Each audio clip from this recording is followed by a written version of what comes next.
First Vice President of the Trinidad and Tobago Cricket Board. Welcome to this Under 15 North-South Classic, fully sponsored by Price Club Supermarket. Let me, on behalf of the board, express our appreciation and thanks to Price Club Supermarket for again partnering with us with this very, very important games, the 4 games at the age group level. And we really want to thank Price Club. And boys, I want you to show some appreciation by giving Price Club Supermarket a round of applause. So this morning, before the game starts, as usual, we have a very short opening ceremony where we will have greetings from Price Club Supermarket and from the Trinidad and Tobago Cricket Board. The importance of this game cannot be overstated. It is extremely important. This game is usually a huge game in Trinidad and Tobago's cricket. One will clearly remember the North-South games, the 70s, 80s and 90s, where all our top stars used to participate, the Brian Lara, the Ranjit Anands, and all the Phil Simmons, all the players who would have gone on to represent West Indies would have looked forward to participate in this game. What the Trinidad and Tobago Cricket Board did a couple of years ago is that we have introduced this game at every age group level in our cricket. So again, welcome. We want to thank the parents, the coaches, all the people who have been involved in ensuring that we reach this far with the Under 15 tournament. So I'm going to ask now Ms. Shoma Lewis, supervisor at Price Club Supermarket, who will bring greetings this morning on behalf of the Price Club Supermarket. Good morning, everyone. It's a pleasure to be here to see these fine young men. You have represented your schools, your zones, and you've reached this far. We are very proud, your parents, your coaches, your schools, we're all very proud of you all. We want to see you all go out there, enjoy yourselves, respect each other, and respect your opponents. Do have a lovely day on behalf of Price Club. We wish you all the best. Thank you very much, Ms. Lewis. And let me ask Mr. Arjun Ramlal, first Vice President of the Board, to bring greetings on behalf of the Trinidad and Tobago Cricket Board. Good morning, everyone. Thank you very much, Mr. President and MC this morning, Mr. Azim Basarat. Today in front of us, we have gathered the 26 best young cricketers in the age group under 15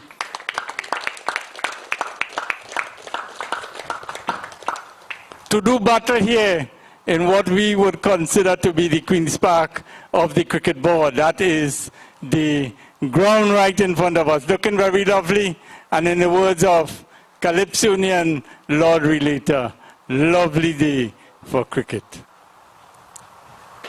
Congratulations to players on both sides for making it to this level.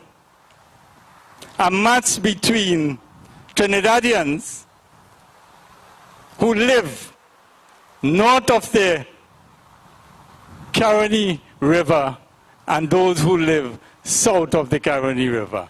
In other words, the north-south match, the classic. Half of Trinidad versus the next half of Trinidad and Tobago, of course. So give yourself a round of applause for making this big team. And if you're climbing a ladder, you're one step away from the other big team, which is the national team. So, good luck to all of you. On behalf of the TTCB, we wish you all the best for the next few hours while you're on the field of play. Give your best. We are here to support you, to enjoy the entertainment you would provide through the talent that God has blessed you with, and which your coaches and your parents and everybody else have nurtured in you to see you display today over the next few hours. So good luck and congratulations to all of you for your selections, to your coaches and managers on both teams. Good luck. We know that at the end of the day, one team would win, but the more important thing for you is the announcement of the names of the national team after the game sometime. So good luck and enjoy yourselves. Provide us with the entertainment that we have come here for today. So good luck again. Thank you very much. Thank you very much, Arjun. Now I would like to ask the members of the Press Club Supermarket, together with Mr. Ramlal, who will meet the players of both teams before the start of the game. So let me ask Ms. Pancham to lead the way. Watch his step. Yeah.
Good morning, all our viewers or family of viewers. Welcome to the North-South Under 15 Classic here at the National Cricket Centre in Balmain, Vancouver.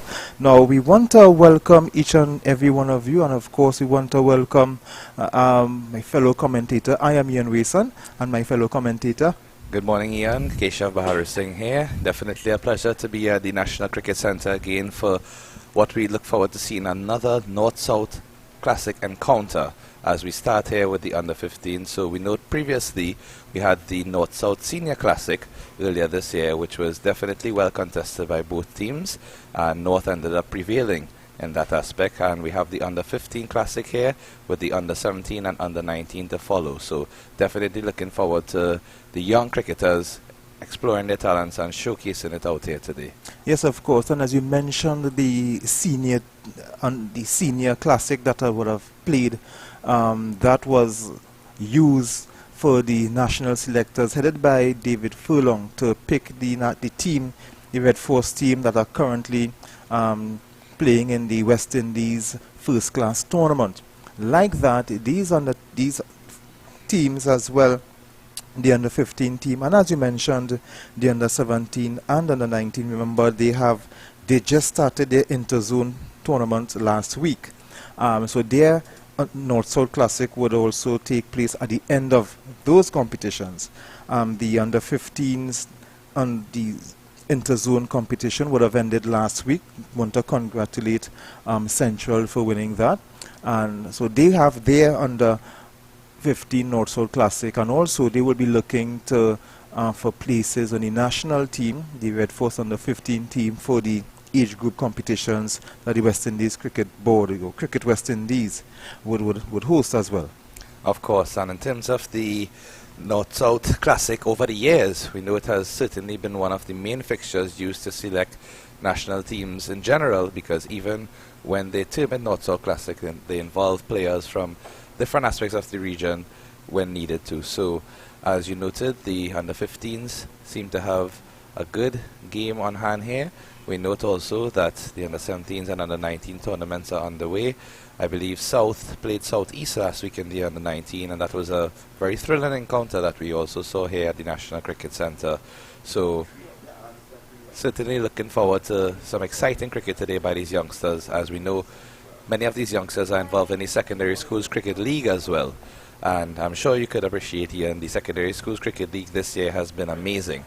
But all of the scores from just yesterday, we saw Presentation College annihilating Naparima College with a resounding victory where Khalil Muhammad scored 100 off 50 balls and then ended up on or around 115, with his partner Riyad Muhammad coming out unbeaten on 63 to carry them home. Well, I was looking at that game and I wanted to know if Khalil Muhammad had something in the oven or if he had something on the stove, because he seemed in a hurry. I was like, what is this? And I actually thought that Naparima and that Naparima presentation encounter would have been a lot close, because Naparima, had they won their game, and they would have been still in the hunt for the title, as well as Fatima. Surprise to me, losing to Hillview yesterday was a surprise, because they themselves were in the hunt up to yesterday. And of course, I think the only team that still has a chance is the other presentation Chaguanas, but they will be hoping that presentation San Fernando somehow lose to, I think they have Vishnu Boys to play. And so they will need presentation San Fernando to somehow lose one of the other games. But it's going to be a very interesting finish to the league. Of course, of course. And we get ready here for the start of this match as the umpire signals ready to play. Yes, so the information that we have, South has won the toss, and they will have first strike, as we see the North players getting ready to bowl the first delivery. I think that's the number 18. Just to confirm. Yes, so it looks like Zakilan Beckles, opening fast bowler here for the North team. And Beckles, he's coming out of Toko, the Toko secondary player. He's coming further to everyone as the ball is trickled down to third man for one. So immediately South get off the mark. Yes, if there's one thing I must note from observing these youth cricketers recently, is that they definitely do not hesitate to get the run scoring. I mean, traditionally, young cricketers would be very watchful and they would be very observant in the first few overs, not score as freely, but the trend has certainly changed, and from ball one, it's get ready to score, get going. And it doesn't matter what level or what format. When you look at how England are playing their test matches, and even South Africa versus the West Indies, well, South Africa scored 133 runs in the first session alone. By tea, they were 240 something runs. So they are scoring at a healthy rate. This one is wide and rightfully called a wide by the umpire. So they run to 2 without loss. Batu Singh and Ramjatan opening Batu Singh. Darius Batu Singh, who is supporting or playing with Waterloo Secondary. And of course his opening partner Ramjatan from Couva East. It's a good delivery there. Nice line and length. Generating some decent pace as well. And we see there's a strong breeze flowing along the ground. So with this opening bowler might probably try to get some movement in or out from the batsman. Looks like the breeze currently is blowing into the right-hand batsman. So maybe some in-swing there to try and see if he can get a breakthrough for the North team. He's working that on the onside. Could not be the mid-wicket fielder. And as you mentioned, Ian, in terms of England and their prowess recently in Test match cricket, I think their run rate has been something to certainly marvel at, because since Brendan McCullum has taken over coaching of the batting aspect in England, their approach has been entirely different. He's driving, couldn't get past extra cover, the cover region, and good, decent line and the length coming from Beckles. Beckles, who hails from Crep Sports. He also plays with the K Rampat club.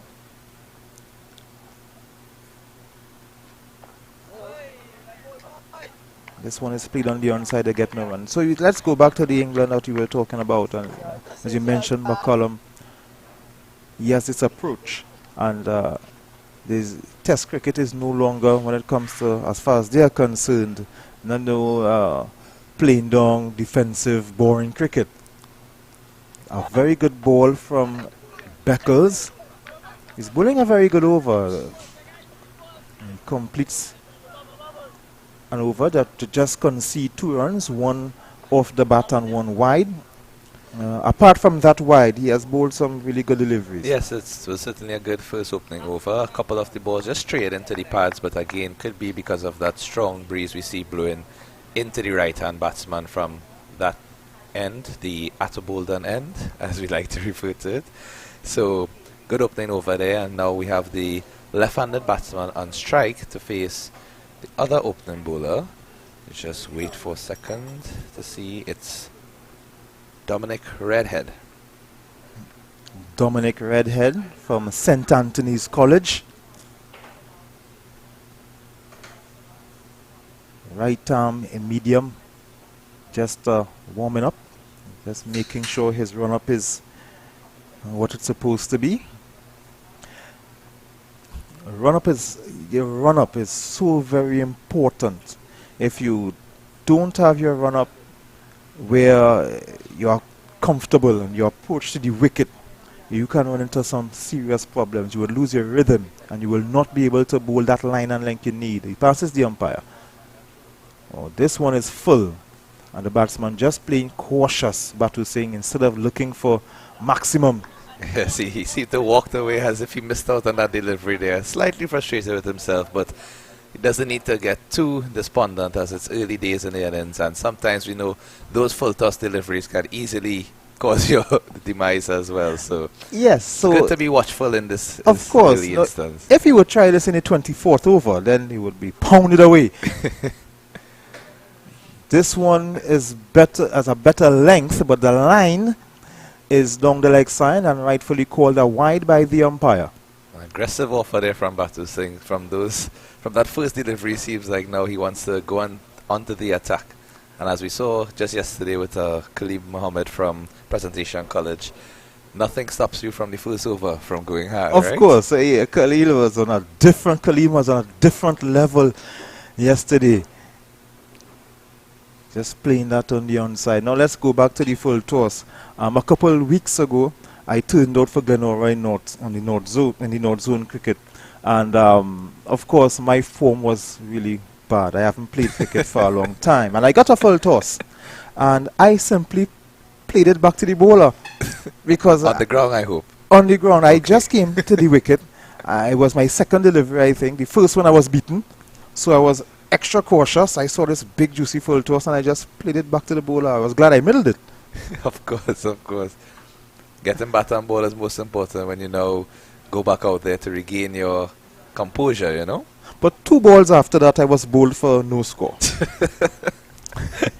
Well, I was trying to give you the benefit of the doubt, you know, leading up to a positive end to that story, but all's well that ends well. It ended well. We did lose the game, but the 2 bowlers who got my wickets at both innings, I got their wickets. So I finished with 2 for 42. Camera is indeed beautiful. And I'm sure you would have enjoyed running up and bowling fast again as you would have enjoyed in your previous days. I enjoyed it up to the first 3 overs. After that, I was just running on fumes, but I gave my all for the team, just as Redhead is doing here for North. He's bowling from the southern end, or what we call the pavilion end.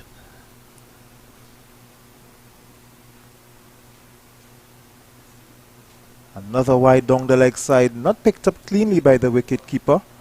Yeah, I think he just needs to sort out his line a little bit here, Redhead. Seems to be starting outside the leg stump and the ball not moving across the left-hander as he would like to. So, just to take some time, settle himself, try to find a spot, not bowl too fast in the earlies, but just find your right line and length, and then the speed will always come thereafter. Maybe he needs to, because remember, as you talked about the breeze going across, the breeze, he has to keep that in mind. He's getting not a wide, but because the batsman did play, but it was still lined just about the leg stump. Yes, and as you saw that delivery, even from when the ball left his hand, it seemed to be going in line with the middle leg stump, and then due to the breeze, it slowly maneuvered to past the leg stump. So I think for the left-hander, if he starts on or around outside off stump or even on off stump line and gets that ball to move into middle or between middle and off, that would be a great area for him to try and attack the batsman and the stumps at the same time. And for those who will be following the West Indies, South Africa 286 for 5, Gudakesh Muti 3 for 75, Alzari Joseph 1 for 56. He just got the wicket of Rickleton. So West Indies seem to be favouring the evening sessions. Yes, West Indies, as we know, love to come back in the end after we give it all away in the earlies. But you know, it's all part of the climax and the anticipation. West Indies loves to give it fans, as in you never know, can we win or will we continue to lose? And in the meantime, Batu Singh just got 1 run at the end of the second over. South winning the toss and taking first strike. They are 6 without loss. Batu Singh is on 1, Ramjatan is on 1. The bowlers operating Zakilan Beckers and Dominic Redhead. Decent start by South thus far. Just being watchful of the bowlers, seeing some aggressive shots from Batu Singh and Ramjatan, being a bit more watchful, but again just taking it in stride. Lots of overs to go, so I'm sure these batsmen look to settle themselves in and have a big innings. He's working out on the leg side. He will not get any run. So Beckles is attacking the batsman. He's bowling a full length. His ball is coming into him. Of course, he's bowling to the right-hander from the northern end. So the breeze is helping him getting the ball to jog back into the right-hander. And he's using it effectively. Well, that's a lovely shot there, just opening the face of the bat. The point area. Run for 1, come back for the second, and we'll get 2 comfortably. Good attempt in the field there by the point fielder, but seems like if the ball was struck a bit to the right of him, so wasn't able to gather it cleanly, allowing the batsman to return for the second. And as you said there, that ball pitching not in line as all of his previous deliveries were. In terms of that one, was a bit wider from the stumps rather than onto the stumps, giving the batsman some room to just free his hands and just open the face of the bat and get some runs there. You don't want to be too hard on these young guys because they are still developing. They are not going to get 6 good deliveries every time. Of course. It's great to see them still continuing to work hard, and especially in these conditions as well, because the simple factor is that breeze, as we noted, is not easy for young cricketers, because sometimes you release the ball and where you intend for it to go is totally different from where it ends up. So, you know, just to be out there and still pushing through is very commendable.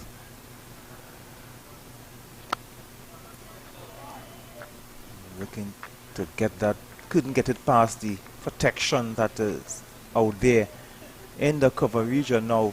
And then there are times, because of the conditions, you get a lot of exaggerated swing, and some bowlers don't know to control or use the swing to their benefit. And there was a time I was getting some reverse swing and I couldn't, it was troubling me a lot. This one is looking to on drive, got to come in out the inner portion of the bat, they will get no run.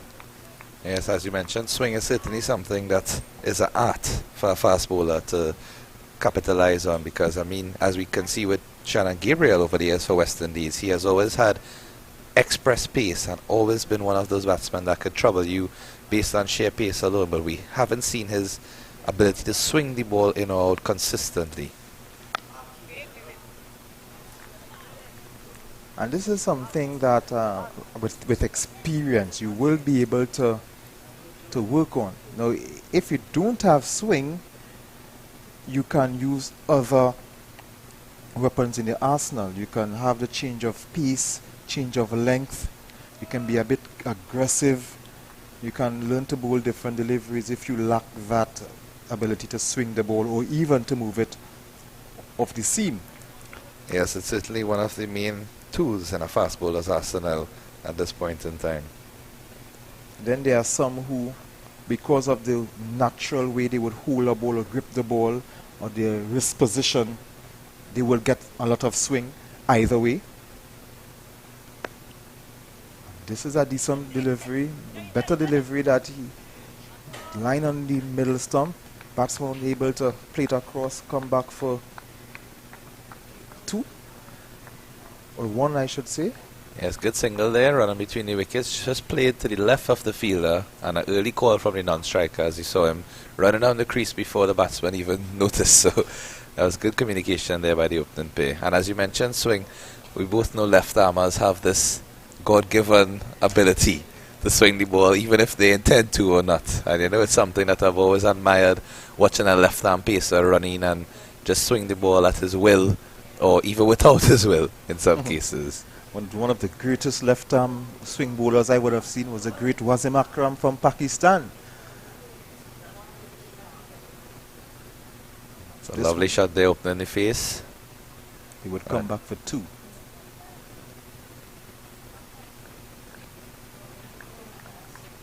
Pedro Collins from West Indies got some swing as well. Yes, it's a shame that since Pedro Collins and Krishna Santoki in the shorter formats of the game, I'm not sure if we have seen any left-hand pacer come out from the West Indies or put himself forward. Sheldon Cottrell. Yes, the soldier as well. This one is not getting past the cover region and they will get no run.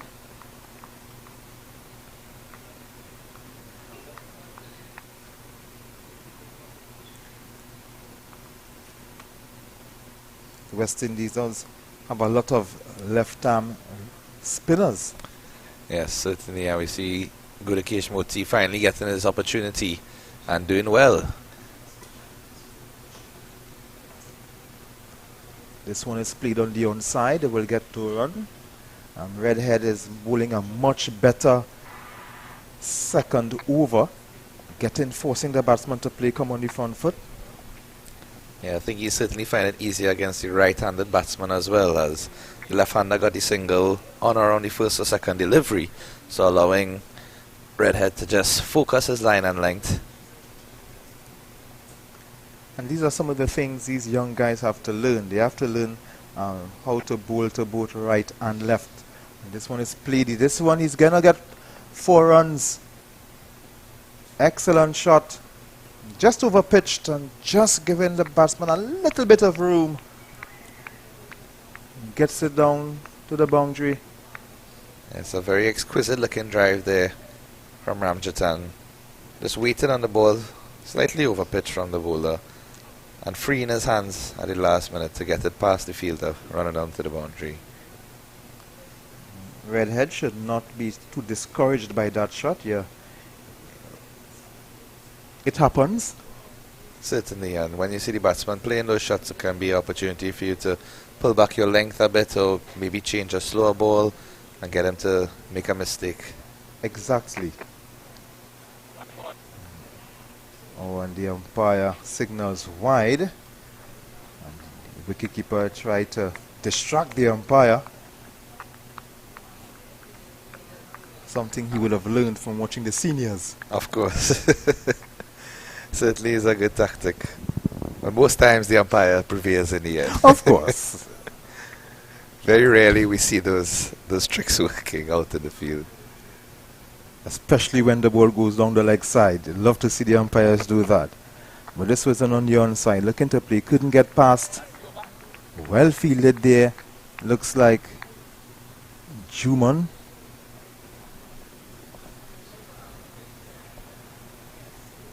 Kadir Juman coming out from Hillview College, and Hillview College beating Fatima yesterday. And some would say it was a surprise because Fatima up to yesterday they were in the running. Yes, I believe Fatima and Presentation College Sando were the two teams contesting at the top, and Presentation being undefeated, continuing that run yesterday. With Fatima losing against Hillview, I think that certainly puts Prez with some room clear at the top there for them to... However, the other Prez from Chaguanas, they themselves only lost to one game, and that was against San Fernando. So Prez haven't lost to the other team. I think they still have Naparima to play. That will be interesting. And this one is beaten. He was looking to drive, but the ball beat the outside edge, picked up by the wicketkeeper. Good delivery. And as a bowler, it's always good to see the ball going past the edge of the bat, whether the batsman is playing a defensive shot or an attacking shot. It's always good to see the ball going through to the wicketkeeper. Of course, and that ball also had some good carry as well, as we saw the keeper taking it decent distance behind the stumps at our wrong wayside. So some good pace being generated, and the pitch is also reciprocating. This one is driving, couldn't beat the extra cover. They will get no run, and I love how, looking at Beckles, it's a nice approach to the wicket, a nice action, nice smooth action. He will just get better. And he's coming from a place where he would have produced the likes of Ian Bishop and Mervyn Dillon, Toku. So Beckles, he has a lot to work with. This one played out into the cover region. Got through for a single there and won't come back for the second as the other fielder picks up the ball. But as you rightfully said, I mean, just speaking with Ruskin Mark yesterday, for a fast bowler, the rhythm and the run-up is so important to the execution of your delivery. And I mean, as he was saying, once you get the ball to pass the batsman's edge, or once you get a smell of the first wicket approaching, it's like smelling blood. And fast bowlers love that thrill and that excitement. They love that. In fact, sometimes if the skipper asks you if you could go one more, you always say yes, I'm ready to go again, I'm ready to go again. You might be tired, but you want to go again because you're smelling blood. You are getting ever closer to that wicket. Yes, because it takes certainly a lot of energy and effort to go back to your mark each delivery and to execute on point. I learned that 2 weeks ago. Ball is played on the onside, they will get no run. I'm sure you learned it before. It was just a humble reminder. It reminded me of my age, actually. Yeah, so unfortunately we are not as young as and agile and fit as these under 15s here, but certainly we can, show our abilities in our own side. After 4 overs, I got to appreciate T20s now. The ball is played on the onside, they will run through for 1, so Batu Singh moves on to 3. Ramjatan is on 10. And South moving on to 18 without loss.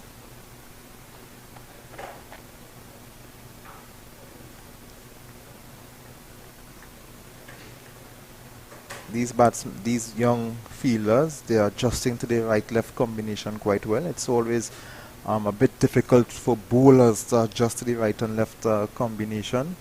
Even at international level, you see teams try to have that right-left combinations as much as possible.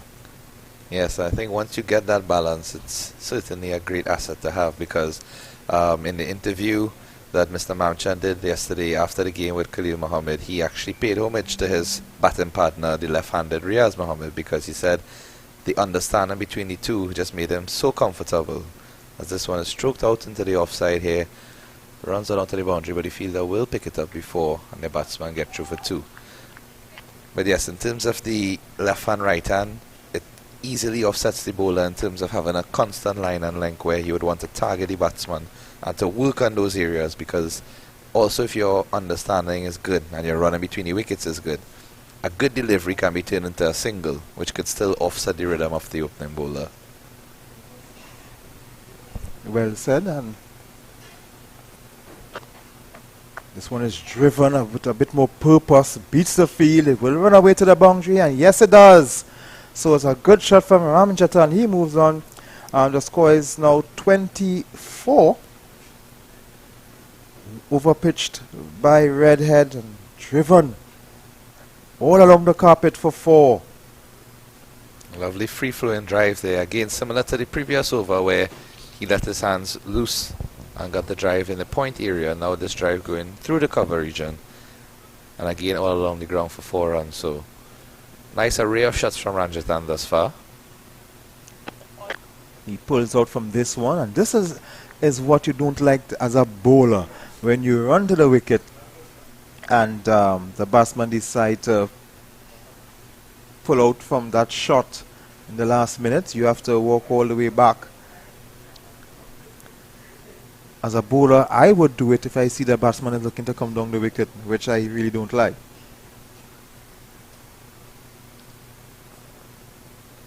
And this one is driven. He will get 1. They would come back for the second. Yes, they would benefit from that not a clean pickup. They will come back for 2. Ramjatan moves on to 18. The score 26 without loss. We have 5 overs and 3 deliveries. 8 runs so far in this over from Redhead. Please. And in those instances, Ian, if you are running up to the batsman, he pulls away. Let's say if he does it 2-3 deliveries in a row, what would be your approach or your mindset as a fast bowler? A bouncer. Bouncer. Bouncer, yeah, bouncer. Don't do me that. It's a sign of disrespect. This one is driven, not getting anyone. Couldn't be that protection on the offside. Yes, I don't. When you have a bowler running up to the wickets and he decides to pull out, that's really annoying as a bowler. Really annoying. And batsmen, they do that, get under the bowler's skin, especially if the bowler has a good rhythm and he's bowling excellent. You want to break that that concentration. This one is driven with purpose and will get 4 runs. There's no stopping that. Ramjatan moves on to the 20s and South motoring along. Another beautiful shot there from Ramjatan. As we see in the replay, he holds his pose and his balance very smoothly, and he just extends his arms once the ball is outside of the reach of the off stump. So one of the things is that all of his boundaries thus far have been all along the ground. He hasn't gone aerial, he hasn't mistimed any of the shots, so certainly playing some proper cricketing shots here. So Dimitri Ramjatan doing quite well. Some nice exquisite shots on this over. This one is wide. If he had left that, the umpire would have signaled wide, but he went chasing behind it. That's the end of the 6th over. South batting first after winning the toss. 30 without loss. We'll take a short break and we'll be back.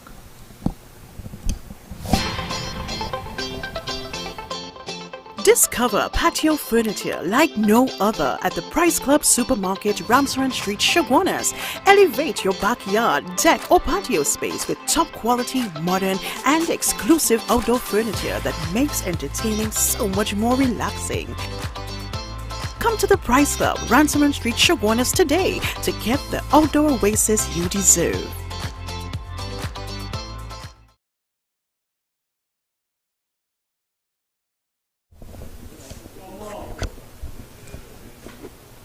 And we're back here, and that's a lovely shot from Batu Singh this time.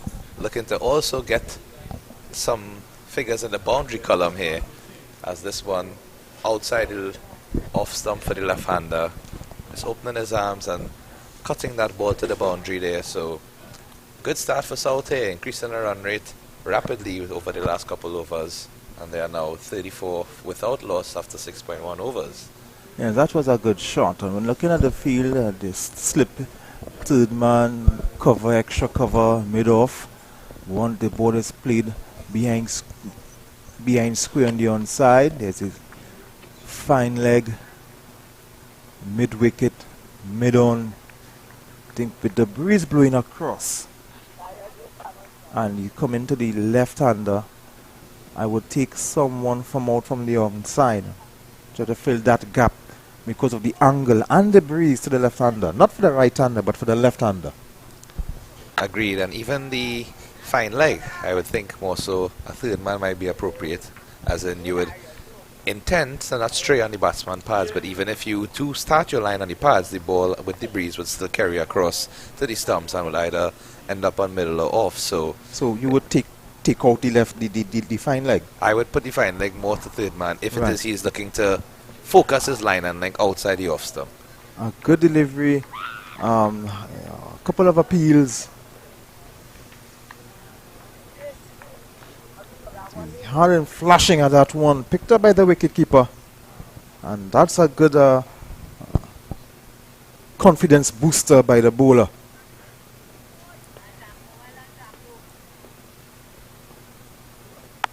This one is driven, opening the face of the bat. They will get one. Yes, I think by the first boundary in the over, he actually sent that fielder back, so he allowed it to have an easy single there. So maybe instead of the 5-4 field in that instance, a 6-3 with switching the fine like the third man, and maybe allowing that fielder to come back in the circle but have a wideish third man, because he already has a slip in place. Yes. That can cover all your gaps on the offside if it is a ball edges or the batsman open the face to run through.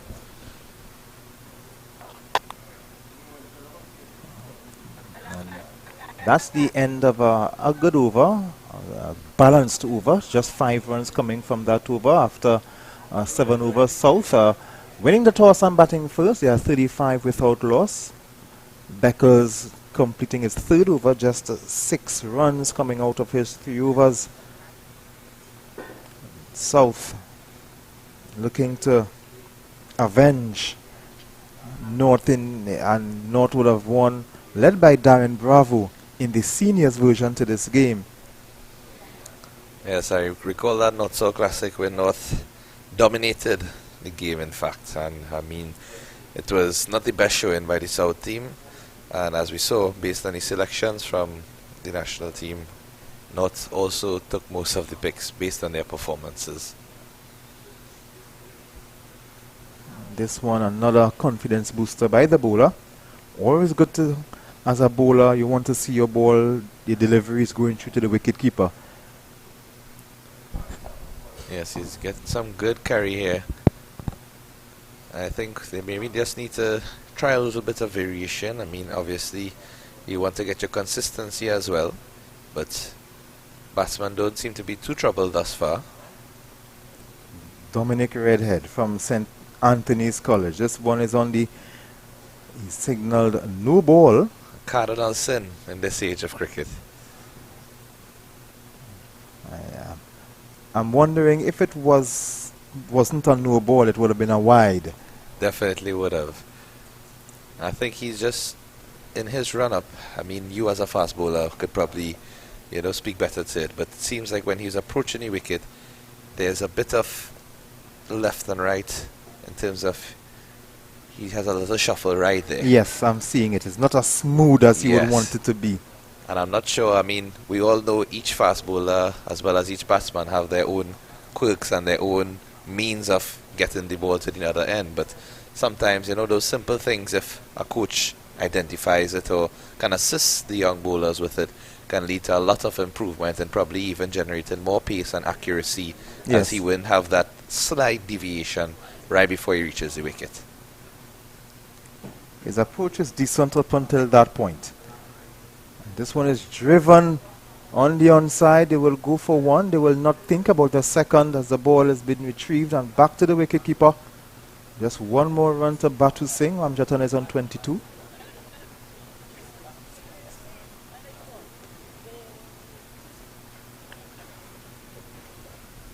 So these are, at this age, you would, the coaches would identify a lot of the work and where what they would need help. Remember, this is under 15 cricketers. They are far from. No, there's a mix-up here at this the other end. Oh, and a chance for the run-out goes. The non-striker there running straight down. No communication. As we see the replay. And these are some of the things they need to learn. Now, in that instance, the ball was played by Ramjatan, and he was watching the ball until it reached the fielder. Ball watching, as we would say. But the non-striker seemed to have reached in front of Ramjatan. So that's an instance where I believe that would have been the batsman's call as the ball was played in front of him. And this time they will stay put. And I was saying, this is an age where they're far from the finished product. Where we are, so we can be tolerant of some of these mistakes and some of these techniques that these players are using. They have to continue the cricket development. So they will get better at the under 15 level, the under 19 level, and the senior level. And this one is driven back on the onside. They will get no one. And thanks and good vision from the TTCB, they have had the under 23 and the Malco Cup earlier this year. So they are not leaving out any age group. They are not leaving out any age group. So you have that transition from under 19 into the seniors. Yeah, I think that's most important, especially in the holistic development of all the cricketers, because when you start from a young age and you have these players learning the proper principles, even though, as you rightly said, they would not get it perfect when they now start. They would probably take some time to, basically hone their abilities and to maximize their potential. But once there's a constant flow and avenue for them to express their talents in a structured manner, as we have with these competitions, I think it will only augur well for Trinidad cricket and West Indies cricket on the whole, as Trinidad has been certainly a major producer of West Indies cricketers over recent times as well as in the past. Well, we have seen a first bowling change of the morning. Tyler Ramrup, he's being introduced to the attack. He replaces Zakilan Beckles. Right arm, by the way he's gripping the ball, that's right arm off.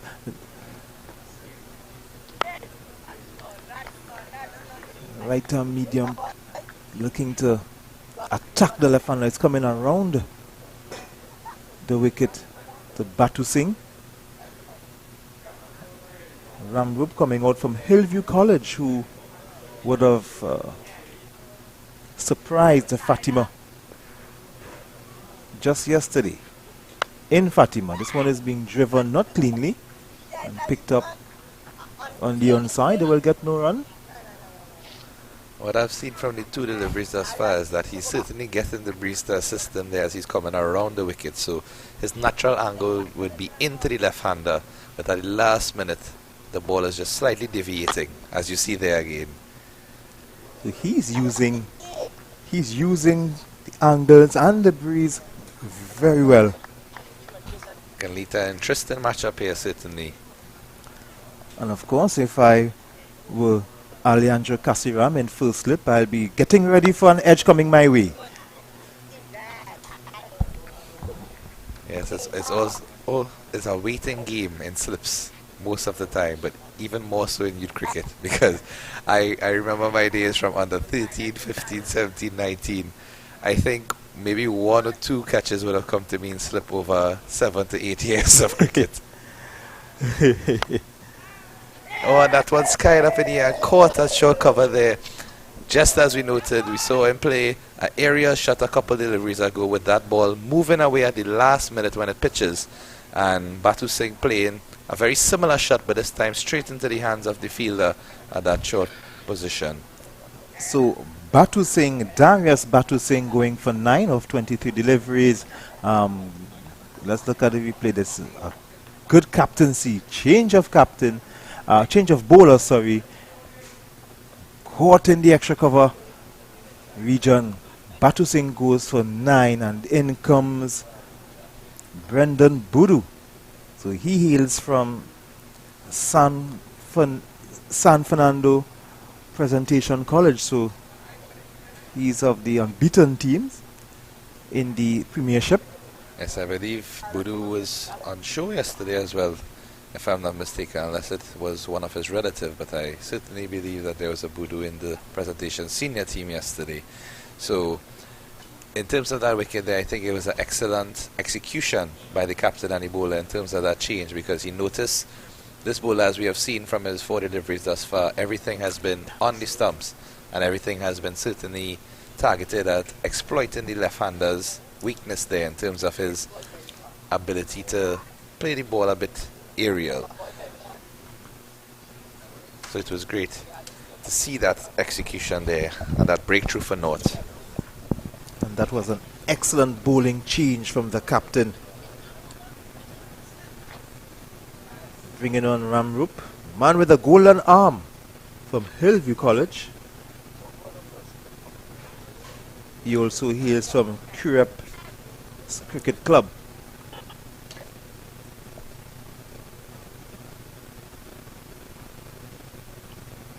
Budu is facing a wideish delivery. 1 bounce to the wicketkeeper. They will get no run, and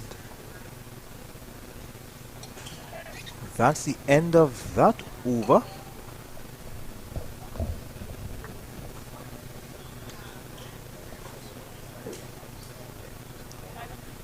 So South losing their first wicket in that over.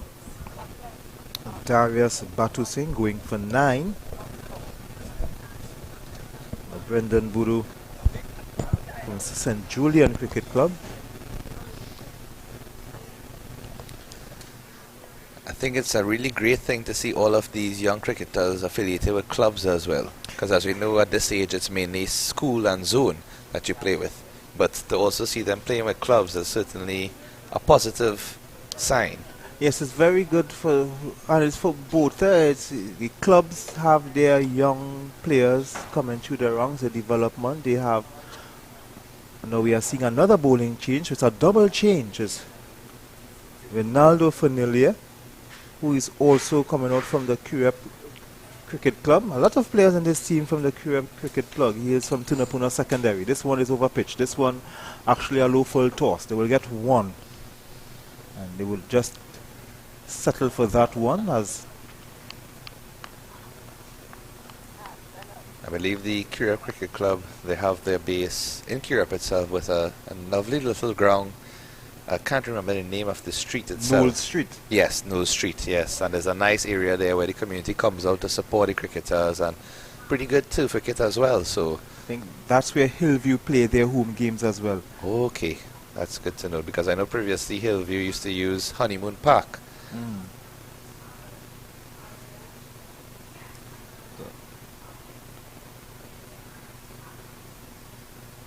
good delivery from Fernillier, who one of 6 players in this team from the Curep Cricket Club. You can see they have some good youth development going on there.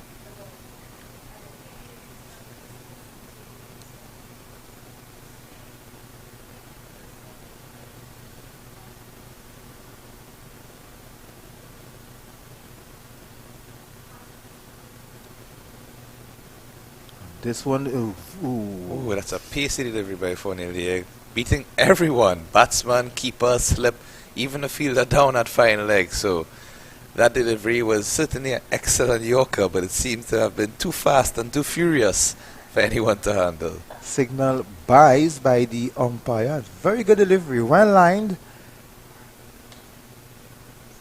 Wicketkeeper and Fernillier shows he has a lot of zip in him. He has a very good approach to the wicket, a nice approach to the wicket, nice action, and from what we are seeing, very nice pace as well. Yes, certainly he has started his first over here and seems to operate as if he has been on the trot for a while in terms of how he has set about his opening spell thus far.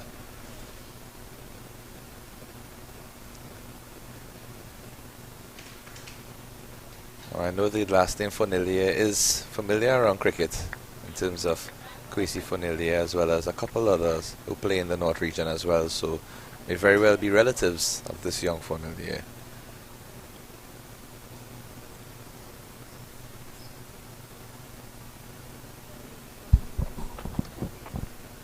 He's beating the bat again, and very consistent there on that line and that length. Excellent delivery there as well, as we saw that ball moving away right before it pitched, and as it landed, just skimmed off the surface and beaten the outside edge of the batsman. So really good bowling change thus far there from both ends by the North team.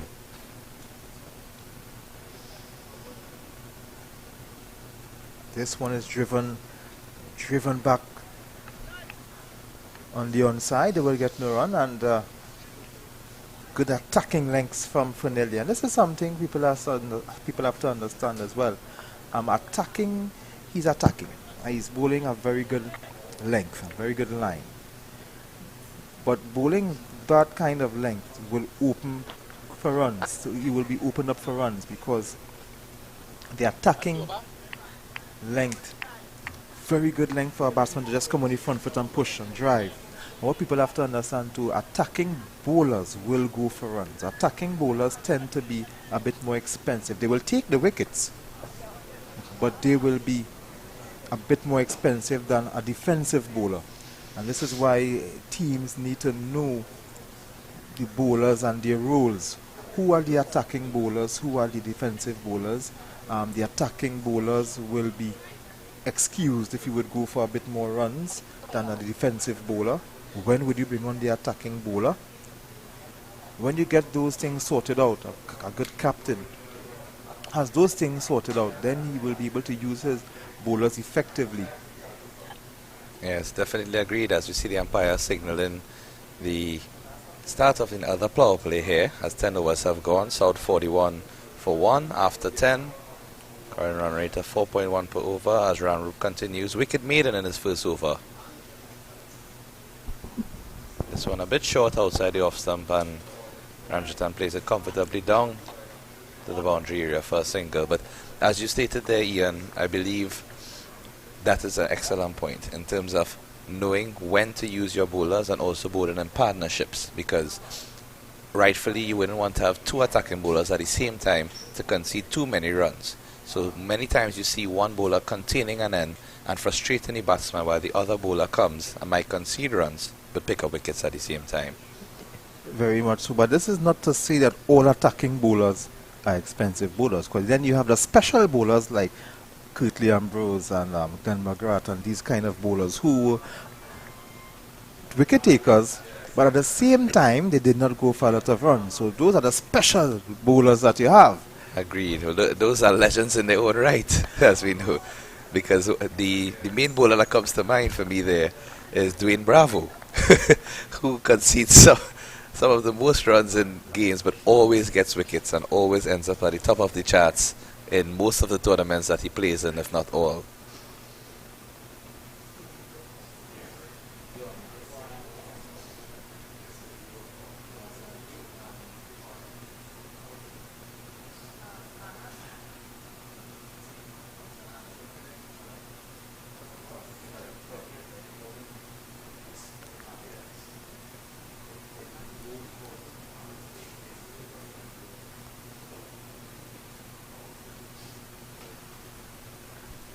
It's well bowled by Ramrup again. He is getting through his overs very quickly. As soon as he delivers, he walks back to his mark. Not giving a batsman much time to settle, as Budu is on 0 from 9 delivery, still just taking his time. This one got some inward movement and brilliantly played by Budu. He just played it on the onside, just using. Look at that delivery. You saw it got some exaggerated movement and well played From outside the off stump to almost on leg stump at the end. Well played by the batsman in the end. He watched it. He seen the ball, he's getting some inward movement. Got some good height in that delivery as well. That one just kicking up a little bit. To Ramrup, after a beautiful maiden wicket in his first over, he concedes just 2, one being a wide in his second, to have 2 overs, 1 for 2. Very good bowling, and not just from Ramrup, but we saw Fernillier bowl a very good first over as well. Indeed, and North certainly putting the pressure on here, as there seemed to have been a bit of flurry of runs before the first wicket and that breakthrough by North. But these two bowlers in this opening change with Ramrup and Fernillier have certainly restricted the flow of runs and seem to be more attacking in terms of getting wickets for the North team.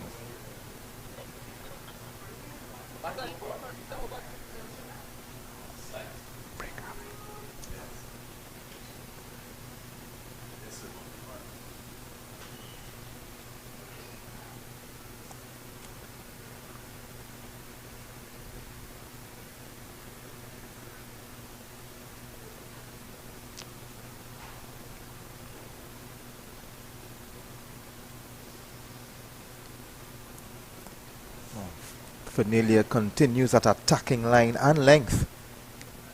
Ramjatan, who sped along to 24, is playing very cautiously when facing Fernillier.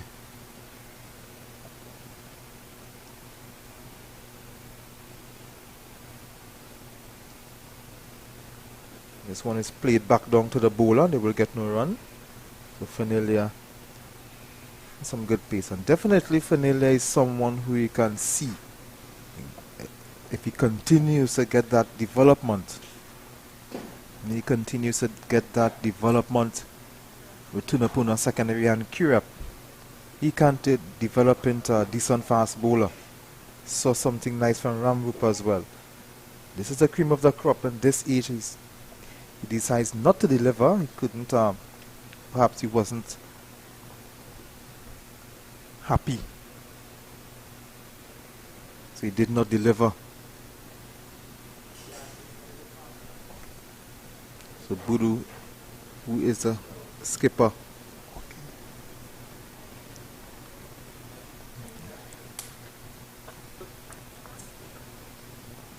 yes, Budu, the skipper of the South Under 15 team here, also confirming that he did in fact represent Presentation College San Fernando Championship team, and batted yesterday, made 5 runs, not the biggest contribution, but at that point in time the game was basically over and won. So good to see the youngsters playing at even that highest level, because to be at under 15 and playing championship means he would have at least have 3 or 4 years to go, I would assume, in secondary schools cricket again. and it's a lot of cricket these gentlemen are playing. He played yesterday for Presentation. He's playing today for South, and then on the weekend he has his club cricket to play. That ball is gone down to third man. They will get 4. No one down there to stop that. And Fernillier just straying a bit.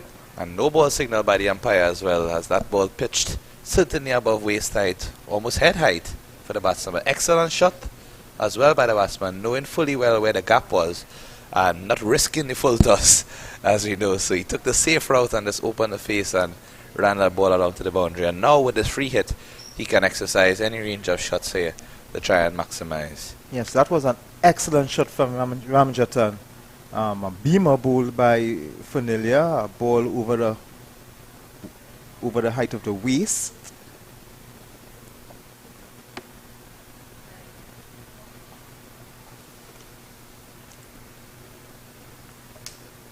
Perhaps that ball could have slipped out from his grasp at the point of delivery. This one is getting an inside edge. Very good delivery. And they will get 1. So Didn't seem to know where that ball went. very good delivery. Got a hint of movement, getting the inside edge. This would bring Budu to the strike. As you mentioned, Buru batted at number 3 yesterday for presentation. Indeed, and their opening stand was 170 or 171 without loss, chasing a target of 191. So at that point in time when he came in, you know, there wasn't really much to do. But admittedly, the momentum in the game shifted very, very briefly to Naparima College as their opening bowlers got 2 wickets early consecutive. So the first wicket being that of the Centurion, Khalil Mohammed, and the second wicket being that of Young Budu.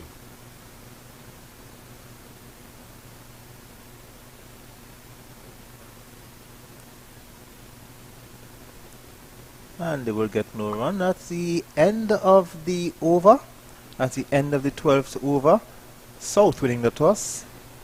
49 for 1. We go for a short break. We come back, we continue. It's a North-South Under 15 Classic.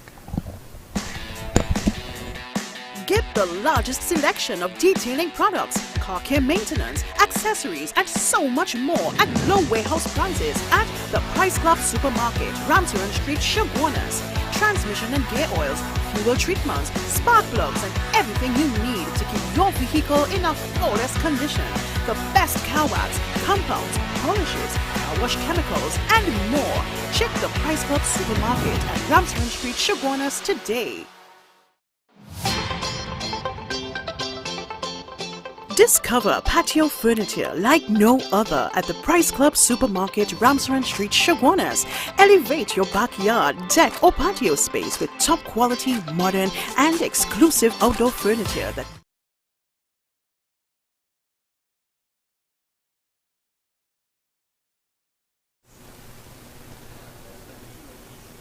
And we see an excellent shot there from Young Budu. As you now look at the replay, that delivery pitching a bit full onto the legs, and Budu just going onto his knees and sweeping that ball down to the boundary for 4 runs.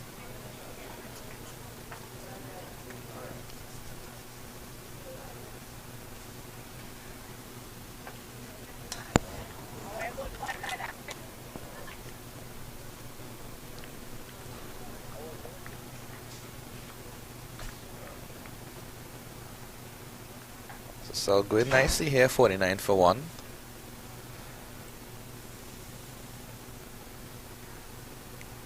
This delivery a bit wide outside of the off stump. So first 3 deliveries in this over from Ram showing varying lines and length. Could be that he is trying to deceive the batsman here into playing some misguided shots, as they seem to be opening their array and becoming a bit more aggressive in their stroke play.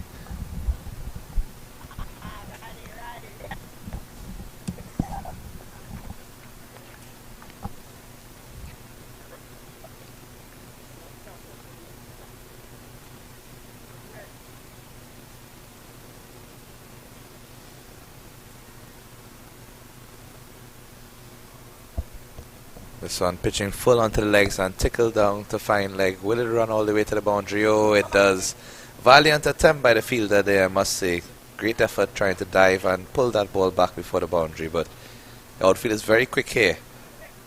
And that one racing all along the carpet for 4 runs. No, I would give Ramrup more protection on the onside, because looking at how the direction of the ball is coming into him, you must have that fine leg there. You need that fine leg. It seems like you predicted the field change here, because as you said it, the fielder was moving across from third man to fine leg. Even in my days, because I get the ball to swing into the right-hander, I always say, I'm getting the ball to swing into the to the right-hander. I need protection. With a fine leg, I need protection. Tick out somebody from the offside. You must have your drivers, the fielders who would protect the driving shots, the mid-off and mid-on. You must have that. You must have your fine leg, and just fill in the different gaps in the field. But there are certain deliveries, there are certain fielding positions you must have because of the deliveries that you are bowling. You must have that fine leg for Ramrup, the movement he's getting. But this is Fanilli coming back into the attack. He will continue his spell for that matter. Ara just evading the Another wicketkeeper. gem of a delivery. He continues to bowl the excellent deliveries for Nilia. Would that be counted as a drop, or did it drop in front of the wicketkeeper?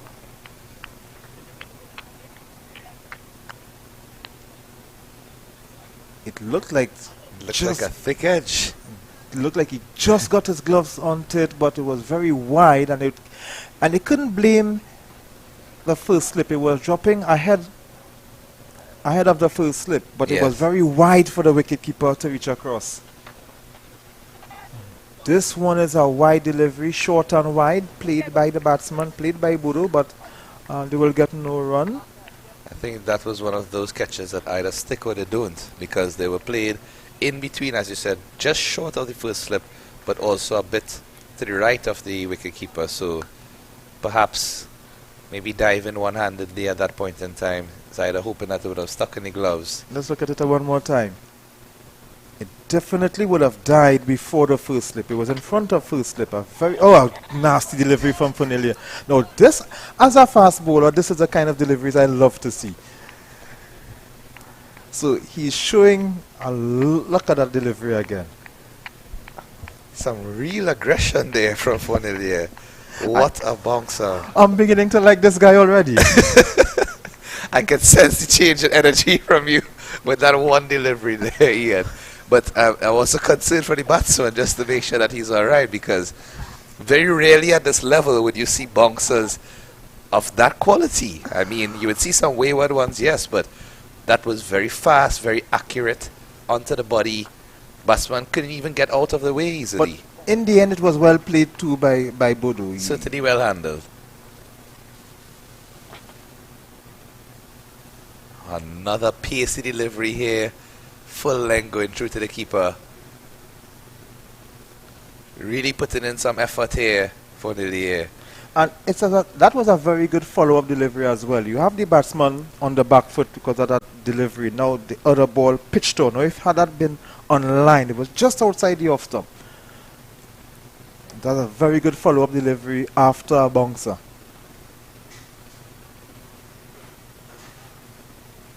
Just wide, and that wide would have just spoiled the over. I'm sure that's what he would have wanted to avoid, because once you have that pressure building up and the batsman is already in two minds or a bit doubtful in terms of where the next delivery is to go, that wide would just sort of ease the pressure a bit, you know. 60 for 1 in the 14th over. Funilia bowling to Bodo. Bodo drives back to the bowler. No possibility of a run. It's a really nice battle here, because what I like about it is that Bodo isn't shying away. He doesn't seem to be too defensive or just sticking to, you know, being timid and just trying to see out this bowler. He's willing to play his drives, willing to play his shots. And likewise, the bowler is ready to accept the challenge and vary his pace and delivery style.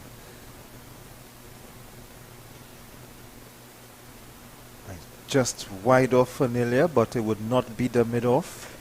And they will get no run. That's the end of a decent over. Just two coming from it. Funilia, 3 overs, none for 9. That's the end of 14 overs. South winning the toss, choosing to bat first, 60 for 1. We note here, Ian, just for the West Indian fans, South Africa at the close of play, 311 for 7 wickets after 89.2 overs. Top scores of 96 from Aidan Markram, 85 from Tony DeZorzi, Dean Elgar with 42, and in terms of wickets for the West Indies, Gudakesh Moti 3 for 75, Kyle Mayers 2 for 24, Alzari Joseph 1 for 59, and Jason Holder 1 for 39. To the West Indies coming back, taking 5 wickets in the evening session.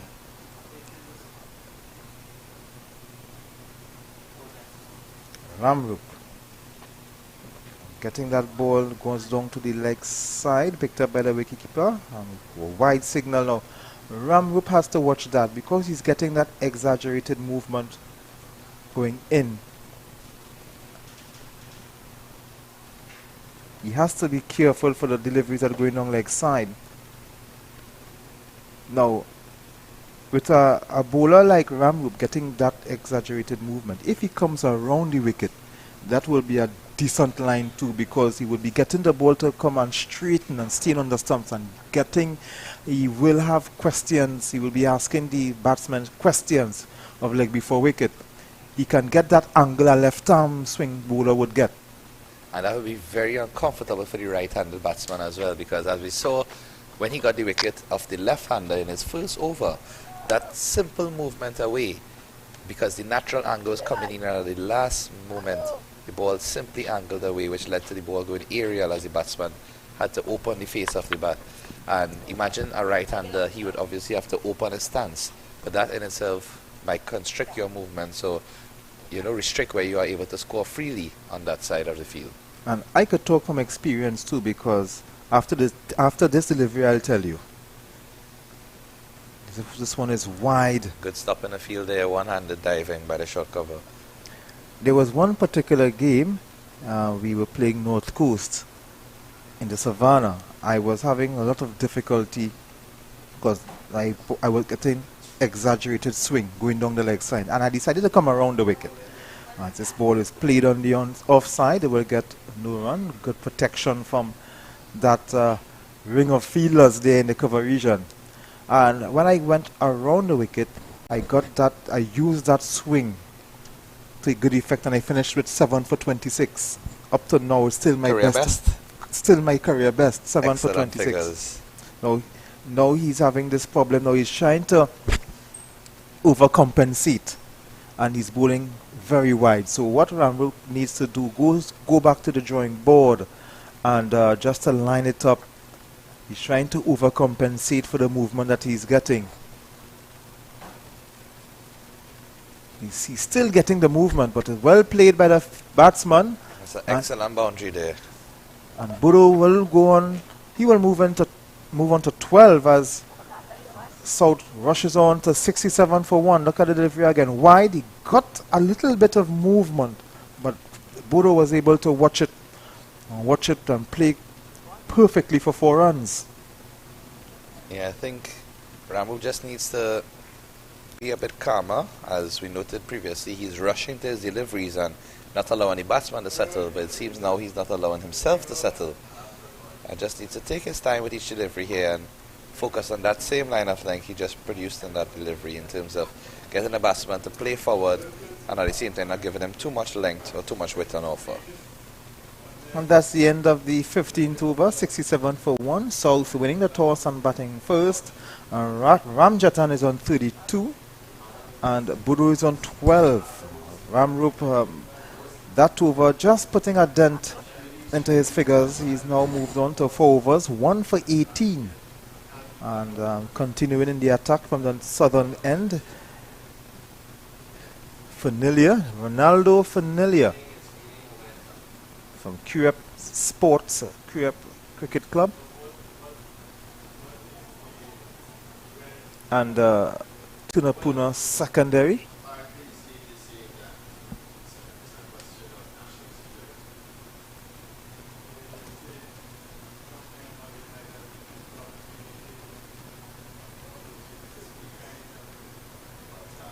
This one looking to get 1 on the onside. So Ramjatan moves on to 33. Familiar into his 4th over. None for 10. That over, Budu would remember him for that short delivery. Yeah, certainly. And Budu again on strike in this over. So seems to be fated that these two will meet. Really excited to see who will become the winner of this duel. And he's playing that one very good past the bowler, but not past the fielder. And they would just rush on for 1. So he's eager to get off the mark, Budu. Let Ramjatan face the fire from Fanilia. Confident stroke as well. Just playing behind the bowler and getting that quick single. I'm just down 33 from 41. Certainly leading the way for South thus far. This one is short and wide, played onto the cover region. They will get no run. The weather isn't very nice for cricket. There's no sun. It's overcast. There's no problems with the sun. It's not humid. Getting a nice breeze. Certainly a dream.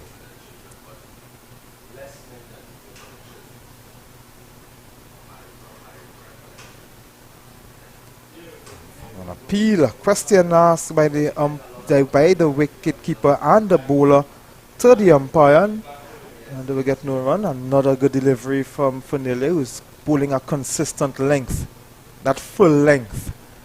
Now and then he will bowl a bit shorter, but he's consistent with that length. And some movement away. And this one is turned on to the leg side. A comfortable run for Ramjatan. Yes, I think that's one of his best deliveries in terms of the full length delivery, just moving away at the last minute from the right-handed batsman, because he has executed it at least 5 or 6 times over his spell thus far, and each time it has been unplayable. Even one time bringing the edge from the batsman, but unfortunately just dropping short of the keeper.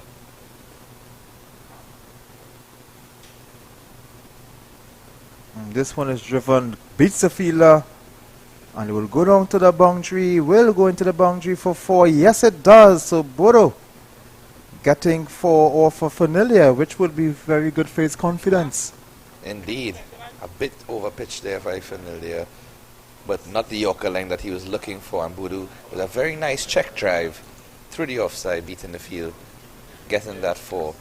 And at the end of the 16th over here, South 74 for 1, as we see the drinks break being signaled by the umpire and the players coming onto the field. So we had a commercial break there. I'll be back with you very shortly.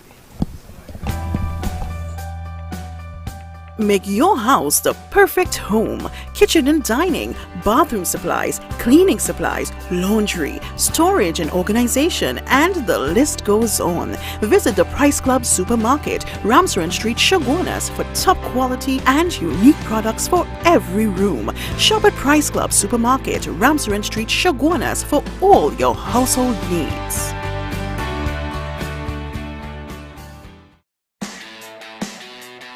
Get the largest selection of detailing products, car care maintenance, accessories, and so much more at low warehouse prices at the Price Club Supermarket, Ramsaran Street, Chaguanas.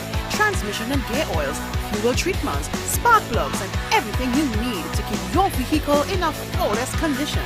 The best car wax, compounds, polishes, car wash chemicals, and more.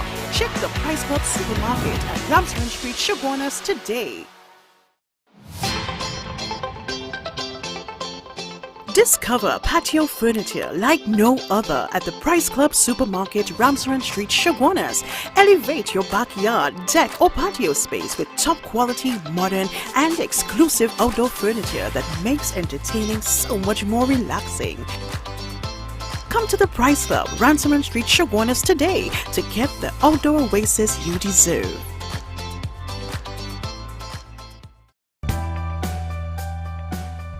Make your house the perfect home. Kitchen and dining, bathroom supplies, cleaning supplies, laundry, storage and organization, and the list goes on. Visit the Price Club Supermarket, Ramsaran Street, Chaguanas for top quality and unique products for every room. Shop at Price Club Supermarket, Ramsaran Street, Chaguanas for all your household needs.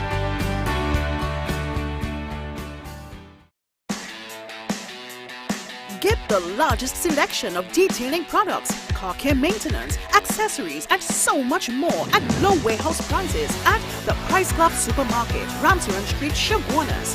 Transmission and gear oils, fuel treatments, spark plugs, and everything you need to keep your vehicle in a flawless condition. The best car wax, compounds, polishes, car wash chemicals, and more. Check the Price Club Supermarket at Ramsaran Street, Chaguanas today. Discover patio furniture like no other at the Price Club Supermarket, Ramsaran Street, Chaguanas. Elevate your backyard, deck or patio space with top quality, modern and exclusive outdoor furniture that makes entertaining so much more relaxing. Come to the Price Club, Ramsaran Street, Chaguanas today to get the outdoor oasis you deserve.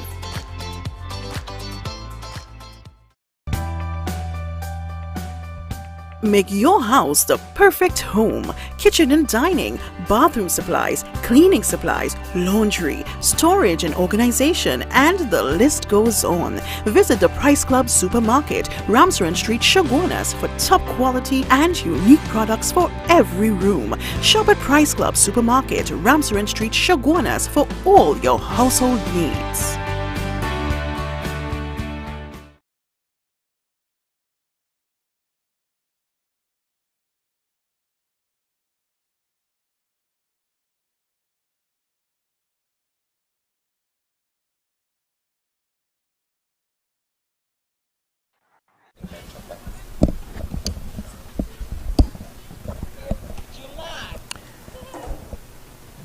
So we are here back at the National Cricket Centre in Balmain, Couva. Another change of bowling from the northern end.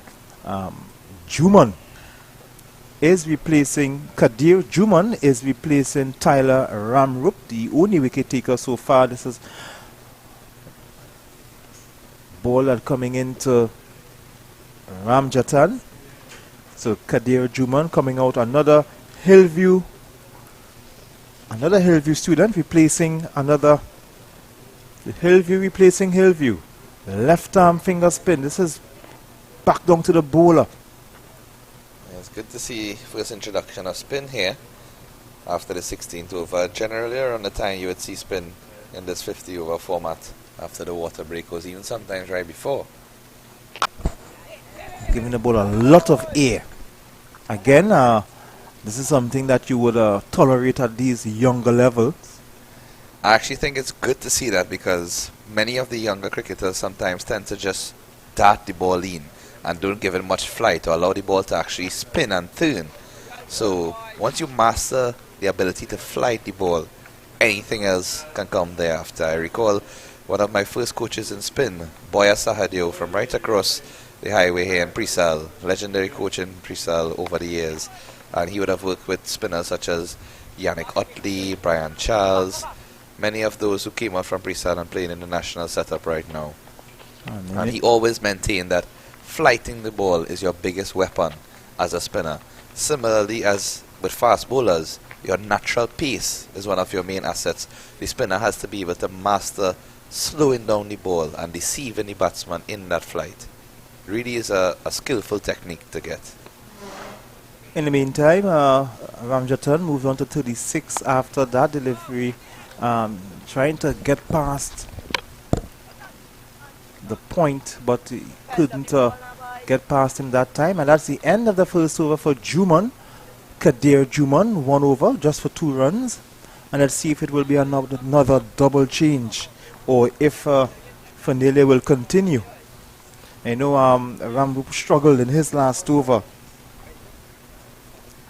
And it does in fact seem to be a double change, as Fanilia is not looking to take off his cap here as he walks past the umpire.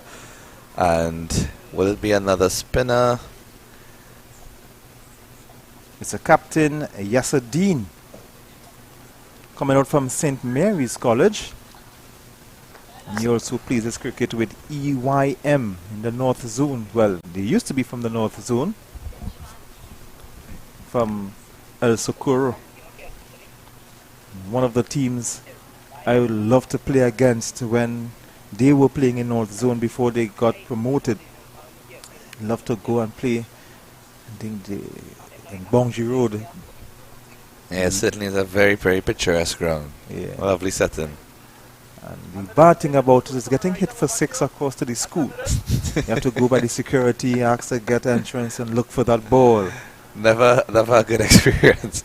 That's why I always try not to get hit for 6 whenever I play across there. Sometimes you might have to recuse yourself from even bowling, depending on the opponents you're playing. So Yassadeen Another player with experience, plays with the EYM as we mentioned and St. Mary's, bowling right arm, finger spin, gets that ball on the onside, they will get on offside, they will get no run. Yeah. Oh. So right arm off break, or I like to refer to as finger spin. And the leg spinners will be the wrist spinners. I appreciate that finger spin mention actually, because I myself, when persons ask what I bowl, I tell them finger spin. So they say, but you bowl off break. And at that point in time I said, well, from that similar off break position, there are many deliveries that you can get. And a simple rotation of the fingers, once you hold it in that off spin angle, you can either turn it to the right for a leg spin delivery. You can simply hold the ball cross seam and just bowl it straight in terms of getting a ball to pitch on the seam and have variable bunks against the batsman. You can bowl a faster ball from the same action as well. So lots of varieties from that same grip of an off spinner. But in modern cricket we have seen all of these differences come into fruition. Yes, of course. And this one, you're looking to try something different there, but it's a wide. And another reason why I like to use the term finger spin and not necessarily off spin, because a left arm spinner who bowls with his fingers, he's not called an off spinner. So I just say go with the term finger spin. Of course, so they know left-handers seem to have a better treatment when they are bowling, whether it be left arm orthodox. We don't be called right arm orthodox, you know. Of course, and we don't ever say a left arm off spinner. Exactly.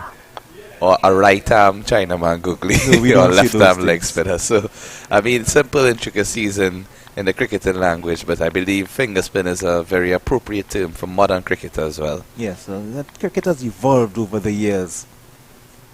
Now you're hearing the balls like Dusra and all kind of different deliveries. Yes, and even how some of these young cricketers grip the ball for their finger spin. It's not a traditional off spin grip. It's Sometimes different. you see the ball at a slightly angled position on the seam rather than directly across it. Sometimes instead of holding the index finger wide and the other three fingers on the side, they hold the index finger on the middle of the ball. So they actually hold it and they put their thumb at the base of the ball. So they spin it just using those two fingers alone. And it's a very unique thing I've seen. I mean, I've tried it a couple of times, not been able to get the hang of it, because it's one of those things that you have to learn from young. And I know when we learn certain things growing up in cricket, it's hard for us to change at this stage. So, you know, unfortunately, we have to stick with some of the old ways. Of course. So Juman is coming in for his second over. He's none for two in his first. Getting the ball a lot of flight. And this one is too much flight, and the batsman Bodo, he pounces on that one for four. The two gentlemen, they're going to retrieve the ball. Look at it again. Would you say that's potentially a no ball height there, Ian? Potentially. Because it seems to have been over the wayside before the batsman struck it, but no signal from the umpire thus far. Well, what I've noticed, and you see it in international cricket as well, a spinner would tend to get away from being called a no ball because of the lack of pace. It's not really considered a dangerous delivery as if a pacer would have bowled it. So umpires in their discretion would tend to not call it or call it. We've seen that happen. I think when Pakistan and India played in the T20 World Cup last year, some deliveries were being bowled over the waist, and I can't remember what way the umpire called, but I think Pakistan was the fielding team. India was the batting team. India got the win. But I think at one point, I think Virat Kohli was asking why the balls were not called a no ball. Something like that. But then, and that is when I realized that umpires would use their discretion. If it's a spinner, he would get away from being called no ball because of his lack of pace. It would not be deemed a dangerous delivery. Of course, and I mean, that's a very thin line to thread, because even though danger is an aspect, we really need to, you know, for the sake of our cricketers to understand, draw the line in terms of where the actual rule is, whether the rule is in relation to danger or whether the rule is in relation to height itself. Because if it's strictly on height, then off spinners or leg spinners, any type of spinner should be given the same penalty as a fast bowler, because that would allow you to also control your flight better and not give you that sense of relaxation. As we see this another shot here through the covers, run into the boundary, doesn't reach all the way, but a bit of a misfield there, and the batsman come back for 2 comfortably. Well, not just through the covers, it was through the fielder's legs, as it misfield almost cost him 4 runs. But very good fielding from, looks like the smallest man in the field. I'm not sure, could not see his number. Maybe Miss Ramdu, if he was doing some running from the mid-off.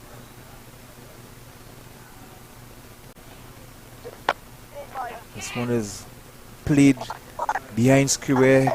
They will get 1. They will come back for 2. Some good batting from Budu, who moves on to 24. And Ramjatan is on 36. He's getting closer to Ramjatan. And Juman's first over went for 2. But so far, his first 3 deliveries in the second over, he has already gone for 8 runs. Yes, and Budu certainly batting very well here, as he started off a bit slowly, but has taken to the bowlers recently in terms of scoring more freely and scoring very neatly as well, playing some good cricketing shots and not taking any unnecessary risks, putting the bad balls away.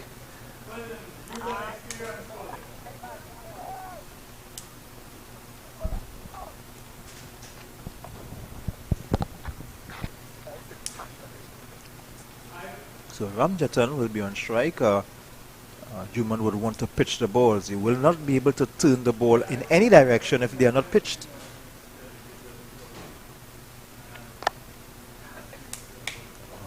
Another misfield in the extra cover region. They will get 1. I think Yasser would want to get his players back on track early and don't want to get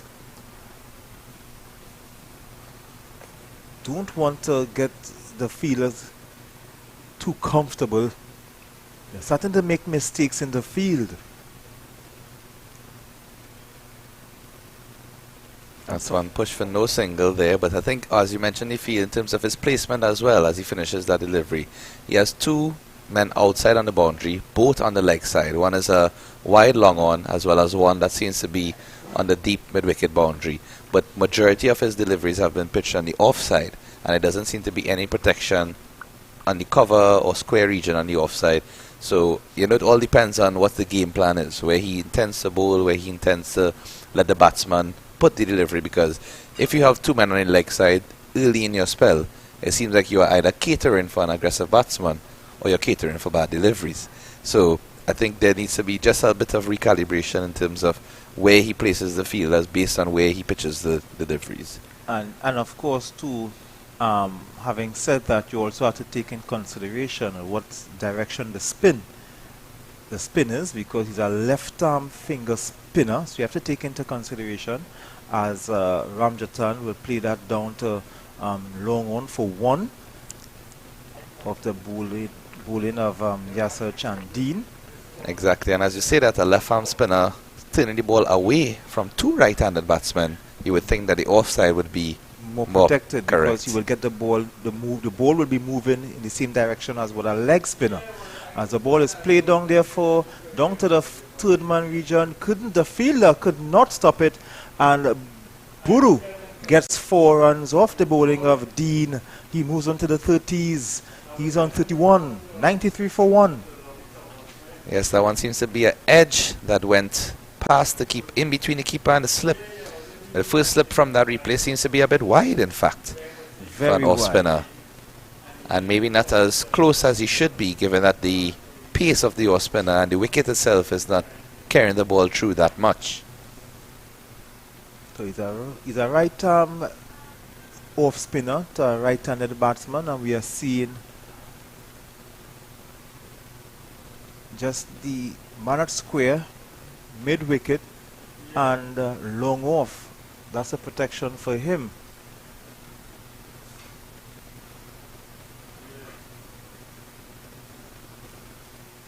Oh, this was a better delivery. So I'm not sure of the field setting for Dean. This one is driven on the onside, just past the extra cover. They will get 1.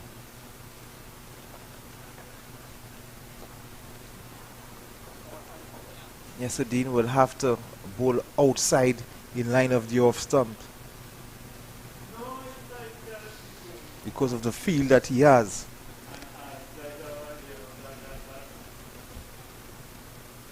This one is played on the onside, straight to the short mid wicket. They will get no run.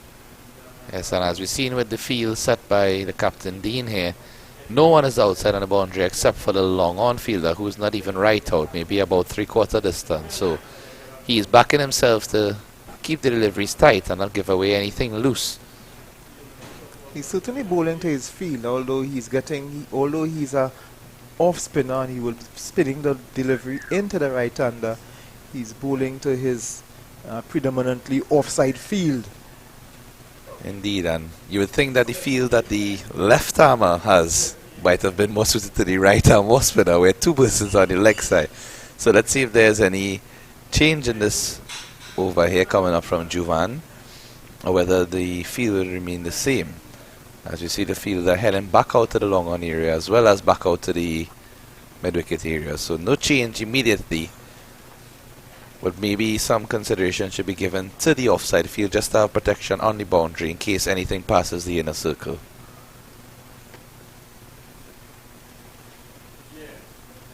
We also want to thank the schools involved. Imagine you are seeing right now at the wicket the batsmen operating San Fernando presentation, San Fernando and Cougar East, and to give these guys time off to play, not for their schools.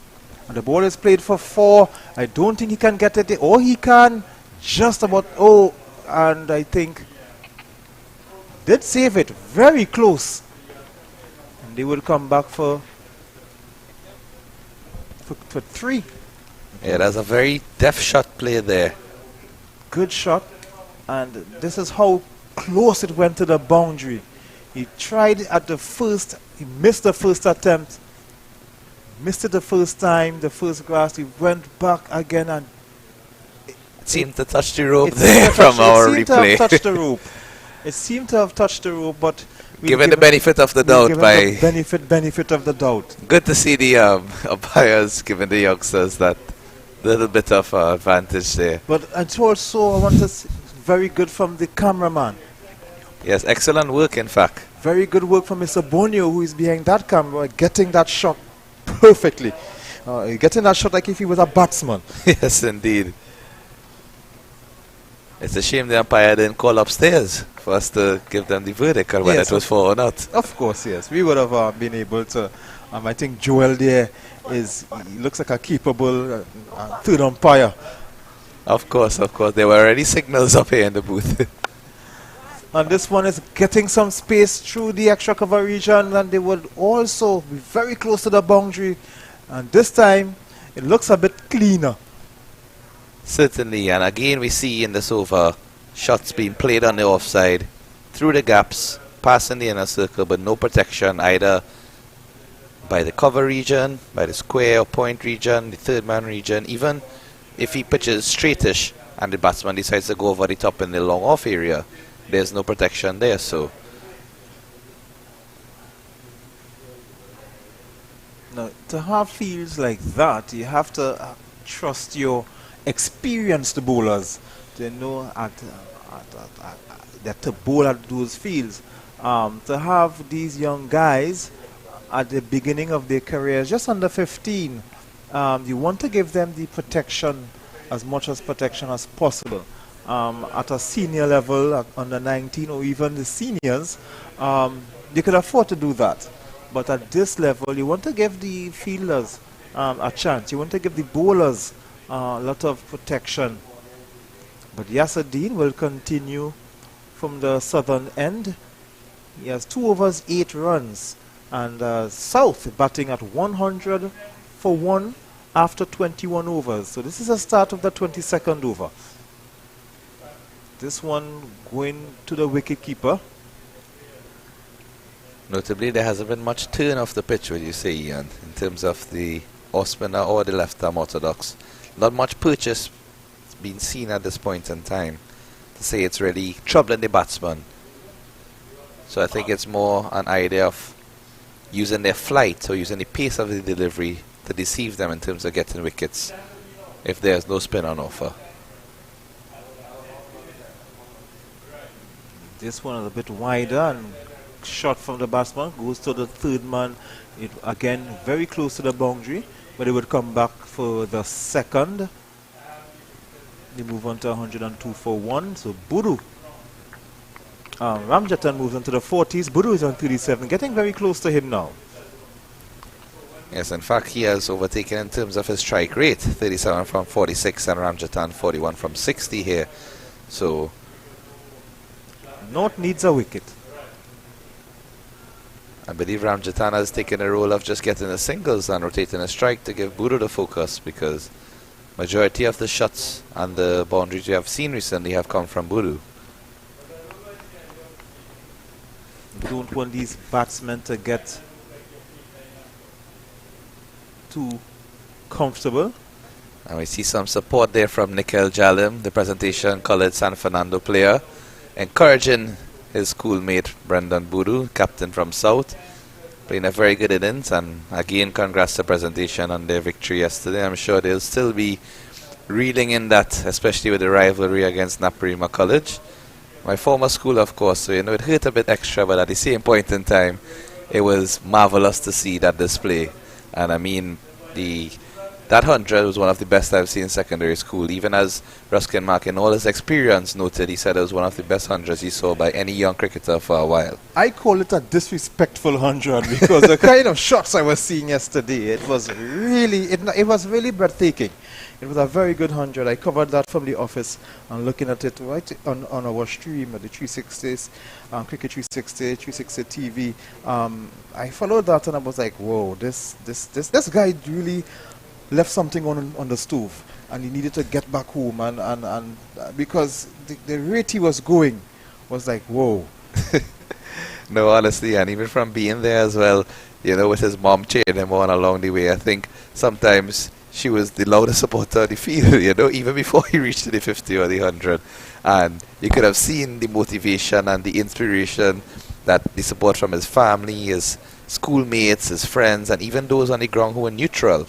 You know, everybody was certainly in awe of that knock, because there was a lot of composure, a lot of maturity. It wasn't just, I mean, yes, the runs to ball ratio was certainly indicate that there was aggressive innings, a strike rate. Over 200. Exactly, but the way he played the innings was very cultured at the same time. You know, choosing which deliveries to attack. And it seems to be a wicket here. Oh, and he's bowled him. So Ramjatan goes 8 short of 50. He goes for 42. Juman getting the wicket. I think it was a bad shot to play. Let's look at it. Ball pitching, looks like he got an inside edge. Seems to have played it on there, yes, because that ball, again, not turning as we are saying, because initially you would think that ball pitching outside of off stump, there will be no danger in trying to open the face or play it square of the wicket. But again, he may have played for a bit of turn, or expected the ball to deviate slightly, and instead the ball not moving at all and hitting the inside edge of the bat, coming onto the wickets there and just clipping the bail off the off stump. So important breakthrough for North there, in fact, as South were 103 steaming along, and now they are 103 for 2 after 22.1 overs. And that wicket will bring a new batsman, Zain Maraj, coming out from St. Stephen's. Diminutive figure that we are looking at. Juman starting his 4th over, 1 for 18. Getting that wicket will do a lot for his confidence. And last over, he did go for a bit of runs. And I'm wondering if that might have been part of the tactic, Ian, in terms of not putting any fielder on the offside. So you're enticing the batsman to play to the offside, and that in turn led to his demise there, because he tried to play to the offside and then ended up getting the inside edge due to the lack of turn. So it might be reaching a little bit, but you know, just trying to look at all of the avenues here in terms of how the bowler is using his strengths. Yes, of course. Sometimes you set a field to get the batsman into a mood. This one finding a way through the cover region. Will be stopped about 2 meters inside of the boundary. So Maraj gets off the mark immediately with a 2. And again, first delivery to the new batsman. He brought in the fielders from outside on the leg side, but still allowing that little gap there in terms of punching the ball through the offside. This one is flighted. They will get no run.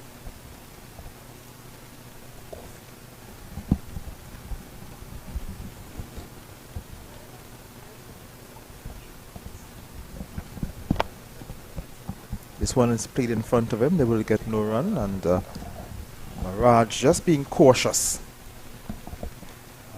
Juman attacking with a different line.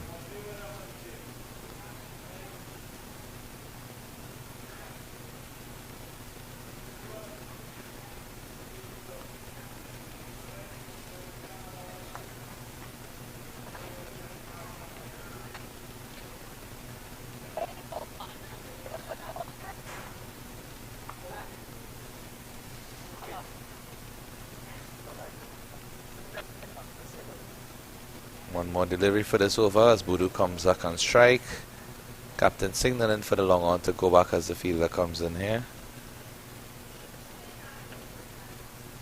And this ball again short outside the off stump, and Budu just sitting waiting for it, punching it through the covers, again getting 2 runs. So I think he certainly needs to explore a bit more protection on that offside. If he at least sends one fielder out there, it will cut 2 into 1 and have the batsman thinking twice in terms of being expansive with his shots, because he would not want to be fully flowing in terms of anything goes aerial or skies it up in terms of getting caught. So putting the pressure at the same time but leaking the runs can be a bit counterproductive.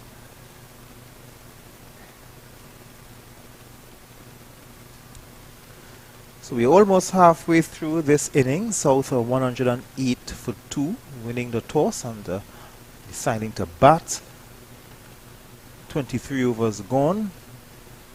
So Yasser Chandin, he will continue his 4th over, none for 11.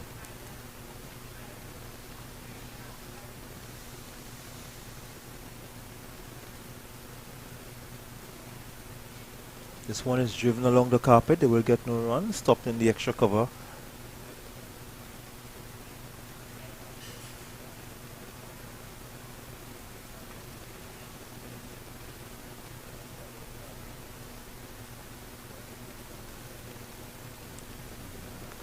Good bowling from Dean. Forces the batsman to play it back to him.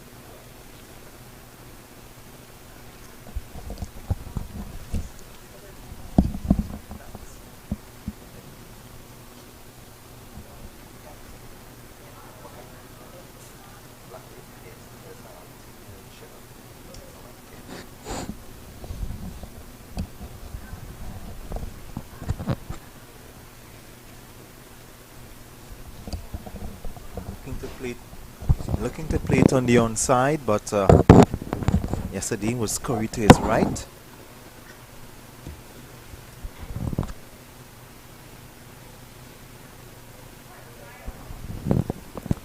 Four-dot ball so far. This one is wide.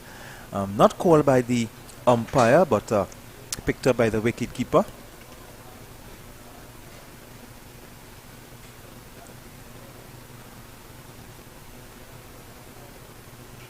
This one is a little more flight. That's left alone, and that's the end of a maiden over by Yasser Dean, and Juman will continue. 24 overs gone. South 108 for 2. Still very good weather. A bit overcast. The sun is not out. We are not even seeing shadows on the field, so that would give an indication. And there's a decent breeze, as you can see the feathered Price Club advertisement in the past. In the back you will see the breeze. That would give an indication of how nice the conditions are out there for playing cricket.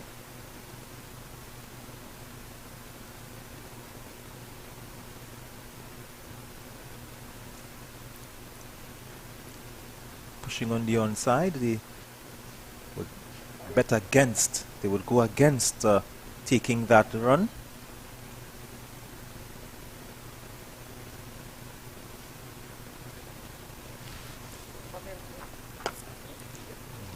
Looking to force that past the fielder, and they will run around to the boundary for 4. Good shot from Bodo. He moves on to the 40s. Forcing that shot past the wideish mid-off for 4. And of course, Ashmir Singh looking to retrieve the ball. A bit difficult to retrieve the ball behind the advertisement sign.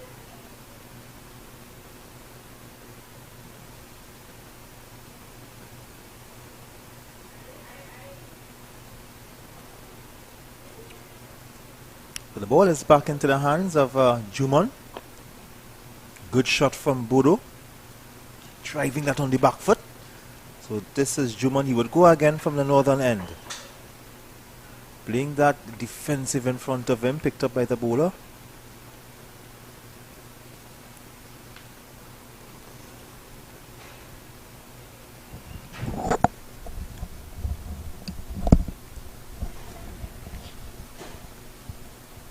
Plays that on the onside.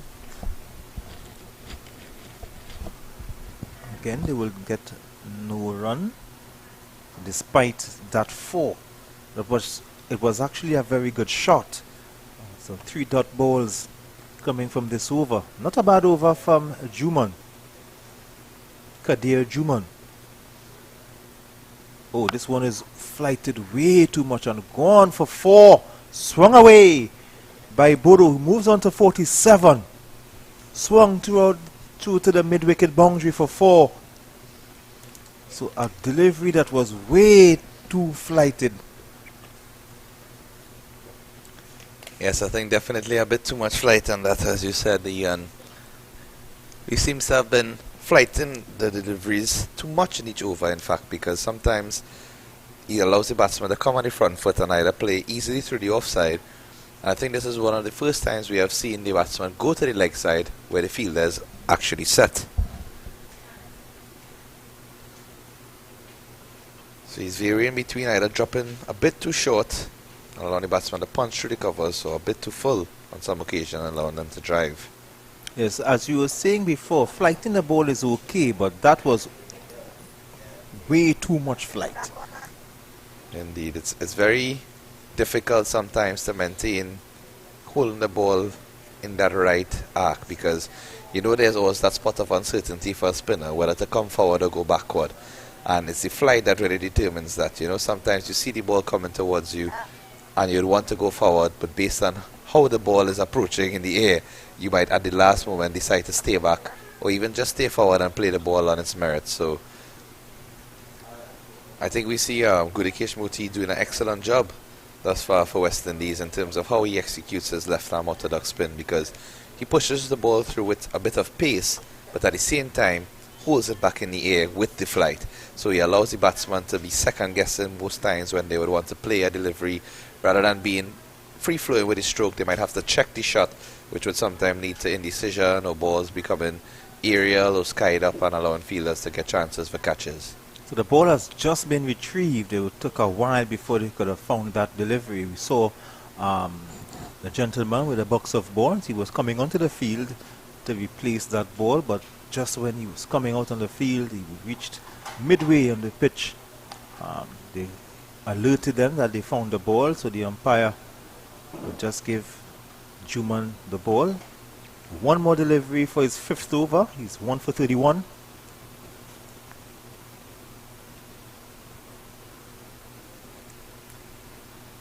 Ball couldn't get past the cover region. And that's the end of the 25th over. We've reached halfway through the innings of South. They are 116 for 2. Bodo is on 47. Mirage is on 3. And after 25 overs, it's 116 for 2. We go for a short break. When we come back, we have more cricket from the NCC. Make your house the perfect home. Kitchen and dining, bathroom supplies, cleaning supplies, laundry, storage and organization, and the list goes on. Visit the Price Club Supermarket, Ramsren Street, Chaguanas for top quality and unique products for every room. Shop at Price Club Supermarket, Ramsren Street, Chaguanas for all your household needs.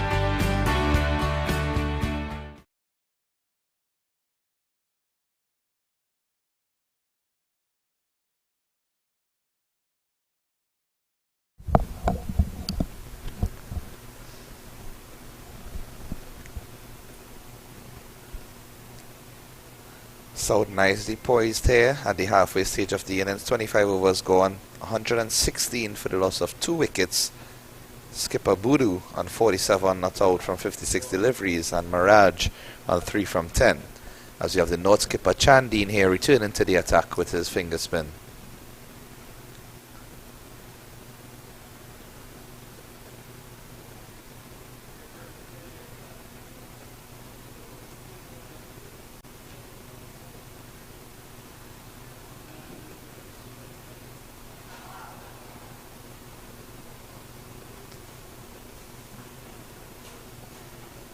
Nice quick single there by the batsman just to keep the strike rotating, with Dean being very economical in his overs thus far. 4.2 overs, none for 12.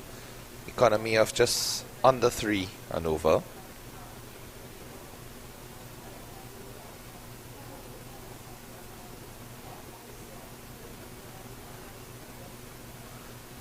This one flighted and punched lovely through the offside, and that's a very exquisite shot here.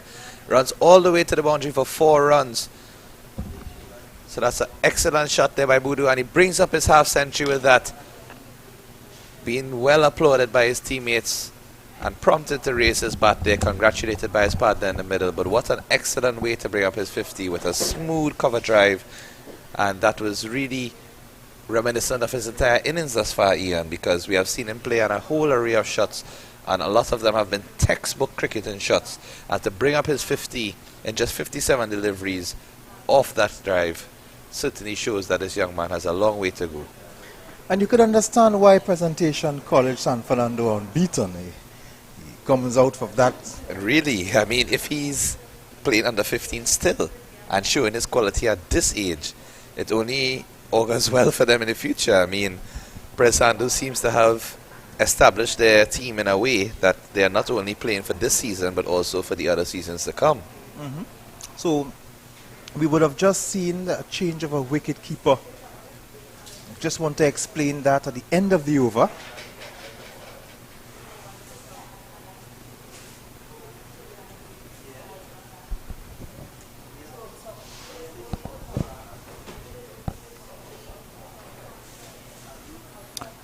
And that's the end of the over, 122 for 2. So we would have seen the wicketkeeper Christian Lal would have kept for the first 25 overs, and now he's been replaced by Israel Gonzalez. What are the playing conditions in this game? All 13 players are playing. So you don't have a situation where 11 are playing, then you have the 12th and then the 13th man. All 11 are playing. All 13, 11 will field at the same time. Or 11 will be on the field at any given time, as well as 11 batsmen. So there are 2 wicket keepers in the team. One keeper have kept in the first half of the innings, and now you are seeing Israel Gonzalez keeping for the next 25 overs. So all 13 players are playing. This is good to see. You don't want 2 players from one team sitting on the bench while their colleagues and teammates are playing. It's a very good gesture to have, and you are seeing that too when West Indies go on tours in the warm-up games. All members of the touring party will play. 11 will field at one time and 11 will bat, but all will play. Totally agree, Ian, and I mean, it's an excellent initiative to see it being introduced even at this young age as well, because from both of us playing youth cricket, we know how easy it is to get discouraged if you're on the sidelines, whether it be due to selection or due to injury or whatever reason it may be. But to be that 12th and 13th person, sometimes it stings a little bit extra when your main passion is just to be on the field and helping the team as best as you can. And I can tell you, the most nervous part of a cricket game is not facing the fast bowler. is listening to the team called out before the play. That is the most nervous part, and this is a loud appeal the umpire is thinking. He will say no. That is the most nerve-wracking part of playing cricket. Not facing the fastest bowler, but waiting to hear your name called when the skipper or the coach is calling the 11 players. Exactly, because you know there are two names for sure at the top of the sheet, the skipper and the vice skipper. And in fact, maybe you could even say three to five names can be guaranteed. The skipper, vice skipper, the wicket keeper. And the wicket keeper, yes. The opening fast bowlers, you yourself, I'm sure, would have been one of the first names. No. Many times my name. Many times. As I got older, maybe yes. But of course, earlier when you are starting, first couple of games at the club level and things like that, you don't hear your name called. Sometimes you wish that you would play on the second division, the second team, the B team, because you think that you have a better chance. The ball is past the bowler, they will get to scurry around for one. That is the most nerve-wracking part, not hearing your name called. You know that you have to go and carry water. Yes, I can definitely imagine how that feels. Thankfully, majority of the time in my playing days, I was able to secure myself in a position where I was playing as an all-rounder. So I would have tried to improve my chances of being selected. And by all-rounder, I mean if I had to pick up the wicket-keeping gloves, I would have as well. So I let the coach know, I'm there if you need me. Feel free. And it's so ironic that I mentioned I played a couple weeks ago. It was so ironic that I didn't want to hear my name called. I told them I will only play if you are really short. I think leading up to the game, only about 8 players had confirmed the day before, and I said, okay, I will play. But even up to the day, I say, I hope you have an 11 so I could watch. And when I heard my name called, I said, oh gosh, boy. They say when you reach that age. I could imagine. And now, right now, I'm very eager to come back into the playing arena because I'm recovering from my injury there that has had me out for a few months. So I can't wait to hear my name on a team sheet once again. In the meantime, there's a new bowler coming out from the southern end. It's Malik Lewis, coming out from Fatima College, and also a member of the Queen's Park Cricket Club.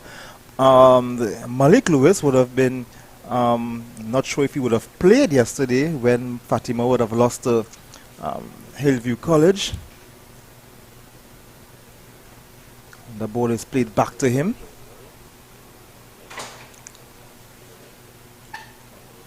So one of two Queen's Park players in the North team.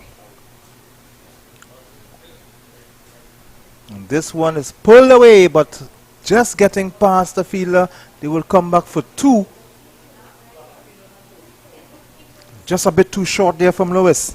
Indeed, and as you just mentioned, it's indeed a good change to see that many of the North players are not solely from Queen's Park. As we know, Queen's Park tends to dominate all of the selections in that region. So it's very good to see a lot of players from the Curious Sports Club, as you noted. And this one here is a strong appeal. Ball seems to have pitched on a stump. Umpire not interested at all as a batsman walks away. We've seen the replay here. Ball seems to have pitched in line. Maybe hitting just outside the off stump as the batsman stretched forward as well.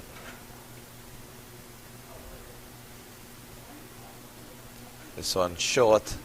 Amaraj gets back and pulls that one away to the mid-wicket boundary there. Lovely shot as the ball just set up to be hit. Back and across very quickly and pulling that ball all along the ground for 4 runs.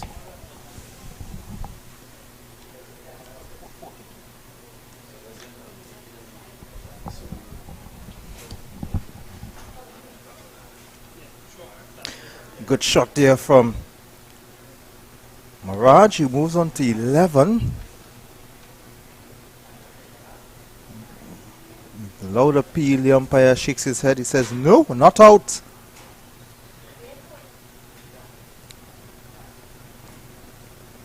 It's quick over there from Maraj getting through, from Lewis, sorry, getting through his deliveries very smoothly. 6 runs conceding that over. And Sort pushing along nicely, 130 for 2 after 28 overs.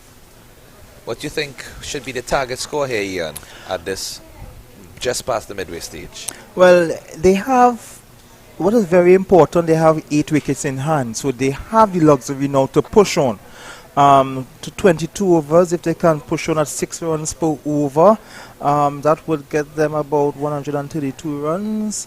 To go with the 130 they have, they could get to about 260, and if they push on even more, they can get to 280, 290. Yes, I think anything over 260, 250, 260 in this competition and this game specifically would be a very hard target to chase.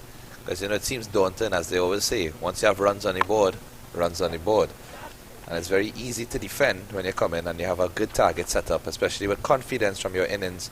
If you finish with losing 2 wickets compared to finish losing 8 or 9 wickets, you know, the batting team would go in with that high and transfer it onto their bowling innings when they come out with that confidence. Yes, it has a lot to do with a lot of how you finish the innings, as you mentioned.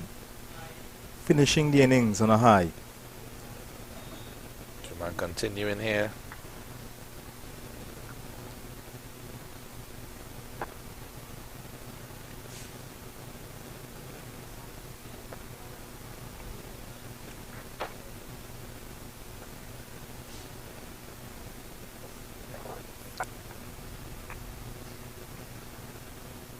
Murad seems to have a similar style to Budu, in fact, as well as Ramjatan, as we have seen from some of these old players thus far, in terms of good technique, very strong on the offside, watchful of the balls that are pitched in the good areas and putting away the bad balls. So very well executed innings thus far from these old batsmen, as they have played control shots and don't seem to be too rash in any of their decisions thus far.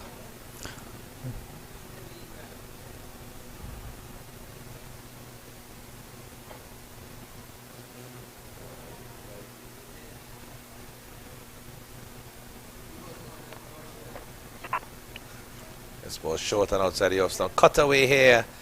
Diving attempt by the fielder, but it seems that the ball will run away to the boundary and he gets 4 runs. So that's an excellent shot by Miraj. Again, Juman just a bit short in his length and a bit wide in terms of his line. So no protection on the offside despite being in his 7th over. And, you know, I certainly think if he had at least one fielder outside there, he would have had a better economy rate. But at this point in time, it's just a focus on finishing his spell strong. And Juman, as we mentioned, is just coming off a very good game for Hillview yesterday. Remember, Hillview had beaten Fatima just yesterday, and looking at his figures, Kadir Juman had 4 for 20 of 8 overs yesterday for Hillview against Fatima. So he's done quite well, and that's just yesterday.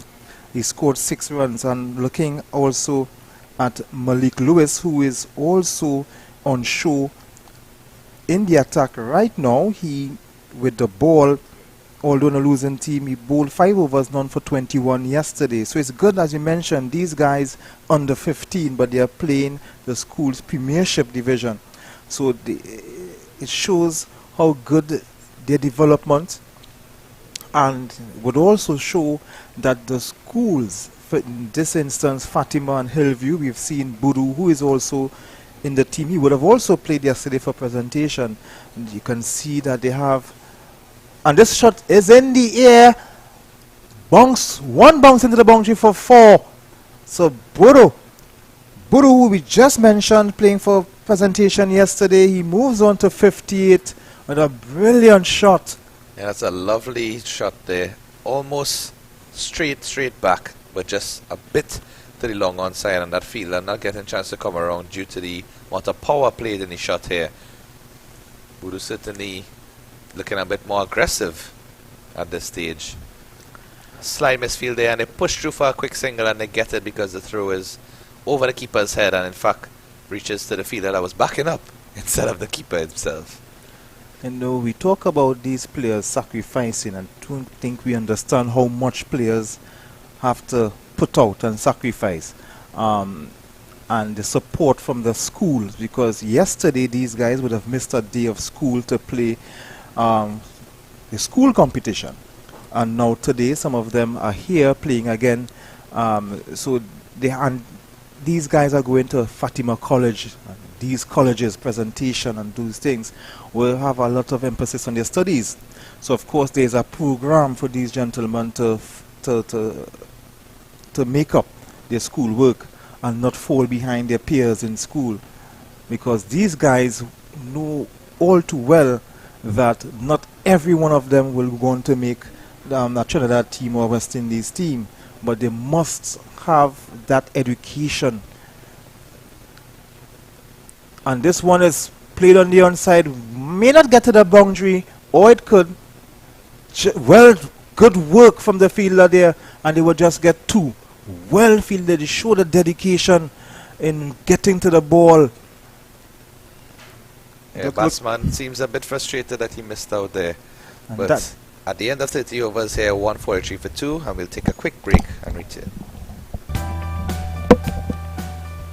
Make your house the perfect home. Kitchen and dining, bathroom supplies, cleaning supplies, laundry, storage and organization, and the list goes on. Visit the Price Club Supermarket, Ramsaran Street, Shogunas for top quality and unique products for every room. Shop at Price Club Supermarket, Ramsaran Street, Shogunas for all your household needs.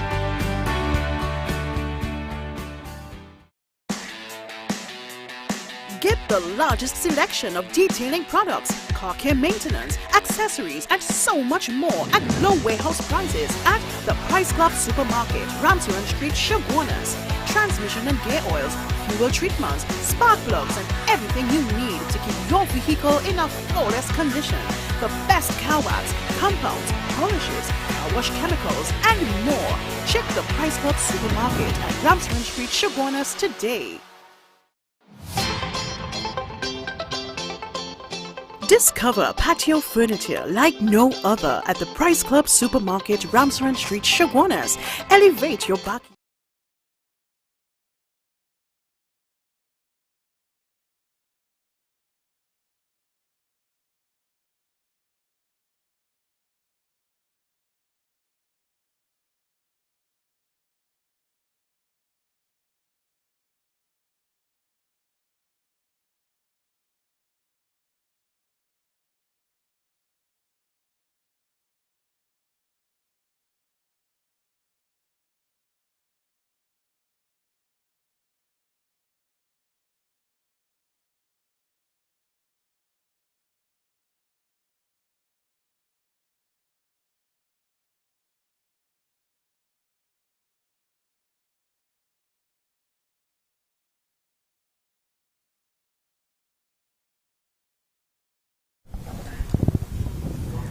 Yes, let's welcome back to the National Cricket Centre. It's North versus South Classic. South winning the toss, and they are batting at 143 for 2. This one is played on the onside. They will get no run. Budu is on 59. Maraj is on 11. I'm joined here by Ms. Rihanna from Price Club Supermarket, the title sponsors of the series of North-South Classics, the under 15, under 17, under 19 and under 13, and we want to thank Price Club for that, and want to welcome you again. Good morning. Good morning and thank you. It's a pleasure, it's a pleasure. So Price Club Supermarket and the Trinidad and Tobago Cricket Board, how did this wonderful relationship started? Well, it started about 4 years ago, where we started off the sponsorship just before COVID. Unfortunately, in 2020, we had to do some hold, but the sponsorship has always been there for the years. We were approached by Red Force Trinidad and Tobago Cricket Board regarding sponsorship of the tournaments for those years, and thus far, every single year come forward, we have continued to do the sponsorship. It's a pleasure and a privilege to have the opportunity to invest in these young players' lives. It gives them an opportunity to move forward.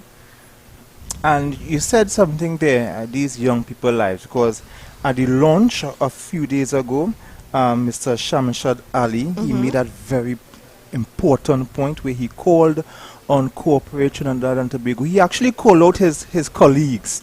and to come and do more for cricket, because it's for these gentlemen, these young players. He says it doesn't necessarily have to be cricket, but for these young athletes could have an option as opposed to being exposed to the negative effects of what's going on in Trinidad and Tobago and the wider world. Correct. And Go ahead. Go ahead. No, I see it's the hard work of not only the cricket board as per se, but the coaches and the managers, parents also, to make sure that their children grow up in a disciplined, respectful manner. And that plays an important part, because once they have that discipline, they would put forward with the commitment and dedication towards not only their education but the sport on the whole. Because you were mentioning before, I mean, they have to have a certain level of education, because not everybody is picked to play and move forward in life. So they do need to have the dedication and commitment, and it takes a lot of balance to have that going forward in life. And in terms of the other investments and by the Price Club Supermarket in terms of sport and cricket, what are some other things that we can look forward to? Well, we continue our corporate social responsibility throughout the year. So it's not based only on sports and cricket, but basically anywhere that we need help, anybody needs help, we venture into it. So for last year, February, March, we went forward with Kuva Tabaki Talpara Regional Corporation. We did some food voucher and hamper distribution, because the entire population was still being affected by the negative impacts of COVID. March, April, again, we were with the cricket board. August, we did the refurbishment of the State Park in Shogunas and created a green space for them. That also played along with Share Fair. Again, it's the youths. And we closed off the year with our Christmas promotion, but we took it a step further.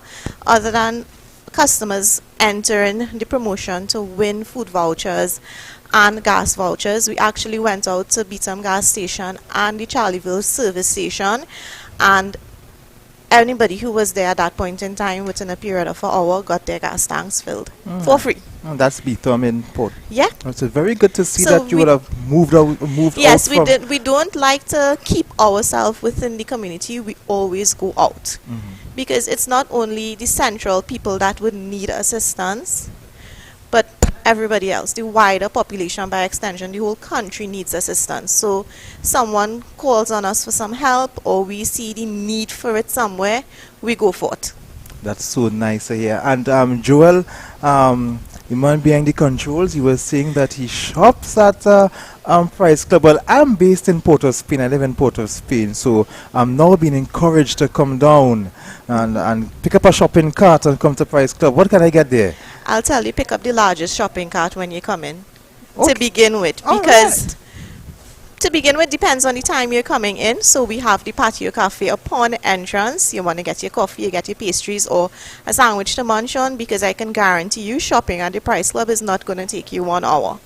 By the time you move out of there, you're going into the grocery, you get all your basic food items, a wide range and a variety based on if you have brands that you like to shop by, or if you're looking for something just reasonable, affordable. So we cater for everyone. Then you're going to go down into the snack. A lot of people's favorite section, so you don't have to have a child to enjoy that section. We have the over-the-counter pharmacy. You go into your seafood, your meats. And for the meal, we definitely have the car care section. You have a household, and the patio furniture has extended. So you're literally going to get everything that you possibly need for your household at the Price Club, inclusive of your groceries. That sounds very good, and of course I'll have to make my way, bring my wife and my daughter, because my daughter loves. One of the things I've learned with my daughter, good or bad, if myself and my wife we are shopping, we have we are pushing the cart, she would pass and she would see something she likes, she would take it up as if I don't know if she has money too. And she would put things in the cart That's as well. what daddy is there for. Yeah, that's true. And when you're exiting also, you have your wife and you have your daughter. We have the patio florist counter, so you can always purchase a nice bouquet for them on your way out. That's It's not only an occasion, you need to treat the females in your life. Of course. And today is International Women's yes, Day, and we so want to wish you thank you very much. that as well. Happy International Women's Day, and all of our ladies who are listening. And this is a reminder for men to treat these ladies not only today and then tomorrow. You're going back to the Every same single thing day. all the time. It should not be an occasion to purchase something lovely or do something lovely. Exactly. Well, we want to thank you so much for joining us here. It so happened to have you sitting with me. I'm not saying that Kavish, I'm not glad that Kavish is sitting with me. I do love his company as well, but it was so nice to have your company. Thank you once again, and as I said, it's a privilege to be here for another year. Thank you so much, and nice having you. And do come to the Price Club and shop. Of course I will. Of course I will. All right, thank you. Okay, thank you so much.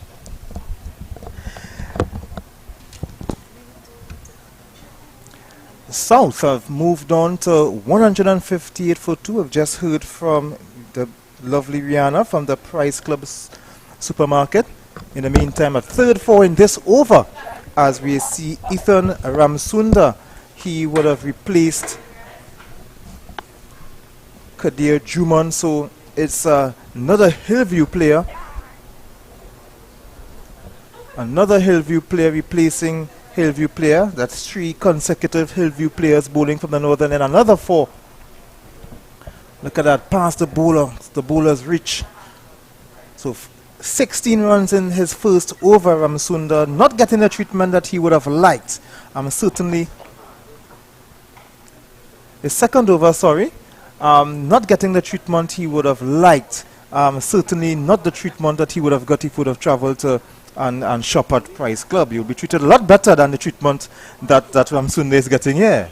Well, I must say, Ian, from just hearing all of those tantalizing offers and specials available at Price Club, I think I certainly have to obtain my membership card. Of course, I have to frequent there more often. I have to go. I definitely have to go. To the Price Club supermarket and go there, because how she described that to me, I can't not go. It's an offer you can't refuse. Of course. And I mean, she was so great in terms of how she marketed everything that they have to offer. It's something that, honestly, I think all of our viewers should certainly, whenever they get the chance, check out Price Club. And certainly let us know how it goes, because everything seems to be positive reviews coming out from there. Very positive. So an appeal coming from Malik Lewis in the meantime. He's into his 4th over, none for 17. South 162 for 2. Ball given extra flight, played defensively by the bowler. We get no run.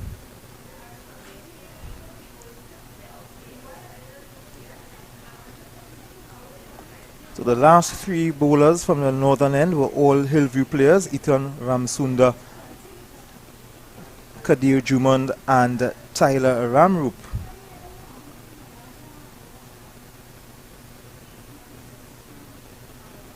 Malik Lewis from Fatima, they would have played each other yesterday. And good to see a lot of familiarity with these players. Yesterday they were playing on opposite teams, today they are teammates. We saw a lot of that yesterday as well in the Pres Naparima Derby, because many of the players would be playing together on their zonal teams as well as their club teams.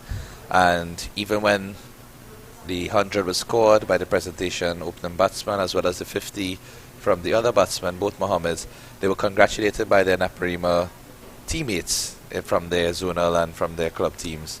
And it was very good to see that camaraderie and that unity and harmony amongst the young cricketers.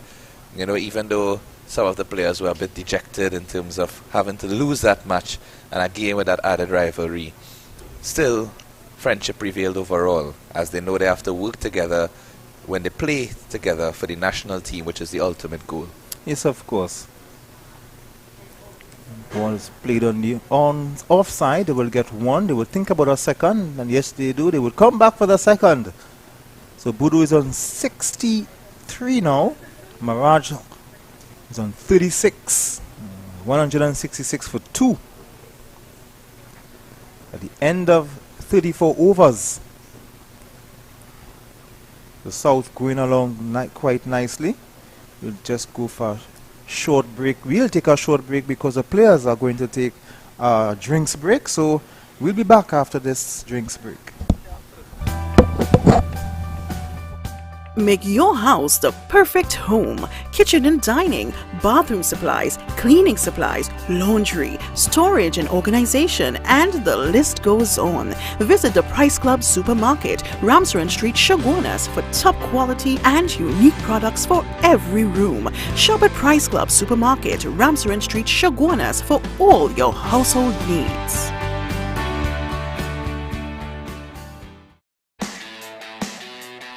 Get the largest selection of detailing products, car care maintenance, accessories, and so much more at low warehouse prices at the Price Club Supermarket, Ramsaren Street, Chaguanas. Transmission and gear oils, fuel treatments, spark plugs, and everything you need to keep your vehicle in a flawless condition.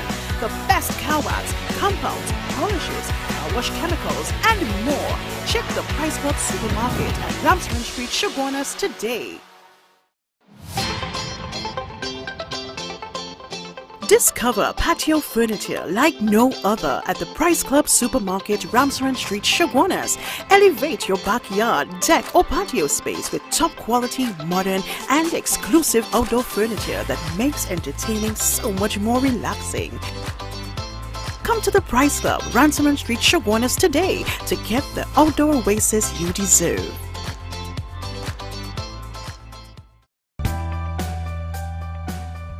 Make your house the perfect home. Kitchen and dining, bathroom supplies, cleaning supplies, laundry, storage and organization, and the list goes on. Visit the Price Club Supermarket, Ramsaren Street, Chaguanas for top quality and unique products for every room. Shop at Price Club Supermarket, Ramsaren Street, Chaguanas for all your household needs.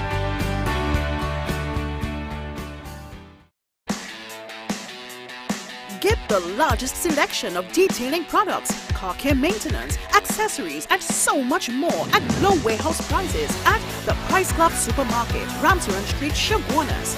Transmission and gear oils, fuel treatments, spark plugs, and everything you need to keep your vehicle in a flawless condition. The best car wax, compounds, polishes, car wash chemicals, and more. Check the Price Club Supermarket at Ramsaren Street, Chaguanas today. Discover patio furniture like no other at the Price Club Supermarket, Ramsaren Street, Chaguanas.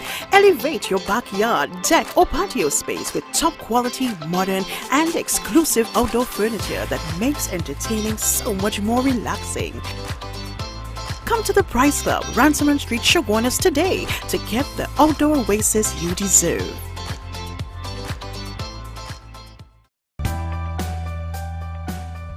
Make your house the perfect home. Kitchen and dining, bathroom supplies, cleaning supplies, laundry, storage and organization, and the list goes on. Visit the Price Club Supermarket, Ramsaren Street, Chaguanas for top quality and unique products for every room. Shop at Price Club Supermarket, Ramsaren Street, Chaguanas for all your household needs.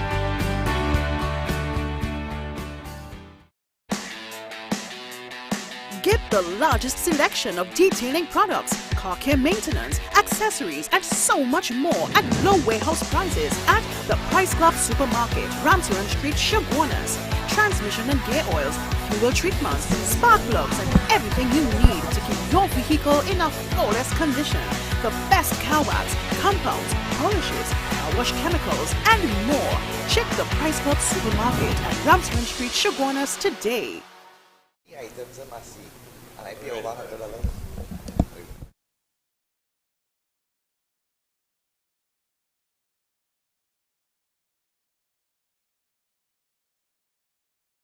Welcome back here to the National Cricket Centre as we have Ram Sundar.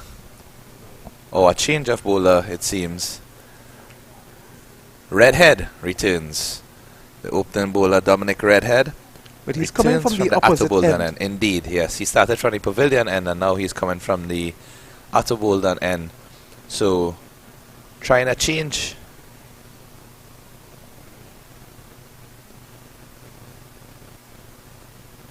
a bit short and wide. I would have thought that Redhead would have come in back into the attack a bit late, especially how they would have troubled the batsmen earlier on the pace. The fielder, the spinners got the wickets, but the batsmen, especially Bodo, started to play the spinners comfortably. And this one is played on the offside, they will get no runs.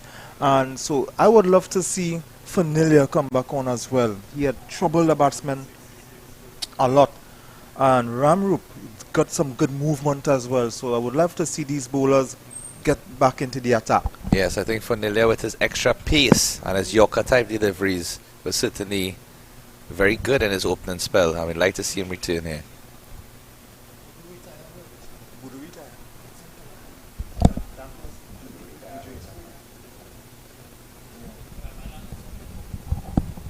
So, just want to confirm that during the drinks break, Budu had retired. So we're just going to confirm the new batsman coming in, Ramanan. Cristiano Ramanan.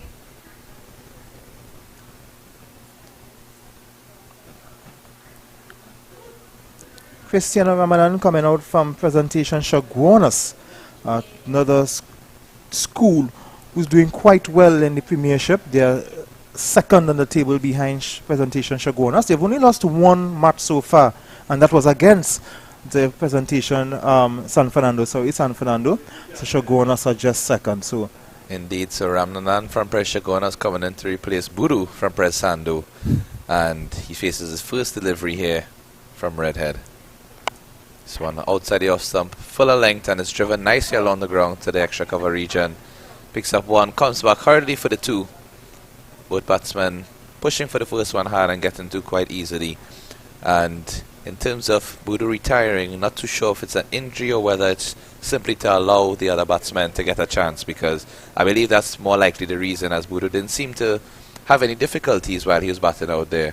And now we see the standings from the Premiership Secondary Schools League, where Presentation College San Fernando are the top, having played 6 and won 6 with a total of 72 points and 37 bonus points for 109 total and a positive net run rate of 2.8.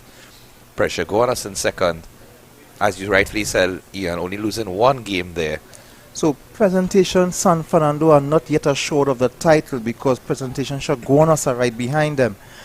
Anything could happen in cricket. Presentation College San Fernando could have a bad game, and just like that, Shagwanas will be above them. So a lot of play for in the last two rounds, very important. That's why it was very important yesterday for Naps to win, because they up to that point, up to yesterday, they were still in the running. So they would have to win their next two games and hope the other results go their favor. And this is the situation that that gives Presentation San Fernando the upper hand. But once they do what they have to do, they don't have to worry about what other teams do. As we see, Fanile is coming back into the attack. He has 4 overs, none for 16. He had troubled some of the batsmen earlier with his pace, and that bouncer I can still see in my mind. Again, I could sense your happiness as we saw him just taking back his mark there, Ian, because this young fast bowler certainly seems promising. Good mixture of bouncers as well as Yorker length deliveries. And the natural pace, as you said, he generates from a very smooth and efficient run-up shows that he has a lot to offer. He takes a bit of a test run there as he just has to regain his run-up. Always important, as we noted, for a fast bowler to have that smooth run-up and the ability to deliver with ease, because everything needs to be according to a certain rhythm. Let's see how he does in his second spell here for Nilier. First delivery a bit wide outside the off stump, played to the field at the point region. And Marajan 37 from 49, so he would be looking to get a 50 to follow in the footsteps of his captain Budu, as well as Ramjatan, who unfortunately was out on 42, just shy 8 runs off a 50 there, but good opening scores by the top half of the South innings. Well, that's an excellent delivery there, some extra pace and bounce again, Ian. Getting through to the keeper, even too hot to handle for the keeper, as that one seemed to have just passed his gloves and run down to third man, and batsmen were allowed to get a single as a bye. Just looking at some of the scores yesterday, Dimitri Ramjatan, just yesterday for Kuva East, he made a 43. So coming back today to make another 43 and taking 2 for 12. 2 good days for him. And Kuva East beating Barrackpore West by 137 runs. I'm looking at Khalid Mohammed again with that 116. Around the wicket is Fulia. The ball played on the onside. They will get... they will just hustle for direct hit here. And Good feeding attempt by South, but the umpire doesn't seem to be moved in his appeal.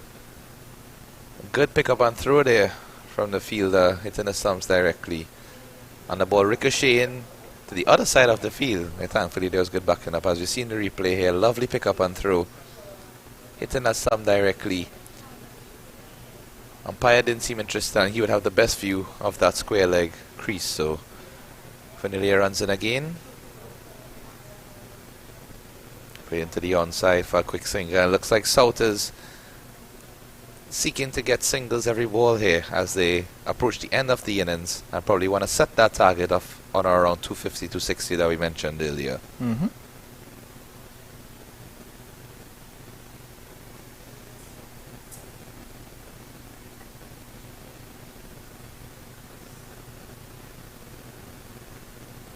This one played down to the third man region, and that's lovely shot for 4 runs here. So Vanilla a bit short with that delivery, not too wide actually, but the batsman just opening the face, didn't even have to step back and across the cut as the ball was within that arc, and knowing fully well there was no wide third man, running the ball down to the boundary. And we have seen the outfield here at the National Cricket Centre very excellent for batting as the ball runs smoothly along the carpet. Great work by the groundsman to have the pitch prepared and the outfield prepared in this condition. So Vanilla continues to bowl some good deliveries. Although the batsmen are getting him away for a couple 4s, couple 1s and 2s, but he's still showing that still giving batsmen problems. His pace, a pacey young man. He completes his 5th over, none for 31. So as I was saying earlier, he's an attacking bowler, but obviously attacking bowlers will go for runs. So I could tolerate that, but you just need to get the wickets. Gonzalez, the wicketkeeper, is getting ready to get ready just to line up himself as the bowler Redhead. That ball gets some height. Well handled there by... Seeing the breeze picking up very strong here as the jerseys on the back of the players are struggling to stay on. And even our Price Club banners, as we note in the camera, are holding fast in the wind here. So let's see if this wind can assist the bowlers in this second spell to get any extra movement. This one is played on the onside. They will get 1. Think about a second. Yes, they will come back. They will have to get there quickly. And not picking up cleanly by Redhead, but well backed up there. And they would complete 2. South are going along. They 117 for 2. Run rate still 4.92. Just 2 wickets down, so they can still accelerate and get to 280, 260, 280. And that's 2 more. That one seems to have come back to punch that through the covers, but instead taking the outer edge of the bat and going to the wide third man region. Getting a double. And Mirage pushing the score on here. One thing we've noticed with the fielders is that a lot of the throws have in fact not been directly to the keeper or to the bowler, and thankfully there has been good backing up, which is certainly a positive to note from the North fielding aspect, but we would be encouraged to try and get their throws a bit more accurate.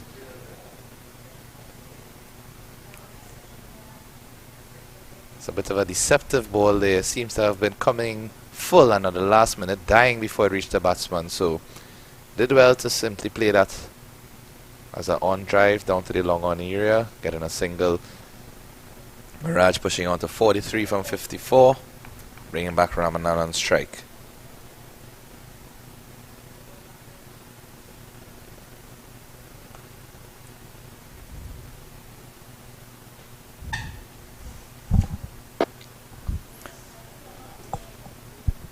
Some stifled appeal by the bowler. Seems to have pitched outside the leg and the umpire not interested. By a signaling leg byes there as they rotate the strike for another single. So Saul not looking to let any dot balls build up here as they want to increase this pressure and they want to continue to score on or around 6 runs minimum per over, and if they can get a boundary per over as well, that will certainly help their cause. This one is short and wide. Couldn't be the man there at point, so they will get no run.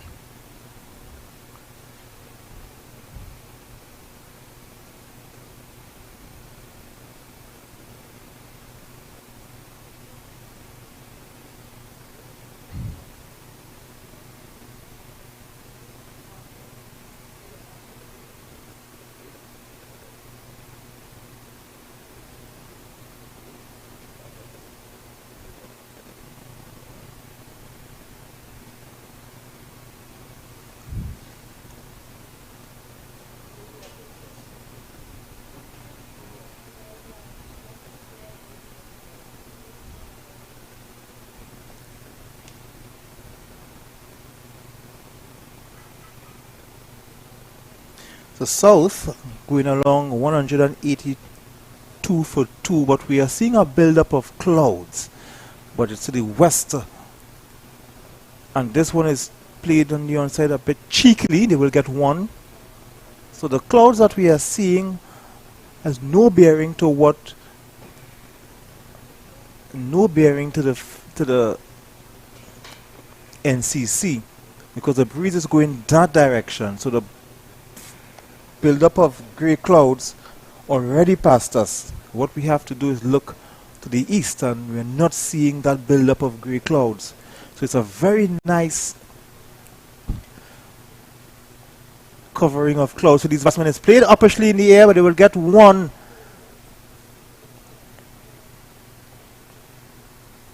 So these players are playing under very nice conditions, no sun, a nice breeze. If the weather can stay like this all season, they will take it. Indeed, and it's very rare that you see the rain on the opposite side of where the wind is blowing, because usually the rain would blow across the field. And in this instance, the breeze is blowing from right to left, and the rain is to our left, so hopefully these cricketers can get their full overs in.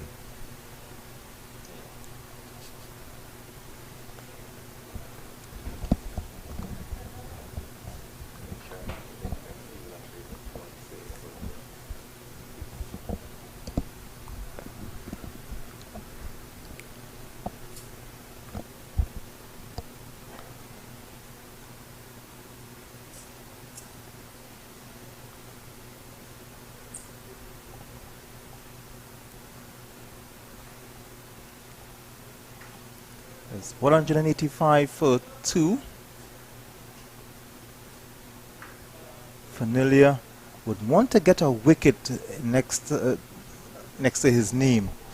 Yes, he certainly has put in a good shift in his spell and would want to be rewarded by getting a wicket. Yes, he has been bowling very good. He's just not getting the wickets to go his way.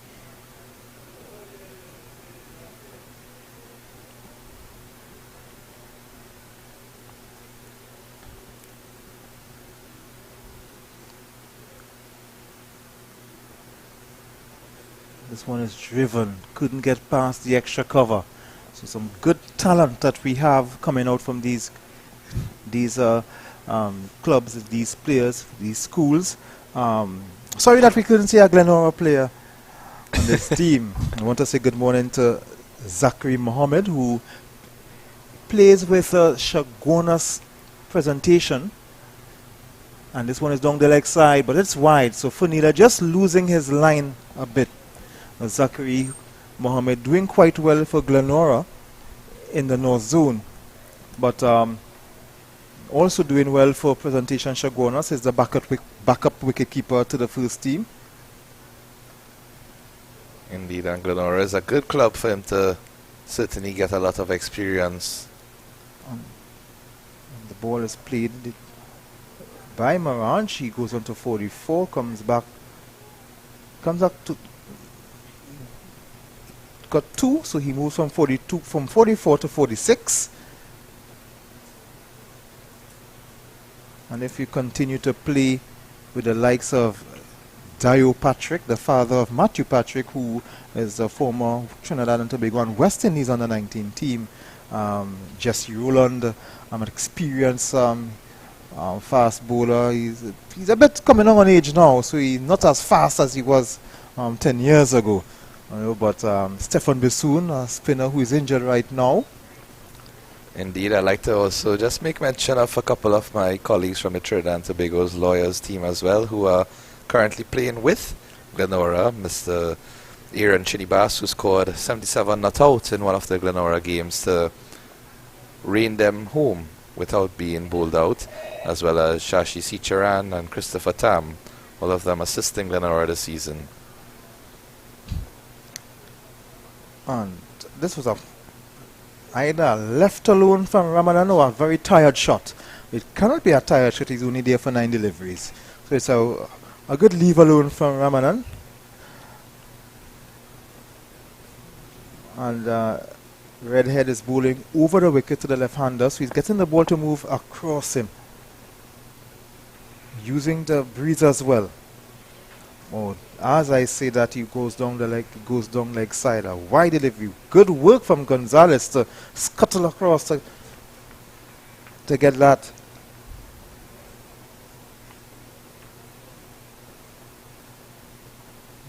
As we mentioned, Zachary Mohammed from Glenora. In the game that I did play, he took 2 beautiful stumpings. He effected 2 beautiful stumpings off the bowling of Dio.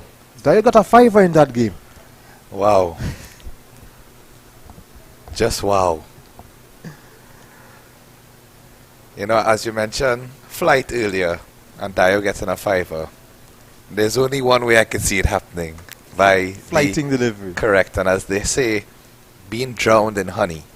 As you know, facing Dio sometimes and see them bowl, he has a lot of skill, a lot of deceptive flight in terms of how he bowls his deliveries. He has a delivery he called the Chopra. Indeed. I'm not sure if I got it right, but he also has a delivery he doesn't know the name of because he doesn't know how he bowls it, but it works out pretty well at times. And 2 wides in this delivery. Redhead just straying a bit.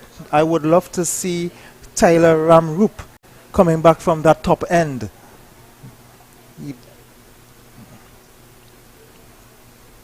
So perhaps Yasser is saving him for the final 10 overs. But I would love to see Ramroop coming back. Indeed, I think at this stage, due to the attacking nature of the batsmen, as we see a lovely drive straight back there behind the bowler for a single. Ramroop was a bit slower than Redhead and Fonilier, so it could possibly be that he's trying to get the batsman to play the bowlers with a bit more pace rather than the slower bowlers. But I agree with your suggestion, because that could actually offset the batsman and they might get accustomed to the ball coming on. So Ramroop, if he uses his variations and his accuracy, should be able to get the batsman confused. And what would help, what has been helping Ramroop as well, because he's a bit slower, the breeze will have more effect on his bowling as well. That's why he has been getting exaggerated movement. So if he comes back from that top end with a left-handed Ramadan, he will cause more problems. Indeed. Especially as the breeze is much stronger now as well. Even though the ball is older, it will certainly help, because once you throw that ball into the air, the breeze will be a factor to contend with.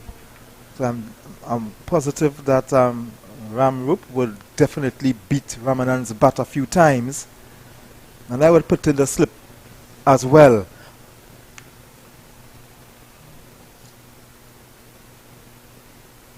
And this one is short, he's cutting. He will get 1 for sure. He comes back for, he slipped, but he would get back for 2. So Mirage moves on to 49. And that's the end of the over from Redhead. 7 overs, none for 43. So I would love to see, as I mentioned, the return of Ramrup, and maybe from this end, Zakilon Beckles, who hasn't bowled since his opening spell. Indeed, well, it seems as if Fournier is going to continue from this end, as he, out of all of the pace bowlers we have noticed thus far, seems to generate the most amount of pace as well as accuracy with his Yorker type deliveries, and I believe those deliveries would be very important at this stage of the innings where the batsmen are looking to accelerate and to attack. So if we can pitch a few in the block hole and restrict the batsman from scoring freely, can possibly retain the game in North's favour here.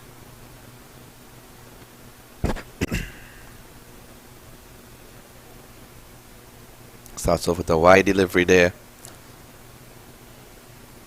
So North's trying a bit in these recent overs here, with some extras being given away, some cheap singles, and also balls just being pitched a bit either too wide or too full at times.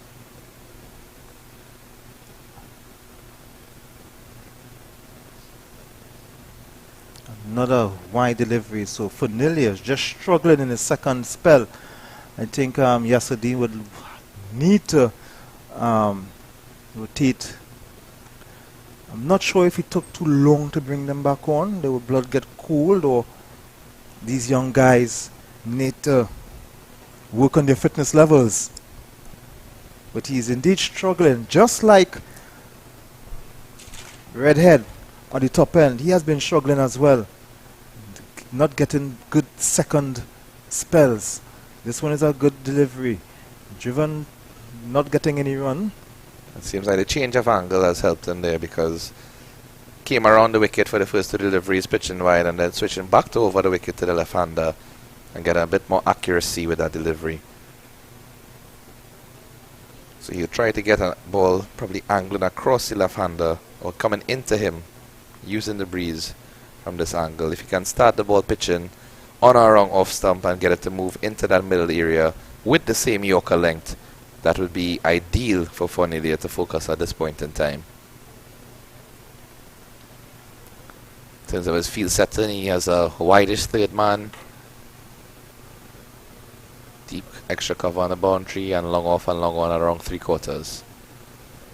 Good diving stop by the bowler there to prevent a single. So apart from the two wides, 3 dot balls to build some pressure, and Ramanan 11 from 15, scoring freely, but I'm sure he would be considering his colleague on the other end who's on 49.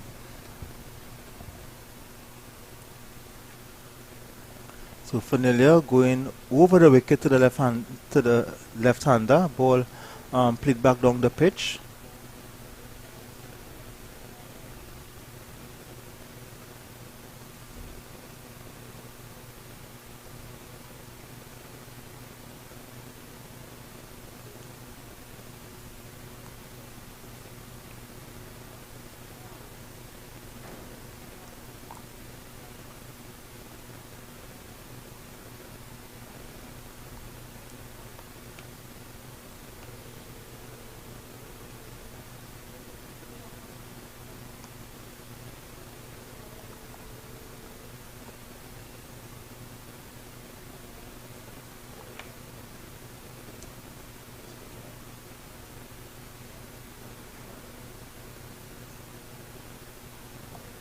Ball played on the onside. They will get no run again. So Fournier, despite the 2 wides, got 6 dot balls after. So 7 overs, 30 runs for Fournier. South after 40 overs, 197 for 2. So they have the last 10 overs. If they can get a runner ball, 6 runs per over, they can get to about 257, 260, which should be a decent score. Yes, and the umpire seems to have singled the last power play there, I believe.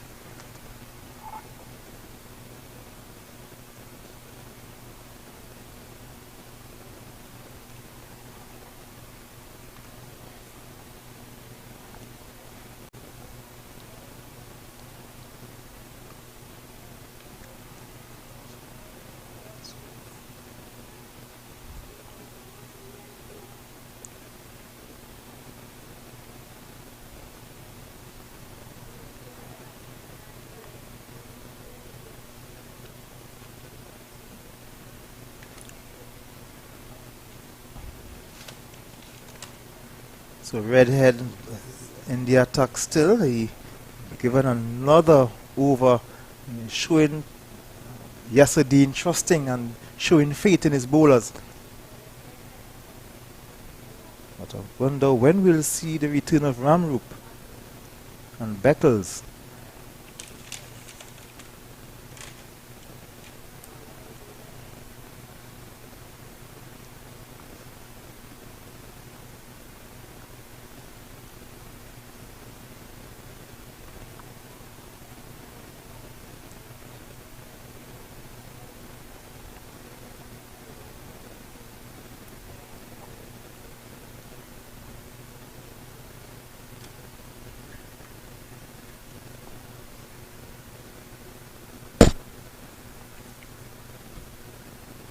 And oh, he's had to duck from that, and he will just get one. The violent shot from Ramanan. Yes, and So Mirage from bringing up Mirage, his sorry. 50. From Mirage. A violent shot from Mirage, as you mentioned, brought up his 50 with that.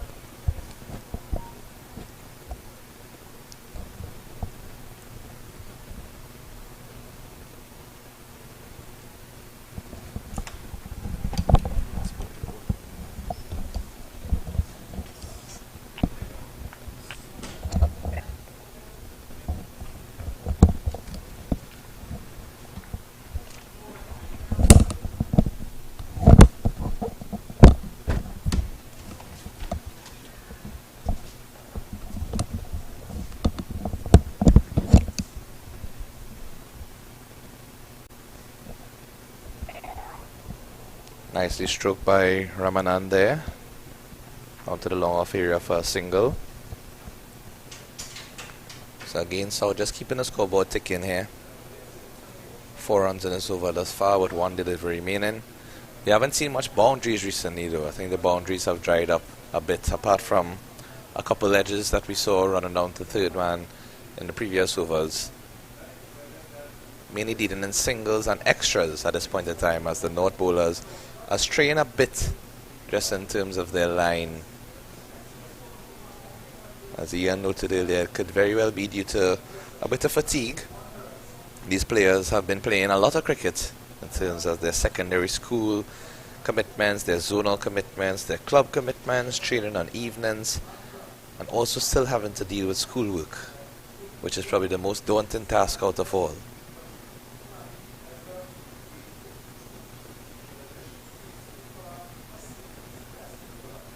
And that's the end of that over there by Redhead.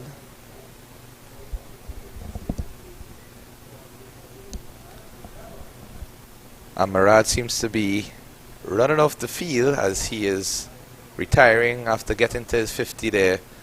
Raises his bat as I'm sure his teammates are applauding him downstairs. And we see the entrance of Ramsaran, the new batsman for South. So it's really great here to see in this North-South Classic that every player is getting an opportunity. As Ian noted earlier, the full 13 members of the squad are being utilized, whether it be changes in batting, bowling or fielding. And once a batsman reaches to that 50 mark, as we have seen thus far in this innings twice, they give way for another batsman to come and get a chance in the wicket. So Ramsaran will relish this opportunity here. It also adds to the confidence, because when you enter the wicket after your colleague has fallen, it's certainly different in terms of entering the wicket when your colleague has retired on a high. So that momentum should certainly transfer for the last 9 overs in this innings, as South looks to finish strong and to get up to that 250, 260 mark. See the captain Dean returning from this pavilion end.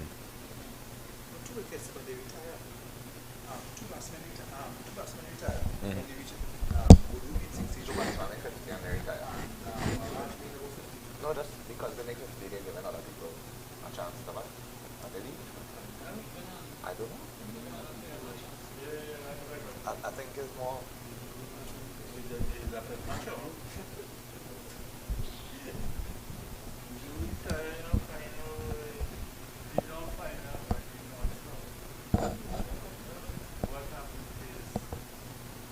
That one straight down to long on there. A single pushing hard for the first one and looking for the second.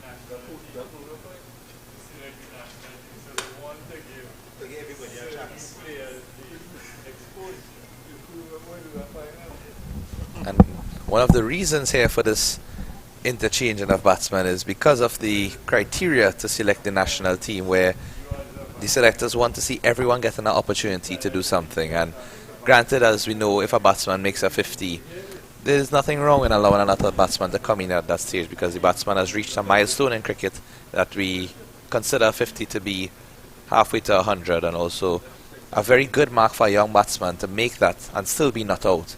So again, very encouraging to see all of the players being utilized and given a chance to come and show their talents on display. So Yasuddin bringing himself back into the attack. None for 19 on 2 balls short of 6 overs. I think we'll see Ramrup coming back from the northern end. I believe so as well.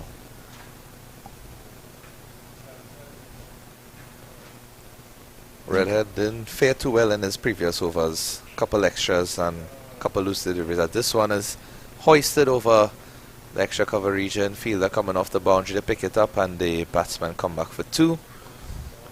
I'm not sure if the change of ends was good for Redhead. Yes, because I he think bowled it his may have. opening spell from the southern end. Indeed. And as you see with the field change recently within the last 10 overs or so, Ian, when they have put a batsman on the boundary in the offside region, whether it be from the pavilion end or from the Ataboldan end, it has certainly dried up the amount of boundaries, because we have seen a lot of twos and a lot of singles being run in that region when the ball is played, but certainly not as much boundaries as before. And that's the end of the over from Dean. Now Beckles is the chosen bowler to return from to the northern end. So still not seeing Ramrup, who took the first wicket today and got some good movement. So I'm kind of disappointed not seeing the return of Ramrup. But Beckles had a very good opening spell himself from the northern end, opening with Redhead. Yes, I believe we've only seen 5 bowlers used by North, if I'm not mistaken.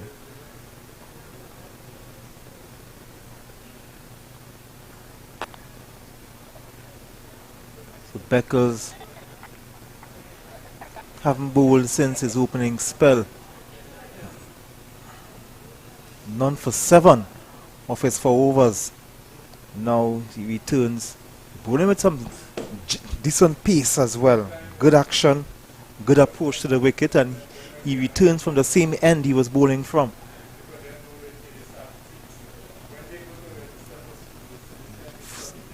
Now they were scuttled for 1 after they were sent back. So some sloppy work in the field by North.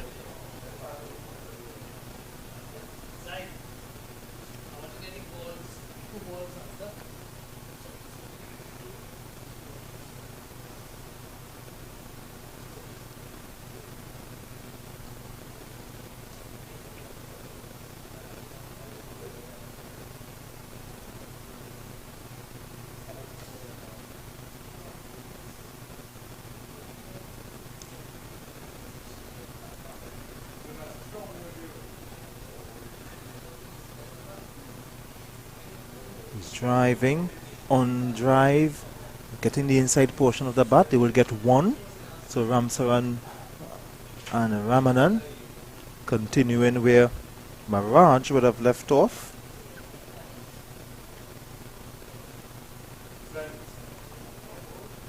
So Ramanan from presentation Shaguanas, Ramsaran from presentation San Fernando. That ball short, pulled away. But just get 1 and they will return for the second. So Becker is getting a bit aggressive.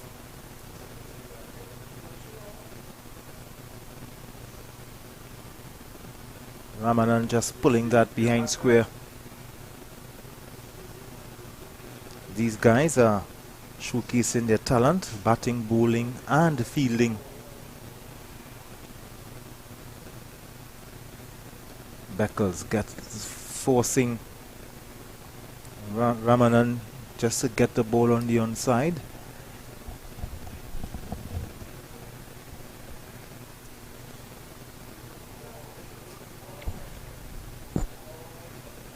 It's North-South Under 15 Classic on Cricket 360 TV. And the National Cricket Centre is beaten outside the off stump. So Beckles completing his 5th over, none for 11. Very good returns. Not getting the wicket, but very economical from Beckles. You would thought that South would be looking to accelerate. But Beckles and Yasser doing quite well with the ball.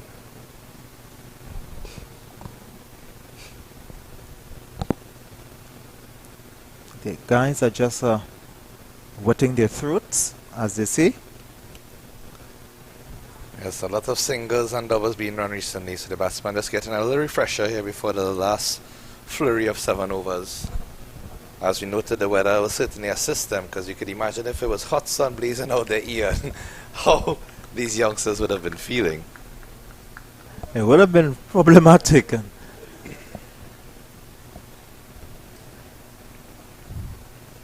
So we are seeing a change in another batsman here. Seems to be holding his right upper thigh region. And it will be a change. Maybe a possible minor injury there. Let's hope it's nothing too serious for the young man as he walks off. So Levi Ghani is the new batsman coming in.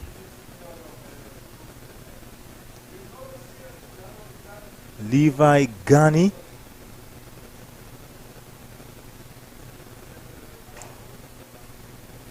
He will join Ram Saran.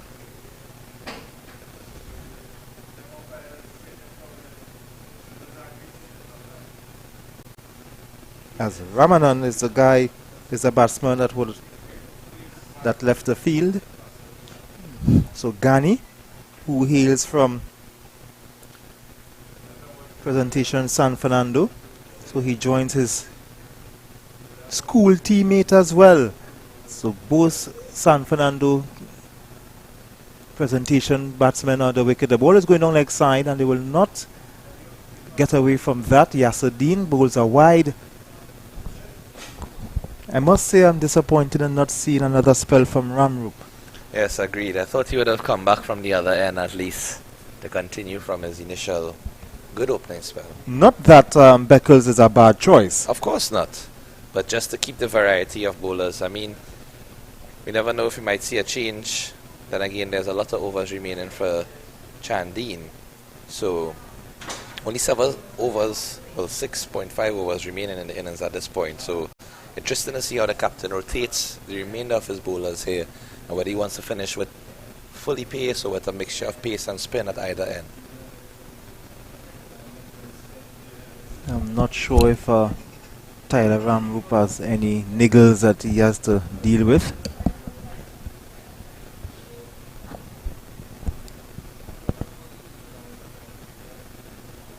Did he respin that one? It looked like a bit of a variation at the last moment, probably just flicking the fingers to probably get the ball to turn away from the right-handed batsman instead of going towards him.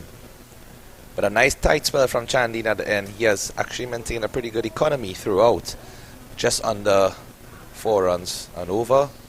And in these death overs as well, still keeping it relatively tight as we see this over, bit expensive with a couple extras and a couple singles, but hopefully he can retain the finish strong here. 6 runs off this over so far.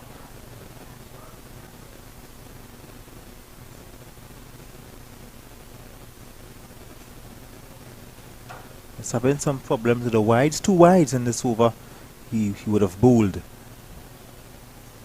Yasser with a number 47 on his back. Close chance there. Almost opportunity for a run out, but Batsman seemed to be safely inside. So again, every ball here is exciting because something seems as if it's about to happen, whether it's a run, a wicket. Nice drive for a single down there to long off. Not picking up cleanly. And what is this? Oh, the big mix-up there, Ian. A very big mix-up. Should have been a run-out. Should have been a run-out. The two batsmen were almost on one end. The two batsmen were on one end, not paying attention to what was going on because there was the midfield.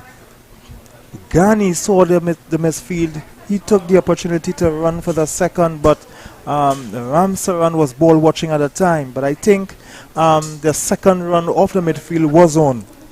And again, the throwing of the North fielding team was not the best, as it should be a bit more accurate, at least towards the keeper if you're not aiming directly for the stumps, because if the throw was accurate there, would have easily been a run out.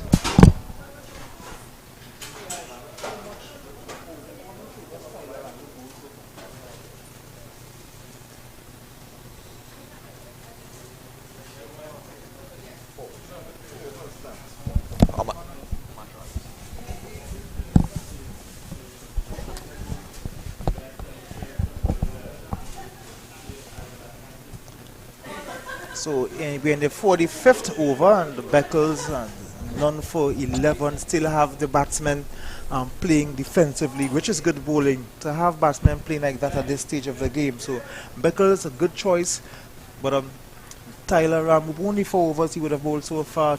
Took the wicket, the first wicket.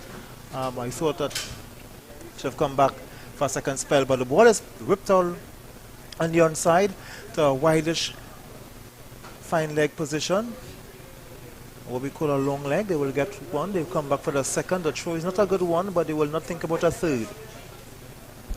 Yes, I think a challenge for South was that they had 2 new batsmen in these death overs as well, because usually if the batsman that was in, Miraj, who made the last 50 and came out retired, as well as the other batsman who came out retired hurt, yes, that would have been a totally different position if both batsmen were still in at this time. Because these batsmen now have to see the pitch, how the bowling, see how the pitch is playing. So of course, but every new batsman comes to the wicket, the run rate will slow down. Unless you are a certain Ricardo Powell. Indeed, or a certain Kyron Pollard or Hardik Pandya, one of those master blasters as they like to call them. Ramsaran is 5 from 10 deliveries. Ghani 5 from 2. He's looking to get on with it. So South looking to motor along. They can still get to 250, 260.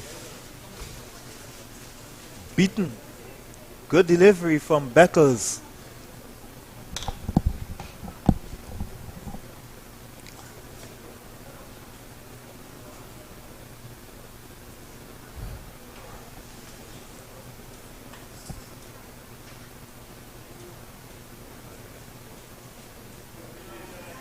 Beckles. Oh, this one is wide, way too wide, and rightfully called by the umpire. Yes, and as we noted just now in terms of attacking batsmen, recently I looked at a documentary on Netflix involving the Mumbai Indians. The name of it is Cricket Fever Mumbai Indians, which is a good watch for any young cricketer out there who is interested in reaching to the professional stage of the IPL and seeing all of the rigors that it involves being in such a franchise, you know. It looks like all fame and glory from the outside, but it's a lot of hard work, dedication and sacrifice to reach on the inside. So, good feature there, mentioning a couple of our Trinidad and Tobago players, Evan Lewis and Kyron Pollard, who were in the spotlight in a few episodes as they were marquee players in the Mumbai Indians team of that season. Beckles runs in again here. Better pitch delivery. Watch carefully by Ghani. And there's one more delivery remaining in Beckles over. Tidy spell thus far. Approaching the end of his 6th over. Only 18 runs conceded. But certainly love to get something in the wicket column. That's the only thing that's missing from Beckles. That's one That seemed a bit wide, so umpire actually been very shook his lenient. head a bit there, but it seemed as if the batsman was going to execute a shot, and at the last minute he just left the bat hanging. Look at it again. That was wide. That Yes. should have been called. Not too sure why he was extra lenient there, because the batsman didn't even go through fully with the shot. He actually pulled away from the shot when he realized how wide the delivery was. So I think Beckles would have got away from that one. Maybe the umpire is, because it's nearing lunch, maybe he wants to get on with it, so he can come in and have and grab a bite. And every wide signal he's been kept out a little bit longer. It's 222 for 4, the start of the 46th over. Yassadeen is continuing his attack, his spell. The batsman will take for 2. A little bit of confusion, but the 1 run is sufficient. Yassadeen into his 8th over, none for 27.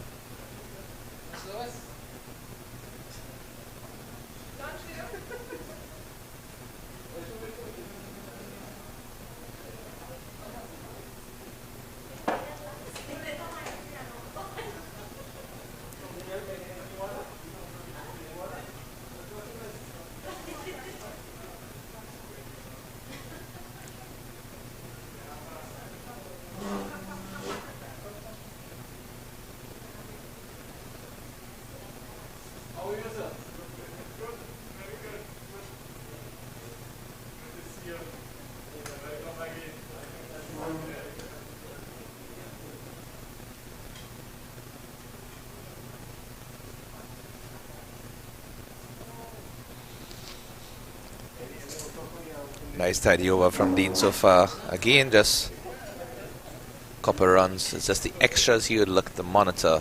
Being a spinner, generally you don't want to give away any wides or any no balls, especially at this late stage of the innings, as that one is played down to long off there for a single.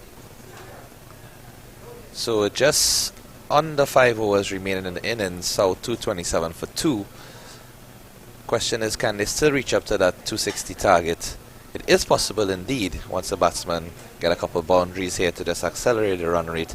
As we see this batsman, Ramsar hits it high up in the air, and none of the fielders goes for the catch. Quite a dismay and disappointment of the North captain, as he just looks and bows his head there, because the ball seemed to be in the air for quite a long period of time, and neither long on or long off seemed to really rush in for the ball. He just casually jogged in, and the ball ended up dropping short before both of them.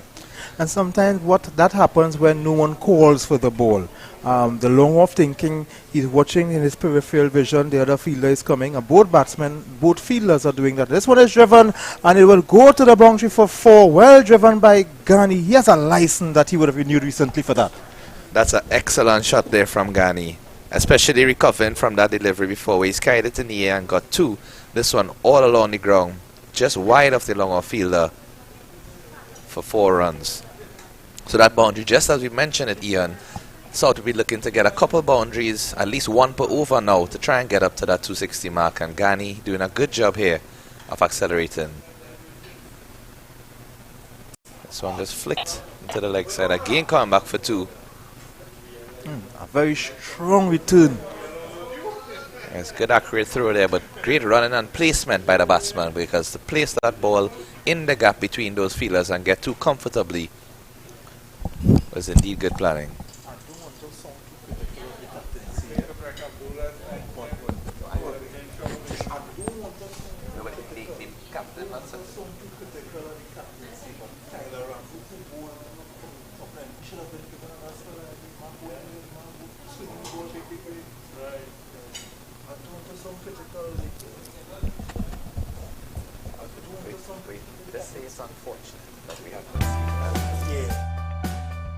Make your house the perfect home. Kitchen and dining, bathroom supplies, cleaning supplies, laundry, storage and organization, and the list goes on. Visit the Price Club Supermarket, Ramsaren Street, Chaguanas, for top quality and unique products for every room. Shop at Price Club Supermarket, Ramsaren Street, Chaguanas, for all your household needs.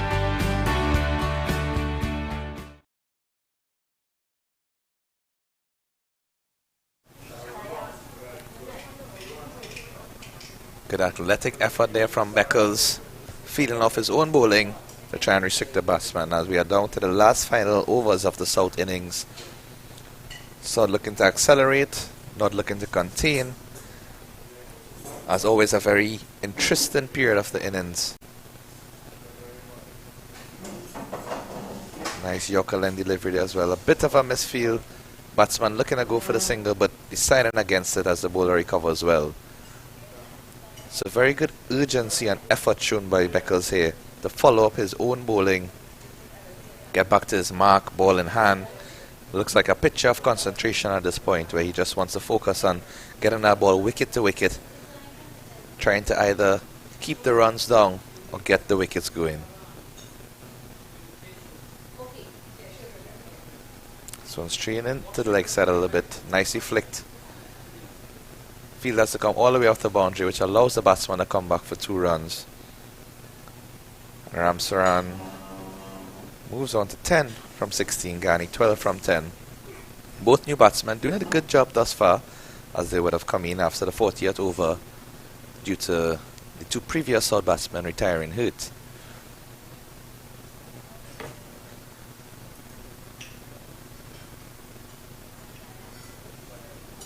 Nice tidy line and length as well. Good feeling there by short cover, getting the ball into the keeper and ensuring that the batsman doesn't stay outside of his crease.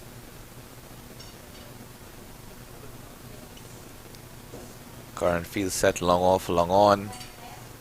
Deep mid wicket. Deep extra cover, as well as a wide third man.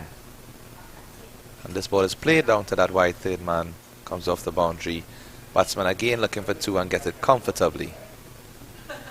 Bowler does not seem too pleased there, and umpire signals 1 short.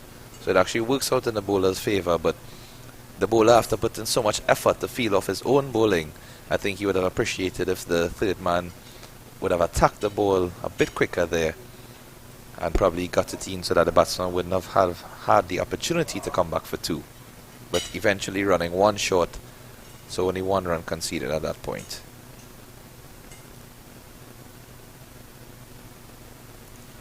Again, similar delivery and similar shot played. The fielder taking the advice this time from the bowler, approaching the ball much quicker, so restricting the batsman to a single. And that's the end of Beckles' 7th over. 7 overs, none for 22.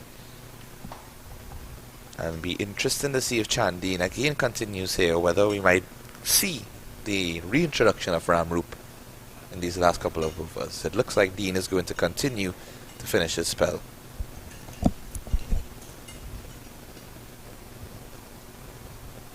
And it would also look like Beckles would just finish off on the top end. So it's very disappointing, unfortunately, that I've not seen Ramrup given another spell. He bowled well for his 4 overs, getting the wicket. But I'm sure he would have done enough to let the selectors know, I am here and I am available. Yes, I agree. We're not too sure whether it's a strategic decision by the on-field captain or the coach of the North team, or whether it could be any slight niggle or injury to that extent. But North will back their bowlers who they have chosen to finish strongly here, as that one is short, pulled away into the leg side, not as convincingly as he would have liked. Just a single, and he would have wished to capitalize on that and probably get a boundary. But it brings the powerful Ghani on strike, who has shown appetite to strike the ball fully when he gets the chance.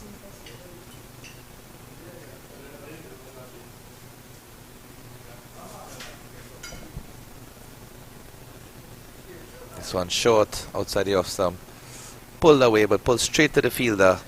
Non-striker was out of his crease there for a bit, so fielder having a shy at the stumps, thankfully not hitting directly to complicate the situation for the non-striker. But it's all happening here in these final few overs in the South innings. This one just played short there by Ghani, so 2 dot balls, 3 dot balls in the over out of 4, building some pressure on the South batsman. Ghani would want to probably get a boundary here to improve the run rate in this over. And he goes high. This one's kite down to the long. Oh, it's gone all the way for 6 here. just past the fielders, converging, long off and long on, running almost into each other there. But the ball had enough power on it to just cross the boundary, and let's see that in replay again. An excellent straight back 6 from Ghani. Just as we mentioned, he will be looking for a boundary, and he gets a 6 to relieve a bit of that pressure and that tension. Loud applause from his teammates as well as they approach that 250 target. Full toss here, pull down to long on for a single. So he'd want to retain the strike, Ghani, as we go into these final 2 overs. He seems to be the more aggressive of the pair between Ghani and Ramsaran, as he's on 19 from 14, Ramsaran 13 from 21. And Chandine finishing his 9th over there, 44 runs conceded thus far. So it looks as if Beckles is going to bowl the penultimate over from the Attoboldan end, and Ghani will be relishing this opportunity to see if he can score heavily off Beckles, and if he can stay there at least till the 50th over.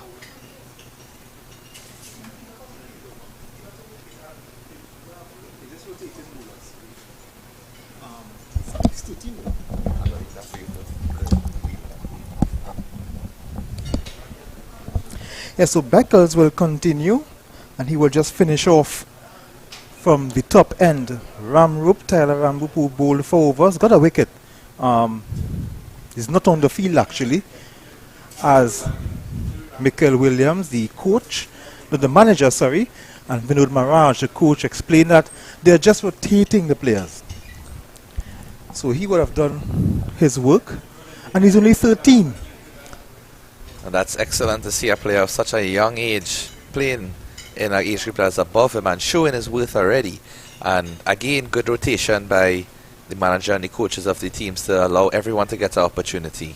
Beckles doing well for himself, none for 22, only a wicket missing in his statistics, but he's bowling very well.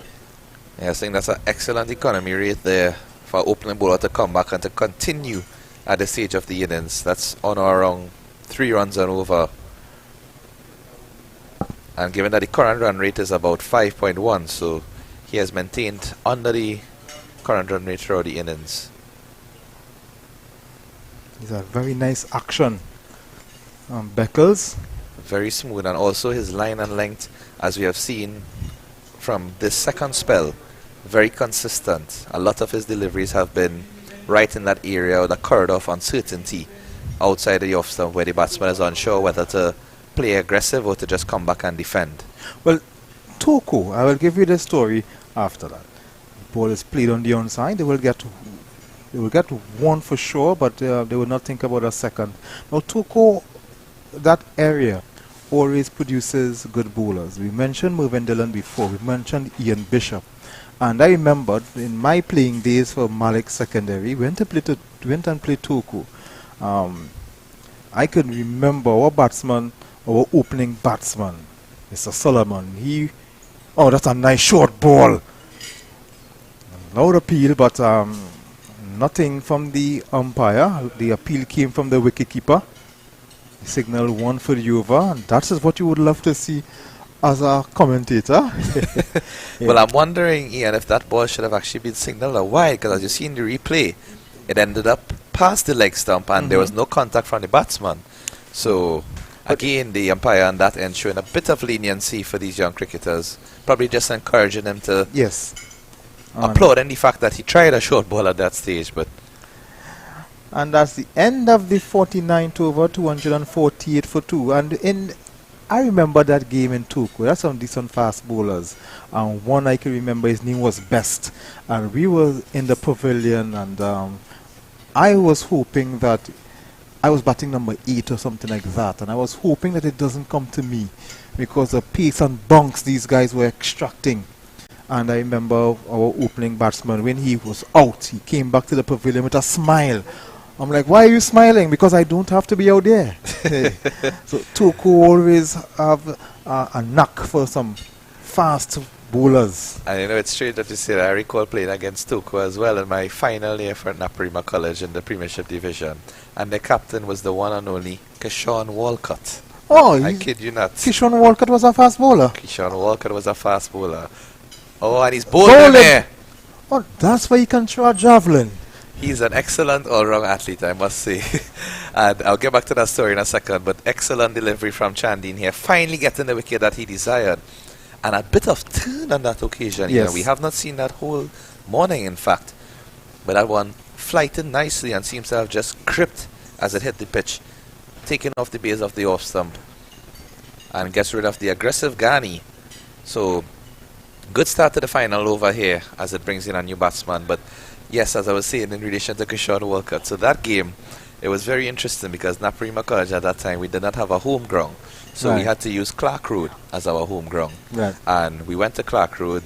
We scheduled to reach there, let's say, for around 8:39, go to deal with the covers, warm up and so on. When we got there, the entirety of Toko's team was already there. And they were waiting for us because they said they had to leave home around 4 or 5 in the morning Ooh. to reach down. And, you know, it was really nice to see all of the guys together. Kishore Walker from that age was huge in stature and towering over the rest of his team and our team at the same time.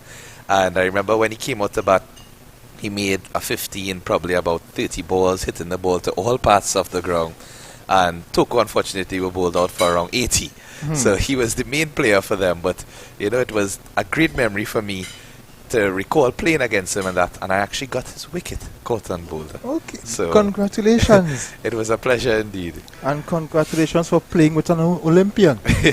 Indeed. I mean, it was at the point before he ventured into his javelin throwing skills. But I recall a couple of years ago when I met him in Barbados. And I asked him, hey, you remember that game down in Clark Road? And he shook his head and he smiled. He said, I'll never forget. This is a final over. This is Yasadeen. The ball is played in the air, but it will bounce safely. Batsman will just complete one. And that's the 250 up. 250 for 3. So they got to the 250. Let's see if they can just stretch to 260. 10 runs to get from just about 3 balls. Ali Khan and Ramsaran at the wicket. If he's anything like the Ali Khan that plays for Red Force, he will not get a 10 runs. I'm not going to say it. It looks like he's run out here, unfortunately. Oh, a bit of the commentator's curse here. Ali Khan fallen to the demise, trying to push for that second run, but it wasn't on as the ball went straight to the fielder on the first single. So unfortunately, Ali Khan not coming to the fore with the bat, but excited to see if he's going to open the bowling for South. I'm not going to say that. If he's anything like the Ali Khan who plays for the Red Force, we can look out for a good spell from him. Certainly. So it's 251 for 4 as South lost their 4th wicket and 2nd in this over, and this brings Mohammed. Another young cricketer from Pres San Fernando. Aryan Mohammed, another player with the leading team in the Premiership division. I think it's evident why Pres Sando is undefeated right now, because across each age group, under 15, under 17, under 19, they have players that are plying their trade for the zonal team. As you see the replay here, very clean pickup and throw by Fournier, and it was accurate into the keeper's gloves. Whoa, excellent throw from... Excellent fielding there. Not only is he a good bowler, you're seeing that he's a good fielder as well. And it's one of the few occasions where the fielders actually thrown directly into the keeper's gloves, and you see the difference because it gives them a few seconds to break the stumps before the batsman reaches in. So stroked nicely into the offside. Single obtained last over, so they're trying to maximize all of the runs that they can get. As we come up to the last delivery in the South innings here, where South will be looking to get a boundary. Ramsaran would ideally want to finish strong, and at the same time finish not out if he can, to impress the selectors. So it'll be interesting to see how he approaches this last delivery here. Steps across, whips that to the leg side and goes straight to the field on the boundary for Nearly again with that strong hand. On some hesitation on the wicket as the batsman want to go for 2, but he's run out at the bowler's end. I believe if he was paying attention, he would have easily gotten that second run, because the batsman at the non-strikers end ran down very quickly for the second, whereas the batsman at the keeper's end was not looking for it. And at the end, South finishes 253 for 5 after the 50 overs. Chandine 1 for 48 after his 10 overs, and a run rate of 5.06 being the final score of 253 for 5. So a good all-round performance from both teams. Good captaincy from Dean Yasser-Dean. Good bowling from the bowlers. Sorry, we didn't get to see more of Tyler Ramrup, but because of the rotation, he just bowled his 4 overs. He was actually off the field for a lot of the game. Good bowling, some good knocks from Zain Maraj. He made 52, Brendan Boodoo 63, Dimitri Ramjatan 42. These are some of the good scores that were put together from South, and some good bowling. Of course, we can't forget Zakilan Beckles, who bowled superbly. Ronaldo Fanilia, who bowled superb with some aggression, some good bouncer as well. Of course, from the skipper, Yasser-Dean, good bowling mentioned already from Tyler Ramrup, Malik Lewis. So it's good all round. You could see why this is the cream of the crop, the North-South Classic. Exactly. It was a very good show in this first innings here by both teams, South and North-South, would, I assume, be confident with their total, as they finished very strongly on 254 and not losing many wickets, as in fact a couple of their batsmen retired after they made 50 runs to allow for other batsmen to get an opportunity. But good shows, good scores on play, and we look forward to seeing the return when we come back and how North would go about approaching their innings from that standpoint. So we'll go on a short break. When we come back, we'll come back with North needing 255 runs to win from 300 balls. It's a North-South Classic here at the NCC. Make your house the perfect home. Kitchen and dining, bathroom supplies, cleaning supplies, laundry, storage and organization, and the list goes on. Visit the Price Club Supermarket, Ramsaren Street, Chaguanas, for top quality and unique products for every room. Shop at Price Club Supermarket, Ramsaren Street, Chaguanas, for all your household needs.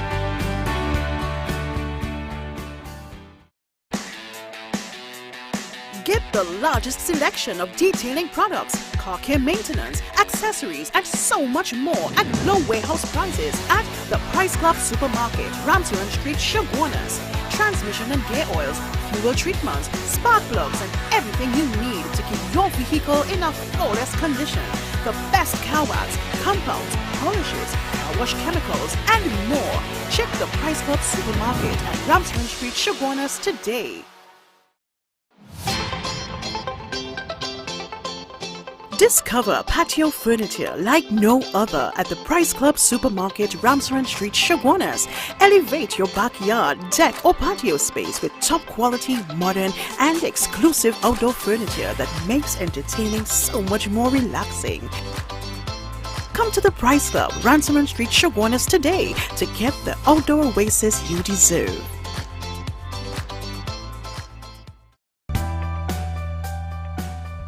Make your house the perfect home. Kitchen and dining, bathroom supplies, cleaning supplies, laundry, storage and organization, and the list goes on. Visit the Price Club Supermarket, Ramsaren Street, Chaguanas, for top quality and unique products for every room. Shop at Price Club Supermarket, Ramsaren Street, Chaguanas, for all your household needs.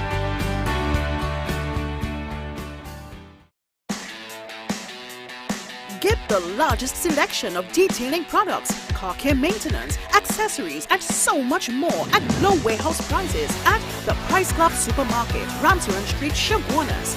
Transmission and gear oils, fuel treatments, spark plugs, and everything you need to keep your vehicle in a flawless condition.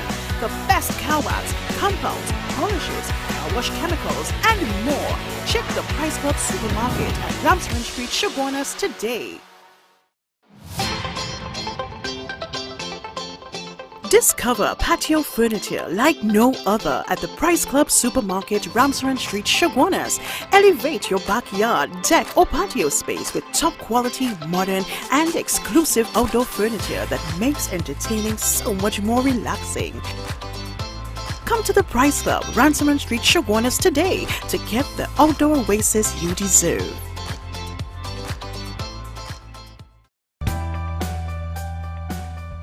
Make your house the perfect home. Kitchen and dining, bathroom supplies, cleaning supplies, laundry, storage and organization, and the list goes on. Visit the Price Club Supermarket, Ramsden Street, Chaguanas for top quality and unique products for every room. Shop at Price Club Supermarket, Ramsden Street, Chaguanas for all your household needs.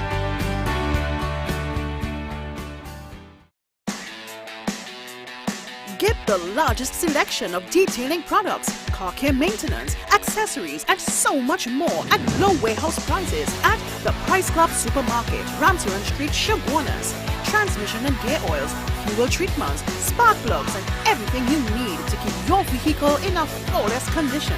The best car wax, compounds, polishes, car wash chemicals, and more. Check the Price Club Supermarket at Ramsden Street, Chaguanas today. Discover patio furniture like no other at the Price Club Supermarket, Ramsden Street, Chaguanas. Elevate your backyard, deck or patio space with top quality, modern and exclusive outdoor furniture that makes entertaining so much more relaxing. Come to the Price Club, Ramsden Street, Chaguanas today to get the outdoor oasis you deserve.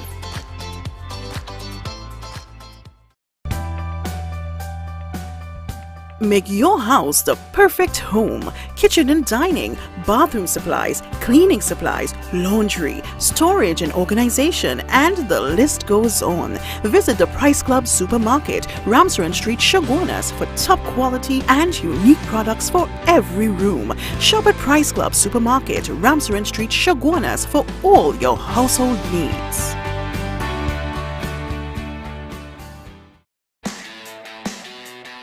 Get the largest selection of detailing products, car care maintenance, accessories, and so much more at low warehouse prices at the Price Club Supermarket, Ramsden Street, Chaguanas. Transmission and gear oils, fuel treatments, spark plugs, and everything you need to keep your vehicle in a flawless condition. The best car wax, compounds, polishes, car wash chemicals, and more. Check the Price Club Supermarket at Ramsden Street, Chaguanas today. Discover patio furniture like no other at the Price Club Supermarket, Ramsden Street, Chaguanas. Elevate your backyard, deck or patio space with top quality, modern and exclusive outdoor furniture that makes entertaining so much more relaxing. Come to the Price Club, Ramsden Street, Chaguanas today to get the outdoor oasis you deserve.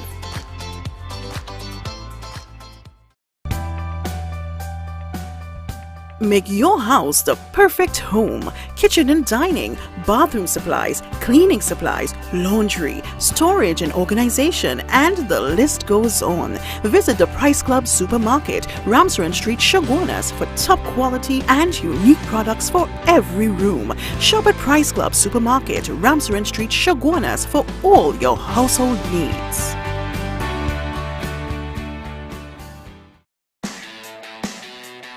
Get the largest selection of detailing products, car care maintenance, accessories, and so much more at low warehouse prices at the Price Club Supermarket, Ramsden Street, Chaguanas. Transmission and gear oils, fuel treatments, spark plugs, and everything you need to keep your vehicle in a flawless condition. The best car wax, compounds, polishes, car wash chemicals, and more. Check the Price Club Supermarket at Ramsden Street, Chaguanas today. Discover patio furniture like no other at the Price Club Supermarket, Ramsaran Street, Chaguanas. Elevate your backyard, deck or patio space with top quality, modern and exclusive outdoor furniture that makes entertaining so much more relaxing. Come to the Price Club, Ramsaran Street, Chaguanas today to get the outdoor oasis you deserve.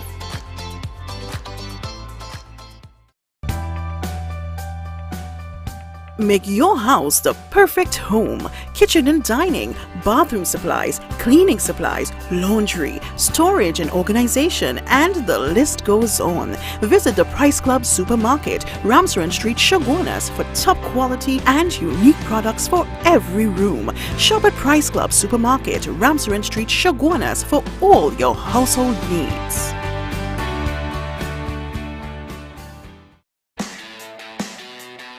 Get the largest selection of detailing products, car care maintenance, accessories, and so much more at low warehouse prices at the Price Club Supermarket, Ramsaran Street, Chaguanas.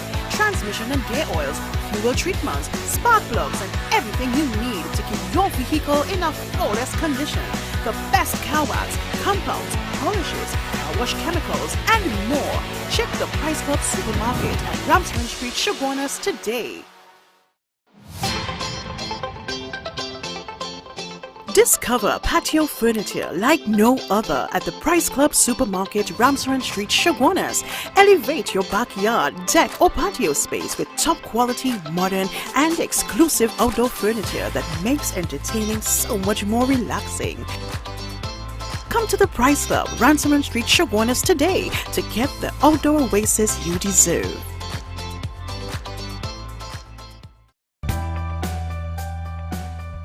Make your house the perfect home. Kitchen and dining, bathroom supplies, cleaning supplies, laundry, storage and organization, and the list goes on. Visit the Price Club Supermarket, Ramsaran Street, Chaguanas for top quality and unique products for every room. Shop at Price Club Supermarket, Ramsaran Street, Chaguanas for all your household needs.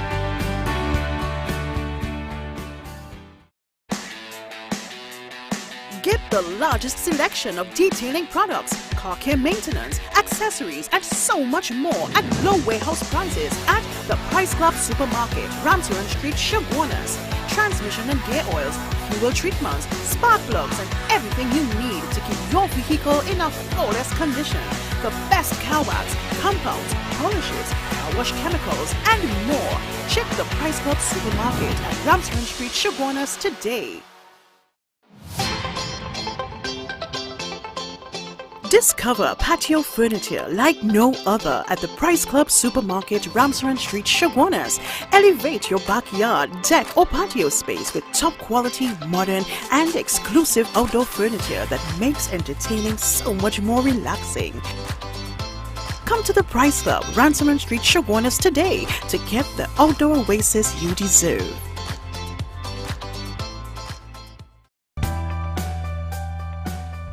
Make your house the perfect home. Kitchen and dining, bathroom supplies, cleaning supplies, laundry, storage and organization, and the list goes on. Visit the Price Club Supermarket, Ramsaran Street, Chaguanas for top quality and unique products for every room. Shop at Price Club Supermarket, Ramsaran Street, Chaguanas for all your household needs.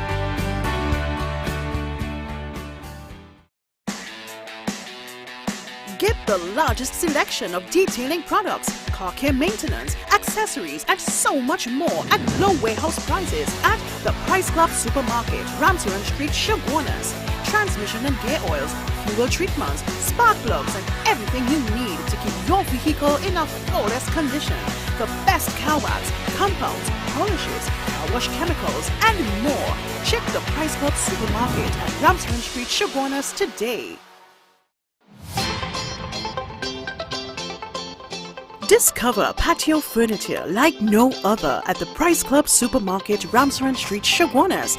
Elevate your backyard, deck or patio space with top quality, modern and exclusive outdoor furniture that makes entertaining so much more relaxing. Come to the Price Club, Ramsaran Street, Chaguanas today to get the outdoor oasis you deserve.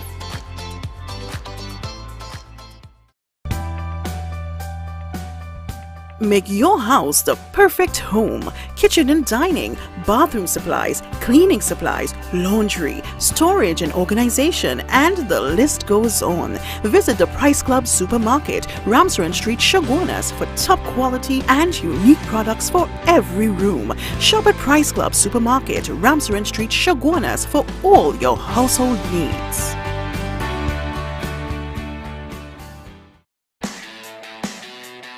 Get the largest selection of detailing products, car care maintenance, accessories, and so much more at low warehouse prices at the Price Club Supermarket, Ramsaren Street, Chaguanas.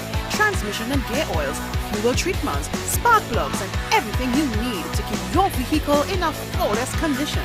The best car wax, compounds, polishes, car wash chemicals, and more. Check the Price Club Supermarket at Ramsaren Street, Chaguanas today.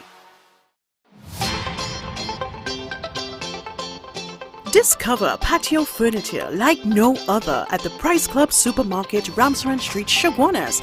Elevate your backyard, deck or patio space with top quality, modern and exclusive outdoor furniture that makes entertaining so much more relaxing. Come to the Price Club, Ramsaren Street, Chaguanas today to get the outdoor oasis you deserve.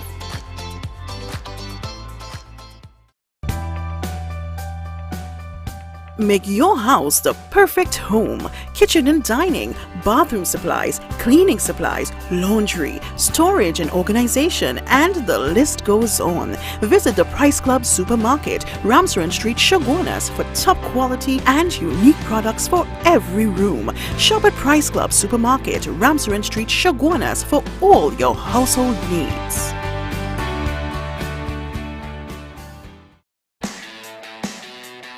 Get the largest selection of detailing products, car care maintenance, accessories, and so much more at low warehouse prices at the Price Club Supermarket, Ramsaren Street, Chaguanas. Transmission and gear oils, fuel treatments, spark plugs, and everything you need to keep your vehicle in a flawless condition. The best car wax, compounds, polishes, car wash chemicals, and more. Check the Price Club Supermarket at Ramsaren Street, Chaguanas today. Discover patio furniture like no other at the Price Club Supermarket, Ramsaren Street, Chaguanas. Elevate your backyard, deck or patio space with top quality, modern and exclusive outdoor furniture that makes entertaining so much more relaxing. Come to the Price Club, Ramsaren Street, Chaguanas today to get the outdoor oasis you deserve.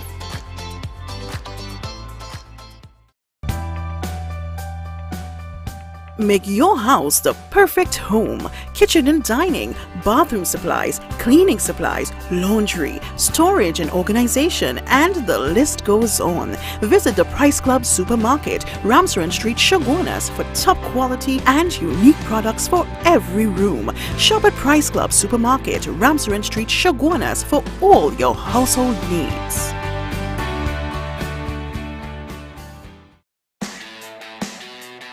Get the largest selection of detailing products, car care maintenance, accessories, and so much more at low warehouse prices at the Price Club Supermarket, Ramsaren Street, Chaguanas. Transmission and gear oils, fuel treatments, spark plugs, and everything you need to keep your vehicle in a flawless condition. The best car wax, compounds, polishes, car wash chemicals, and more. Check the Price Club Supermarket at Ramsaren Street, Chaguanas today. Discover patio furniture like no other at the Price Club Supermarket, Ramsaren Street, Chaguanas. Elevate your backyard, deck or patio space with top quality, modern and exclusive outdoor furniture that makes entertaining so much more relaxing. Come to the Price Club, Ramsaren Street, Chaguanas today to get the outdoor oasis you deserve.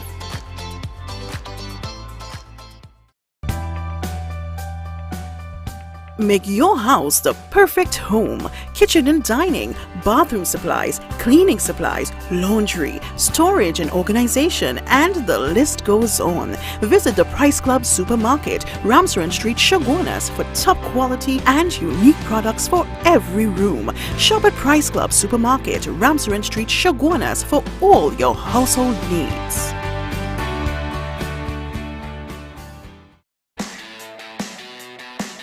the largest selection of detailing products, car care maintenance, accessories, and so much more at low warehouse prices at the Price Club Supermarket, Ramsden Street, Shogunas. Transmission and gear oils, fuel treatments, spark plugs, and everything you need to keep your vehicle in a flawless condition. The best car wax, compounds, polishes, car wash chemicals, and more. Check the Price Club Supermarket at Ramsden Street, Shogunas today. Discover patio furniture like no other at the Price Club Supermarket, Ramsden Street, Shogunas.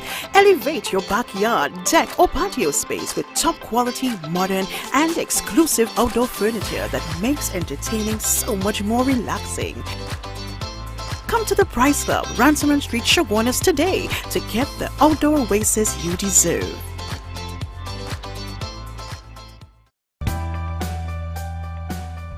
Make your house the perfect home. Kitchen and dining, bathroom supplies, cleaning supplies, laundry, storage and organization, and the list goes on. Visit the Price Club Supermarket, Ramsden Street, Shogunas for top quality and unique products for every room. Shop at Price Club Supermarket, Ramsden Street, Shogunas for all your household needs.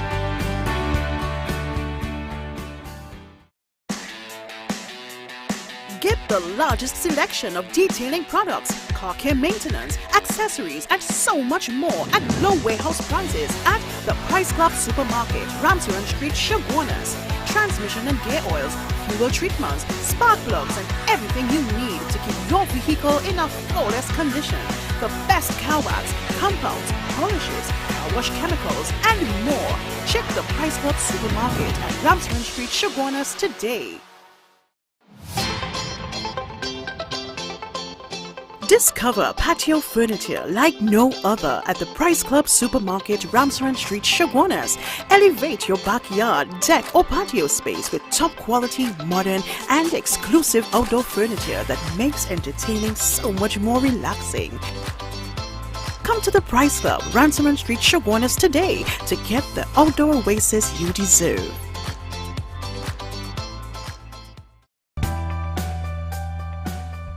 Make your house the perfect home. Kitchen and dining, bathroom supplies, cleaning supplies, laundry, storage and organization, and the list goes on. Visit the Price Club Supermarket, Ramsden Street, Shogunas for top quality and unique products for every room. Shop at Price Club Supermarket, Ramsden Street, Shogunas for all your household needs.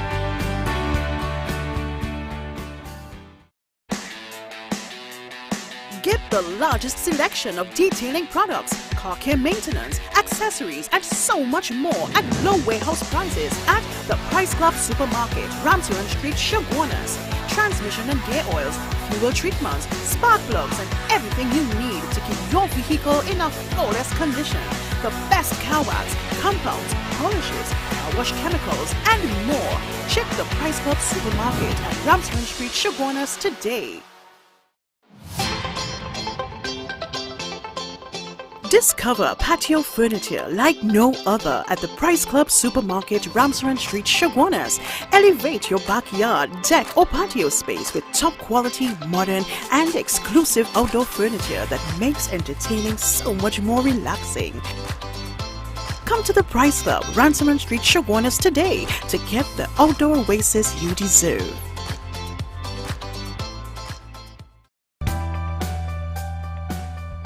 Make your house the perfect home. Kitchen and dining, bathroom supplies, cleaning supplies, laundry, storage and organization, and the list goes on. Visit the Price Club Supermarket, Ramsden Street, Shogunas for top quality and unique products for every room. Shop at Price Club Supermarket, Ramsden Street, Shogunas for all your household needs.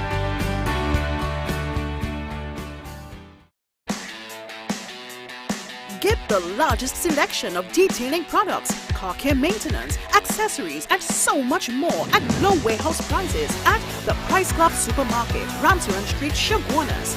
transmission and gear oils, fuel treatments, spark plugs, and everything you need to keep your vehicle in a flawless condition.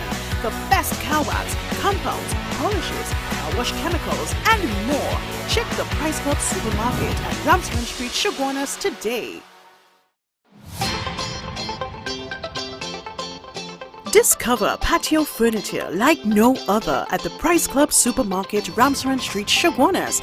Elevate your backyard, deck, or patio space with top quality, modern, and exclusive outdoor furniture that makes entertaining so much more relaxing. Come to the Price Club, Ramsden Street, Chaguanas today to get the outdoor oasis you deserve.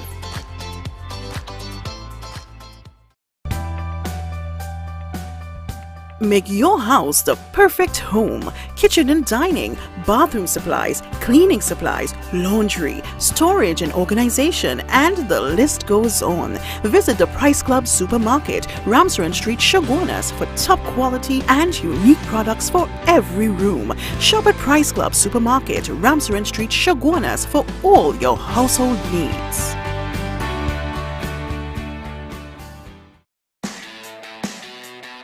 Get the largest selection of detailing products, car care maintenance, accessories, and so much more at low warehouse prices at the Price Club Supermarket, Ramsden Street, Chaguanas. Transmission and gear oils, fuel treatments, spark plugs, and everything you need to keep your vehicle in a flawless condition. The best car wax, compounds, polishes, car wash chemicals, and more. Check the Price Club Supermarket at Ramsden Street, Chaguanas today. Discover patio furniture like no other at the Price Club Supermarket, Ramsden Street, Chaguanas. Elevate your backyard, deck, or patio space with top quality, modern, and exclusive outdoor furniture that makes entertaining so much more relaxing. Come to the Price Club, Ramsden Street, Chaguanas today to get the outdoor oasis you deserve.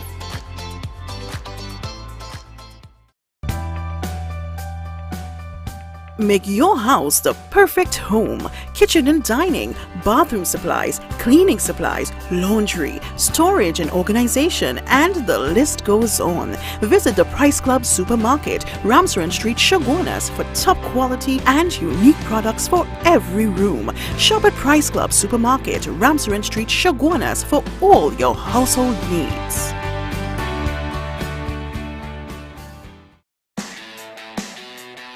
Get the largest selection of detailing products, car care maintenance, accessories, and so much more at low warehouse prices at the Price Club Supermarket, Ramsden Street, Chaguanas. Transmission and gear oils, fuel treatments, spark plugs, and everything you need to keep your vehicle in a flawless condition. The best car wax, compounds, polishes, car wash chemicals, and more. Check the Price Club Supermarket at Ramsden Street, Chaguanas today. Discover patio furniture like no other at the Price Club Supermarket, Ramsden Street, Chaguanas. Elevate your backyard, deck, or patio space with top quality, modern, and exclusive outdoor furniture that makes entertaining so much more relaxing. Come to the Price Club, Ramsden Street, Chaguanas today to get the outdoor oasis you deserve.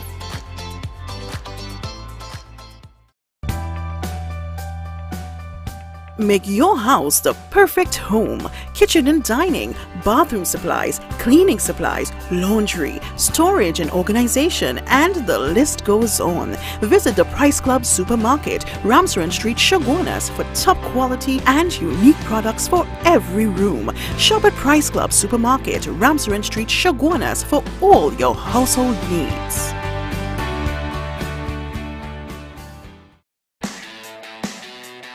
Get the largest selection of detailing products, car care maintenance, accessories, and so much more at low warehouse prices at the Price Club Supermarket, Ramsden Street, Chaguanas. Transmission and gear oils, fuel treatments, spark plugs, and everything you need to keep your vehicle in a flawless condition. The best car wax, compounds, polishes, car wash chemicals, and more. Check the Price Club Supermarket at Ramsden Street, Chaguanas today. Discover patio furniture like no other at the Price Club Supermarket, Ramsaran Street, Chaguanas. Elevate your backyard, deck or patio space with top quality, modern and exclusive outdoor furniture that makes entertaining so much more relaxing. Come to the Price Club, Ramsaran Street, Chaguanas today to get the outdoor oasis you deserve.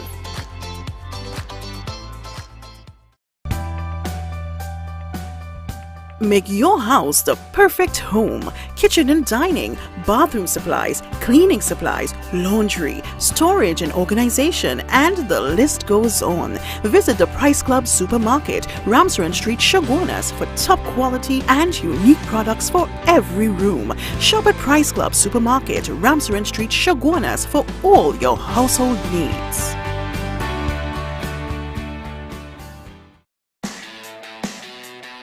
Get the largest selection of detailing products, car care maintenance, accessories, and so much more at low warehouse prices at the Price Club Supermarket, Ramsaran Street, Chaguanas. Transmission and gear oils, fuel treatments, spark plugs, and everything you need to keep your vehicle in a flawless condition. The best car wax, compounds, polishes, car wash chemicals, and more. Check the Price Club Supermarket at Ramsaran Street, Chaguanas today.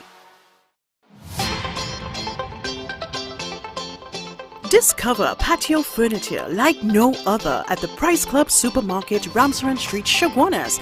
Elevate your backyard, deck or patio space with top quality, modern and exclusive outdoor furniture that makes entertaining so much more relaxing. Come to the Price Club, Ramsaran Street, Chaguanas today to get the outdoor oasis you deserve.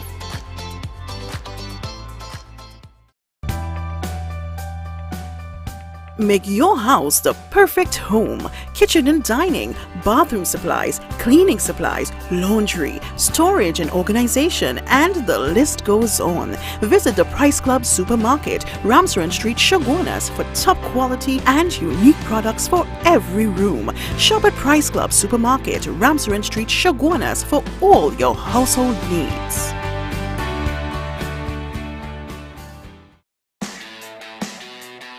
Get the largest selection of detailing products, car care maintenance, accessories, and so much more at low warehouse prices at the Price Club Supermarket, Ramsaran Street, Chaguanas. Transmission and gear oils, fuel treatments, spark plugs, and everything you need to keep your vehicle in a flawless condition. The best car wax, compounds, polishes, car wash chemicals, and more. Check the Price Club Supermarket at Ramsaran Street, Chaguanas today. Discover patio furniture like no other at the Price Club Supermarket, Ramsaran Street, Chaguanas. Elevate your backyard, deck or patio space with top quality, modern and exclusive outdoor furniture that makes entertaining so much more relaxing. Come to the Price Club, Ramsaran Street, Chaguanas today to get the outdoor oasis you deserve.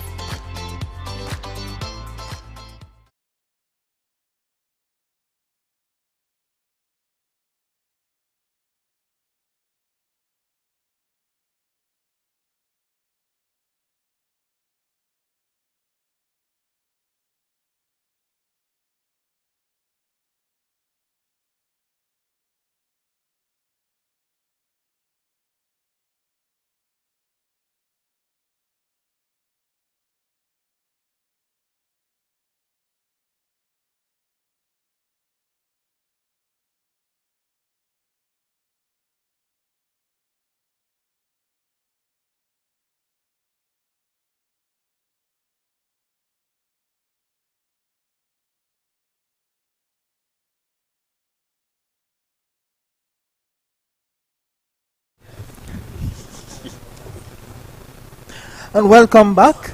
Welcome back to the National Cricket Centre. It's a North-South Classic Under 15 tournament brought to you by Price Club Supermarket.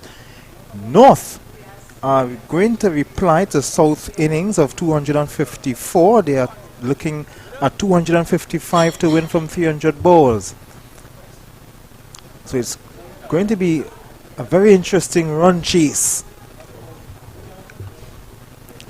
Zamir Ali, who is coming out from El Dorado East, is opening the innings with Israel Gonzalez from Swaha, that's based in Sangre Grande, Swaha College. And Charles, Sion Charles from St. Stephen's, he will take up the attack from the southern end. The umpire is not ready, sending Sion back.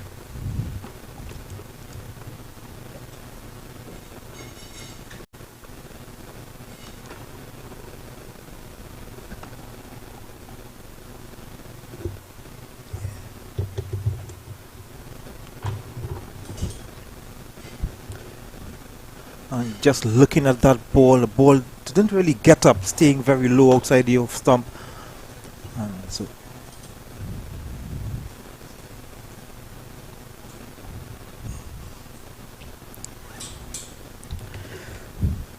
Charles, Ian Charles, who also plays with the St. Julian Cricket Club team that campaigns in the Premiership 2.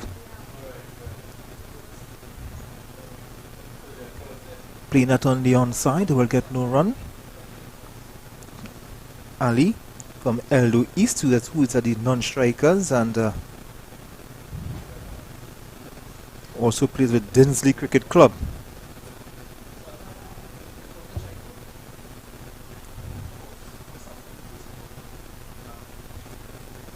So let's see how North will approach this target of 255. Ball staying very low, not getting up at all. Hardly believable that this is the same pitch that Fernilio was getting that height from.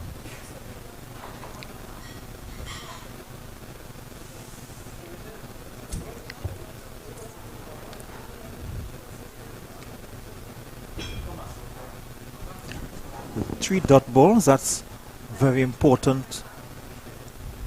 That's what he will be concerned about, Gonzalez.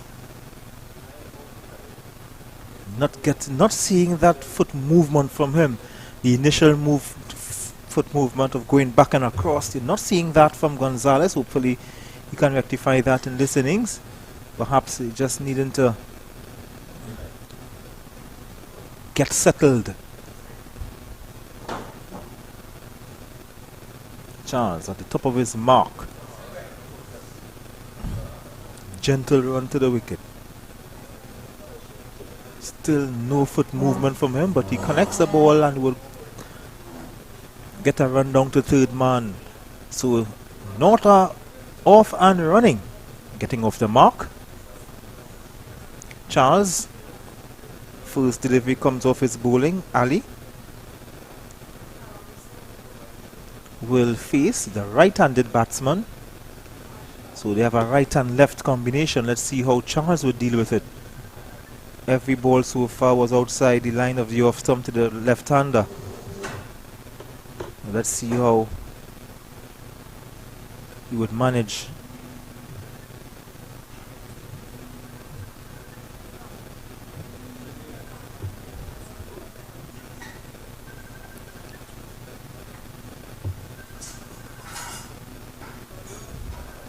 Still no sunshine. Leaves that one outside the off stump and well going to the wicket keeper. At the end of the first over, North, they are in pursuit of 255, one without loss after 1 over.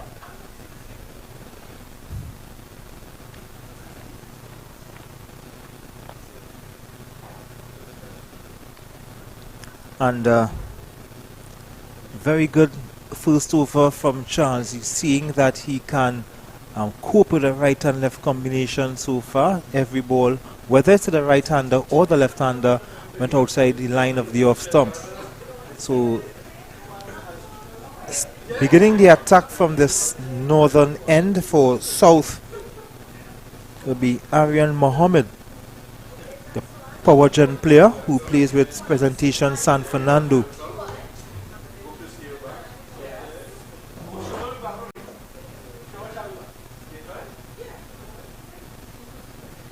Another one of the South Presentation San Fernando players.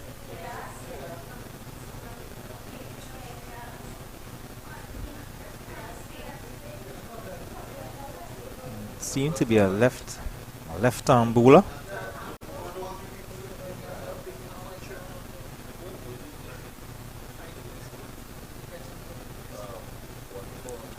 A wide. He starts off with a wide.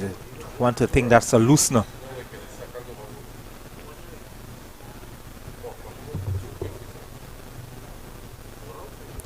So it's a wide delivery, overpitched as well, a loosener.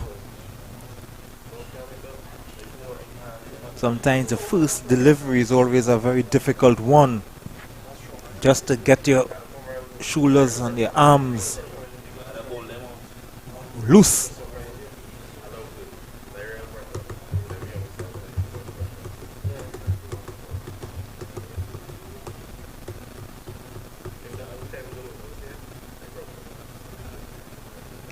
Another wide delivery, and again signal and passes the wicket keeper, and they will get 2 wides. So they move on to 4 without loss, 3 wides in this over, and not a legal delivery bowled yet. So Mohammed will want to rectify that as soon as possible.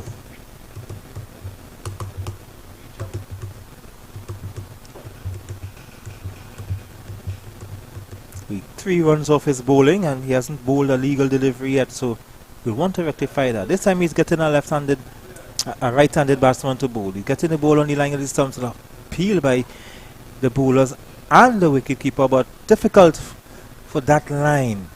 You're getting that unless you're getting for that to be,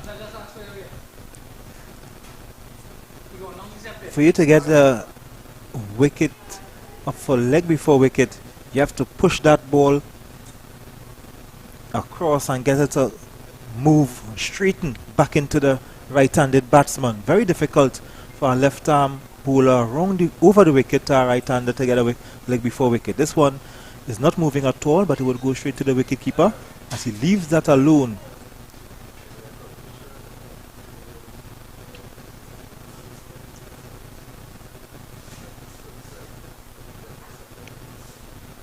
So Ramanan,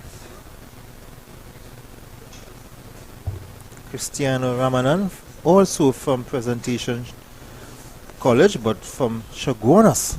Presentation Chaguanas. Ball is played on the onside. They will not get any run at that moment. So after bowling 2 consecutive wides, 3 dot balls will do Mohammed's confidence some good.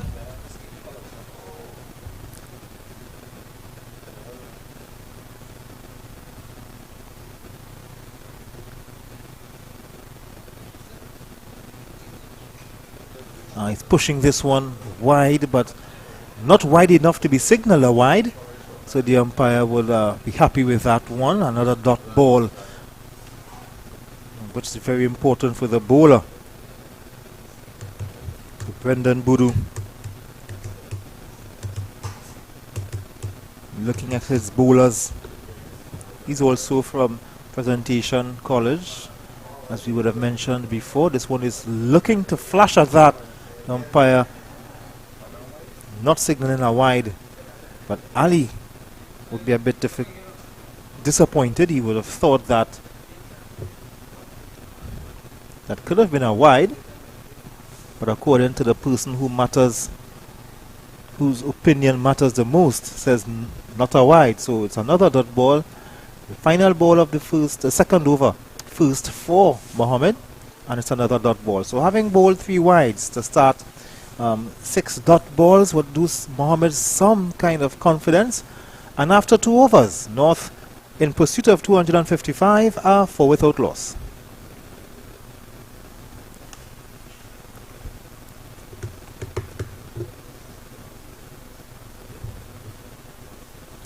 Charles looking to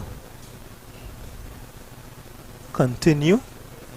Just the 1 over he would have bowled for 1 single.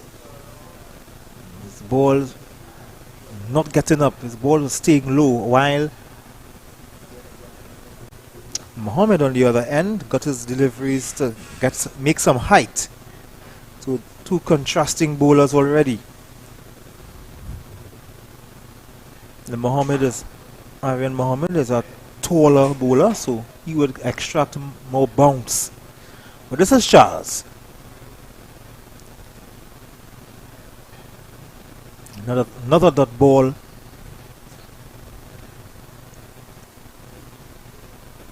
From the St. Stephen's bowler. Remember, all 13 players are playing in these games. 11 batting and 11 fielding. This one is pushing on the onside again. Picked up in the extra cover region. They will get no run.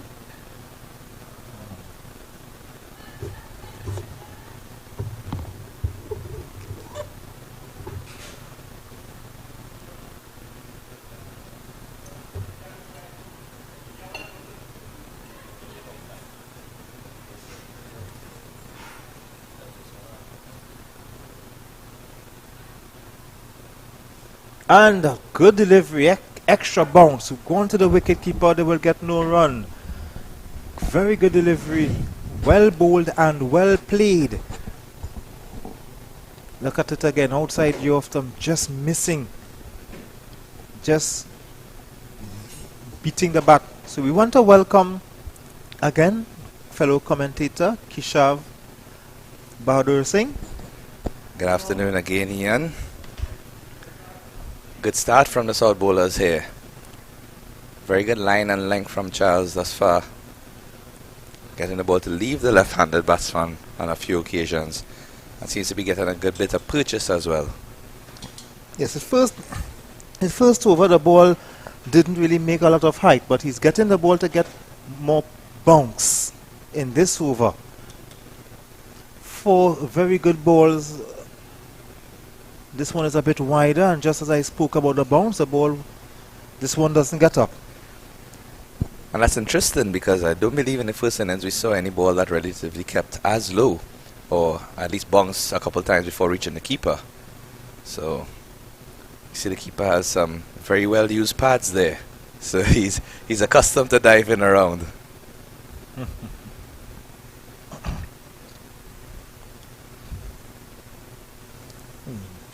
Looking to whip that up on the onside, but he doesn't make contact with the ball. It's the end of a maiden over from Charles.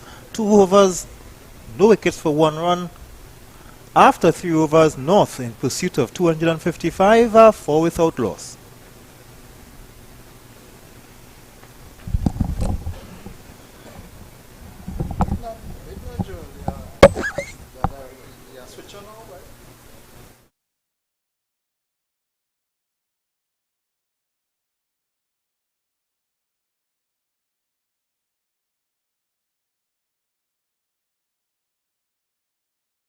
Pacer Mohammed in the attack again for his second over here. And just as we were noting in the first innings, such a joy it is to see left-arm fast bowlers. Yes, it brings a different dimension to the game. This one is driven on the onside. They will get no run. Mohammed having bowled 2 wides to start his spell.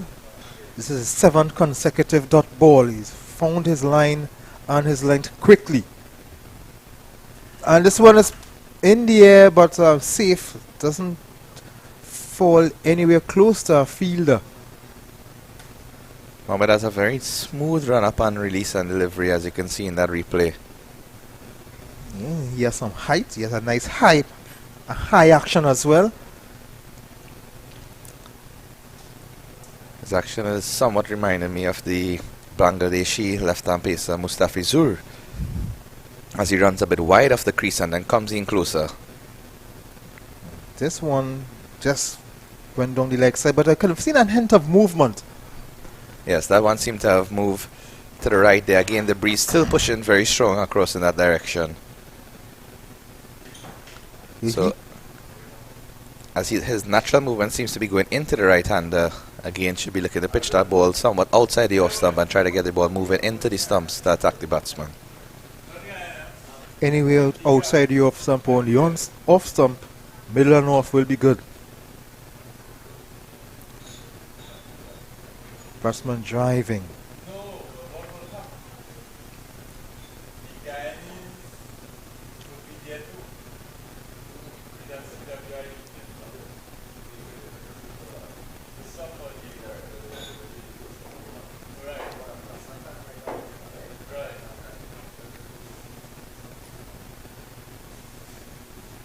And whipped away. Let's see if the batsman got any bat on it, but they will get one.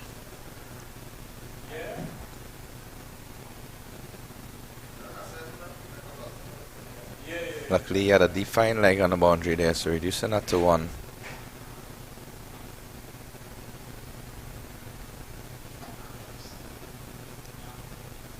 So that's runs. Runs indeed. 6 without loss, 3.4 overs gone. South looking to get an early breakthrough here in the North innings.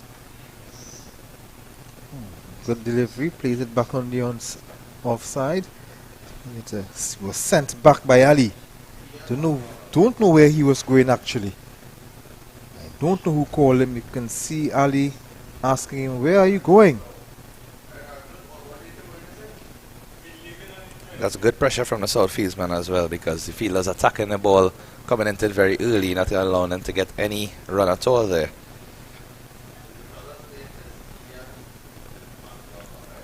And of course that will end the over on a dot ball. Mohammed, after 2 overs, 5 runs, no wickets, and after 4 overs, North in pursuit of 255. They are 6 without loss.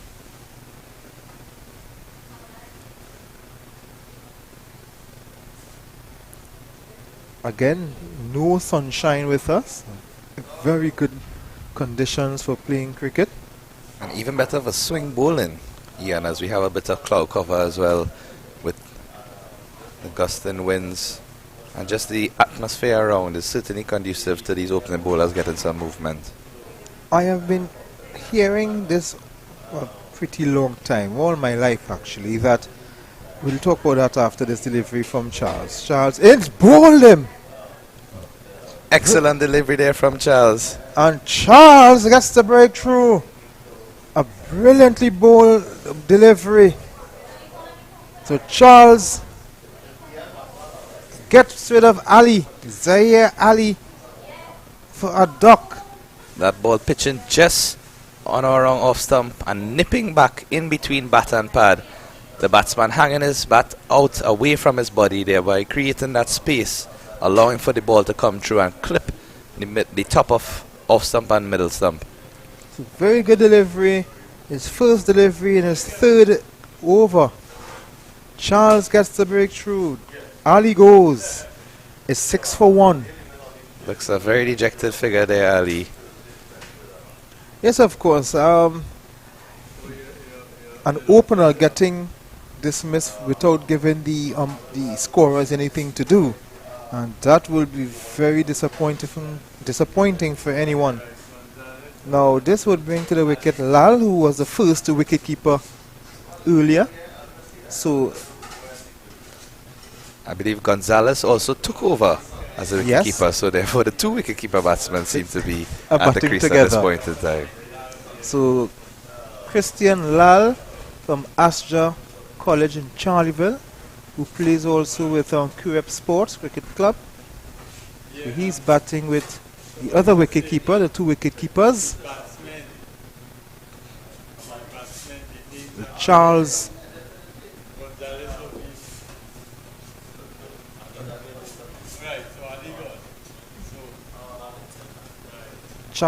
will get a ball to the new batsman. Yes, as I was saying earlier, that we are hearing this about the conditions and overcast, good for swing bowling, but I never understood the science of it. This is a good delivery, going to the cover regions, they will get no run. I never understood the science of it. What does cloud cover has to do with a ball swinging? So I was also curious. I mean, being a finger spinner myself, I was never fully into the art of fast bowling in terms of understanding how to execute it as a bowler. But from a batting perspective, I tried to understand what would cause the ball to swing when I would go out in certain conditions.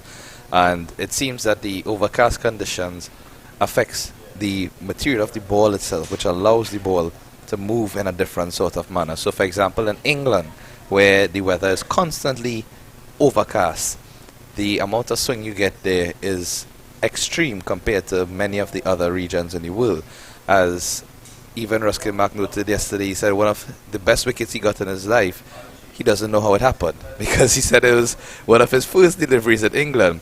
And he pitched the ball outside off stump. And he said the ball moved so much times as we see a misfield there by the south fielder. And that runs away to the boundary for 4.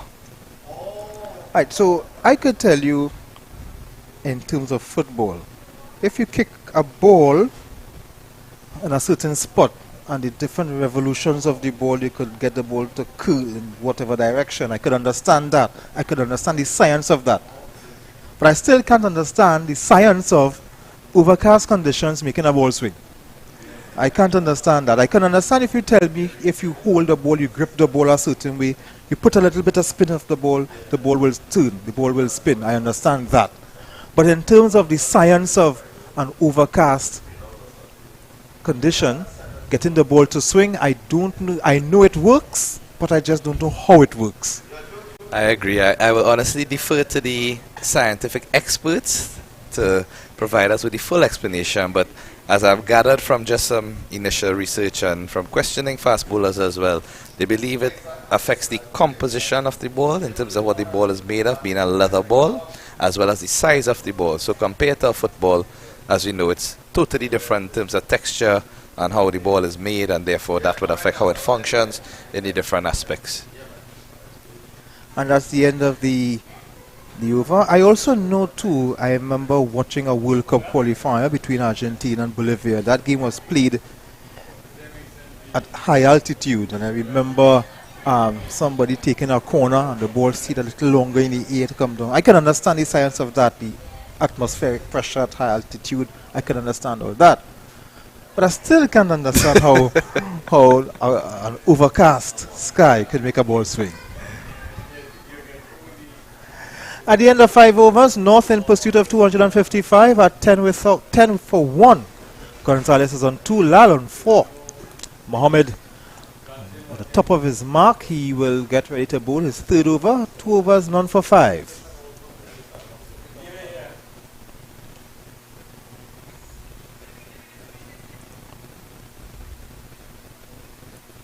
Straight into the pads there, clipped onto the leg side batsman. Go through for 1, looking for the second, but decided against it. Should have probably pushed for the second there, given that the run rate seems to be creeping up to 6.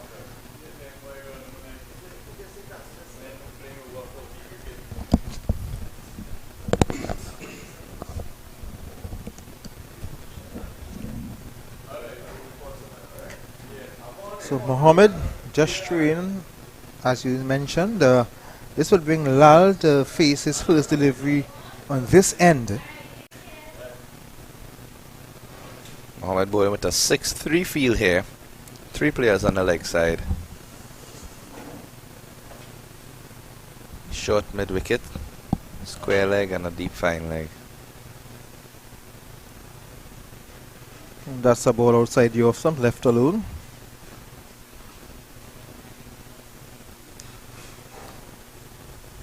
And I can also understand the science of the shining the ball, getting one side of the ball smooth when the other side of the ball is rough.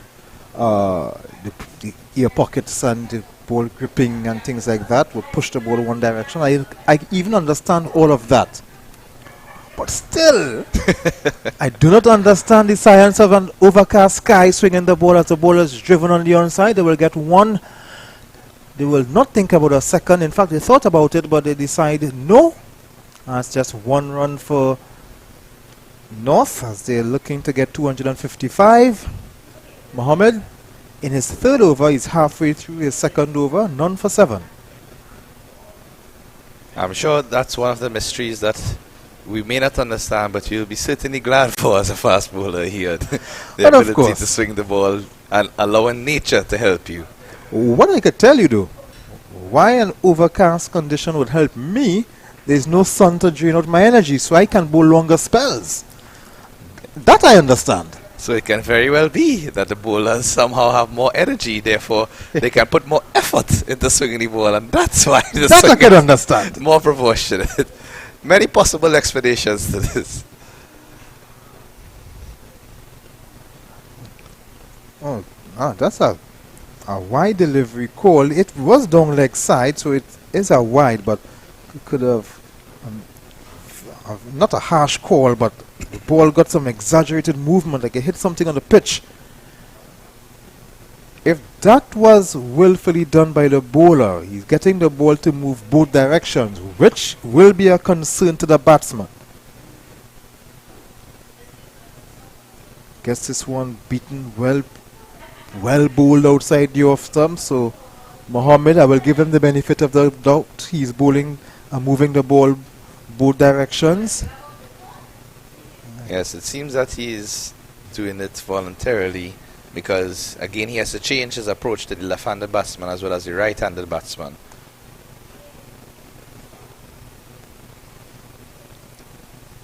This one coming back in as well, so he's getting the ball to move both ways. Now, this is what you want to see as young fast bowlers, getting the ball to move both ways. Now, what he has to do now is understand when you bowl, get the ball to move the next direction. It's good. I've seen Courtney Walsh and Ambrose and these guys would have done it. You bowl a couple deliveries outside the off stump, moving away from the batsman. When the batsman play and miss a couple times, he will tend to leave alone, and that is when now you bring the ball back into him. He would look to leave alone, so he would either get him bowled or leg before wicket. So these are the things bowlers would know and learn during their time playing cricket and their development. Yes, I can move the ball both ways, but I can be more effective by knowing when to move the ball at the different directions. This one is played nicely through the offside here. Piercing a gap as it runs close to the boundary, but the fielder will pick it up inside and the batsman get through for two comfortably. Again, could have probably pushed for a third run there, but deciding against it at this point in time. And something too that bowlers would learn during their careers, sometimes what makes a wicket-taking delivery a wicket-taking delivery would be the delivery before that. Sometimes you get a batsman on the back foot. That's the time to bowl a Yorker. This one is played on the onside. There's a vacant area down there at a fine leg, and they will get 4 runs. So 4 runs for Lal. He moves on to 11, and Charles just throwing a bit there. It's 19 for 1. Yes, and you noted there with the bowlers, Ian. I think it's all about planting seeds in the mind of the batsman. Yes. And having them second guess what they would naturally do in their usual manner if they are confident and if they're approaching a game on a daily basis. So it's all about the bowler having a game plan and sticking to it, because exactly. Very rare that you will get a wicket on your first ball. Very and rare. You want the batsman to be able to perceive what you are trying to do, but at the same time deceive him when you need to. Ball is played. You get 1. And this is something I would have seen, and the batsman would just come back for 2, so it's 21 for 1 halfway through the 6th over. And this is something I would have seen Courtney Walsh did. He was bowling to Glenn McGrath, and Glenn McGrath had just come to the wicket. He bowled him 2 bouncers, so he already had him on the back foot. Returning the favour, I'm sure. Of course. And the third delivery was a Yorker. So because Glenn McGrath would have faced 2 bouncers earlier, he would be thinking to stay on the back foot. And that is when he was bowled with the Yorker, because as a tall man, if you already go on the back foot, it would take a little longer for you to come on the front foot to play down a Yorker. And this is good. That was smart bowling. And this is what our bowlers need to do. And this is played on the onside, and then again into a vacant gap there on the leg side. And the same spot, in almost the same blade of grass. So it's 25 for 1, another 4 here for Charles. For Charles bowling, for Lal. And this is something what bowlers have to learn. Our bowlers, they know how to bowl bouncers, they know how to bowl Yorkers, they know how to bowl certain deliveries. The problem is not knowing how to bowl them. The problem is knowing when to bowl these deliveries. Yes, certainly it takes a lot of planning and a lot of proper execution, because sometimes you might know when, and the ball might not be the one you want to execute at that point in time. Exactly. The ball could easily slip out your fingers or just pitch slightly shorter or further than you intended and just differ from what you wanted to happen. But as we noted just now there with those two boundaries on the leg side, the bowler seemed a bit despondent with the fielders or the team placing, but at the same time he's set a very strong offside field. So I think straying onto the pads would be not as encouraged by his captain if it is he demands to have again at this point it seems a 7-2 field in favour of the offside. And this is what the captain is asking of him. Keep it on the onside, on the offside. Straight onto extra cover. They will get no run. That's the end of the over from Charles. None for 17, 25 for 1. That's the end of the 7th over. North in pursuit of 255.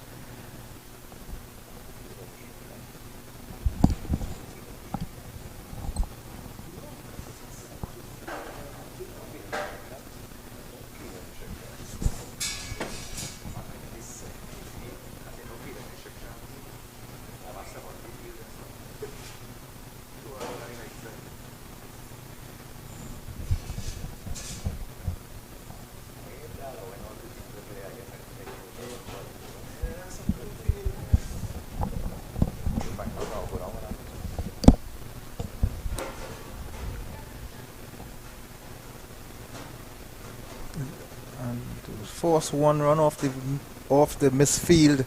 Now it's very difficult to ask these young guys to bowl to fields like a 7-2 field.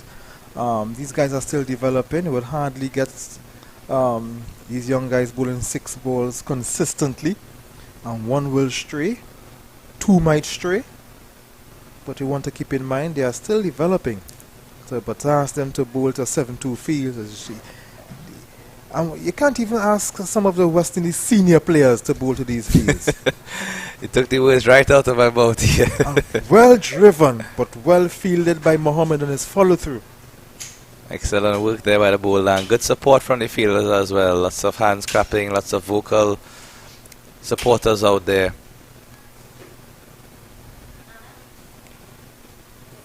I just don't know why we couldn't get this weather at the Queen's Park Savannah 2 weeks ago when I was playing. The ball is driven on the onside, not getting past extra cover. They will get no runs.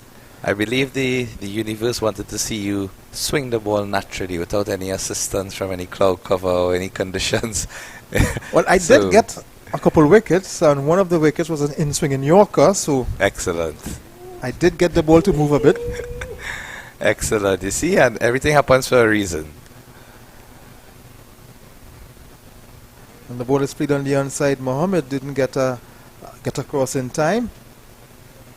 The batsman will complete 2. So Lal moves on to 19. 19 of 16 deliveries. Gonzalez still there. 4 from 22. 28 for 1.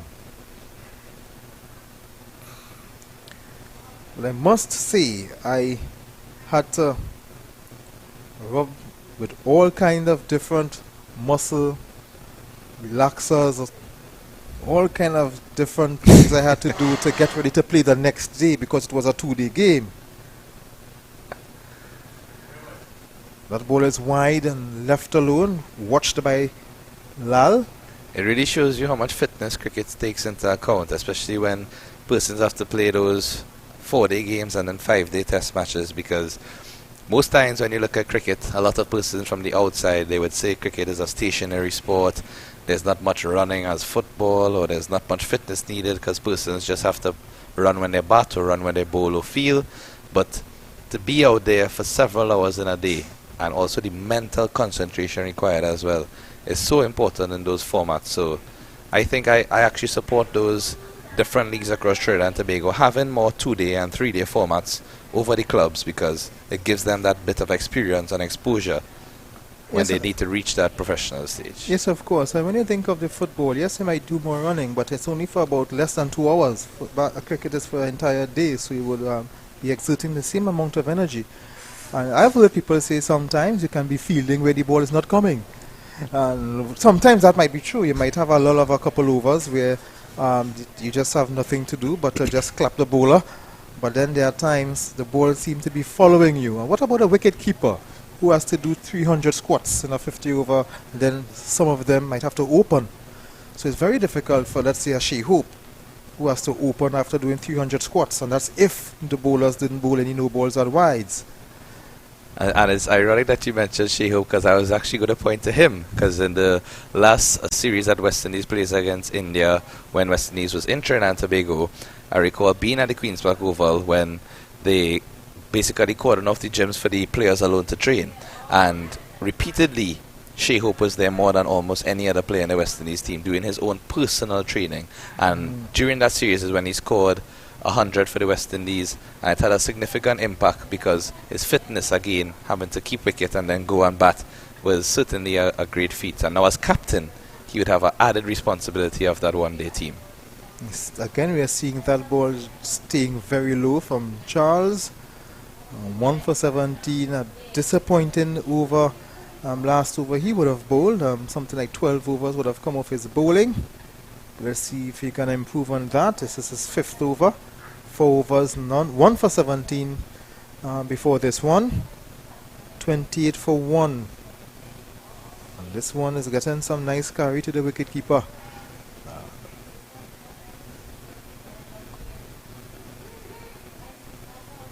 So the fitness levels of cricketers has to be on par with any other sport.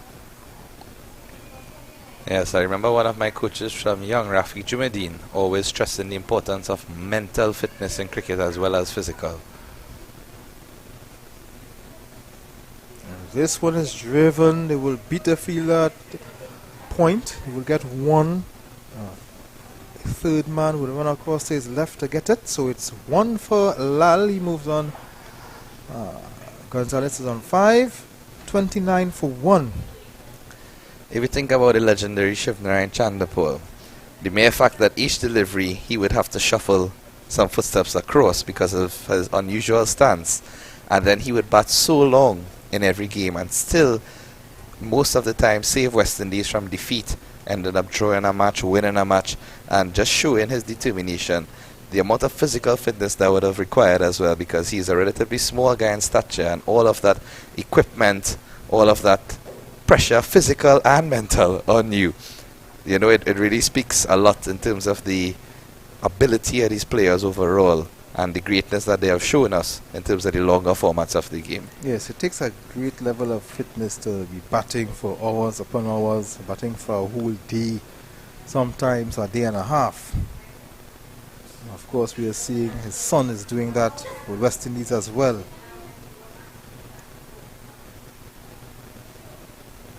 This one batsman just playing on the offside, they will get no run. And then in the recent format of the game, in the T20s, we see the likes of Rakeem Cornwall, who actually plays 4 day as well for his territory and has been doing well, getting wickets, making runs. Azam Khan from Pakistan, you know, players that are generally a bit bigger and may not be as fit as the others, but still being able to show their talents. I have something to say about that in terms of fitness, what we perceive as fitness, because what people perceive as fitness is if you're slim or if you're big. But I can tell you, I'm not a big guy, I was slim, but after I bowled 3 overs last week, I was roast. So I am clearly not fit. So in that sense, fitness has nothing to do with if you're slim or if you're big.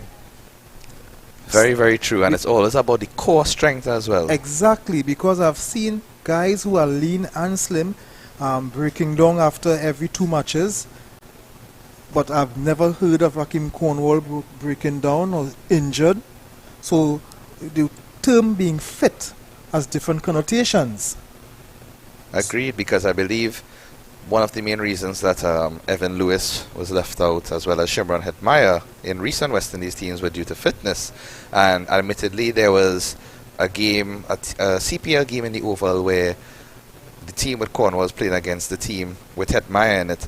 And you could have easily seen the difference in the 2 players and their enthusiasm on the field. I mean, Hetmyer, a lot of natural talent, a lot of ability, but doesn't seem to have the same exuberance when it comes to fitness and to get into that physical work being done.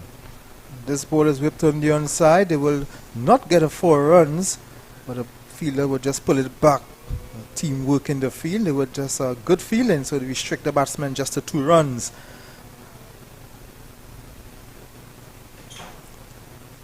And we neglected to inform you that Ramisa is in the attack. Kyle Ramisa from Astor Boys. He also plays his cricket with Monroe Road. Replacing Mohammed after a good opening spell there from the left arm, quick. This ball, I've seen this ball moving across, some swing. So Ramisa reminds me of a Ramisa I would have played with in Malik. He was my captain at Malik's secondary, Rakesh Ramisa. Always wondered how come he never moved on to play for Trinidad and Tobago. He was a very talented and all-rounder. A very nice guy too, Rakesh Ramisa.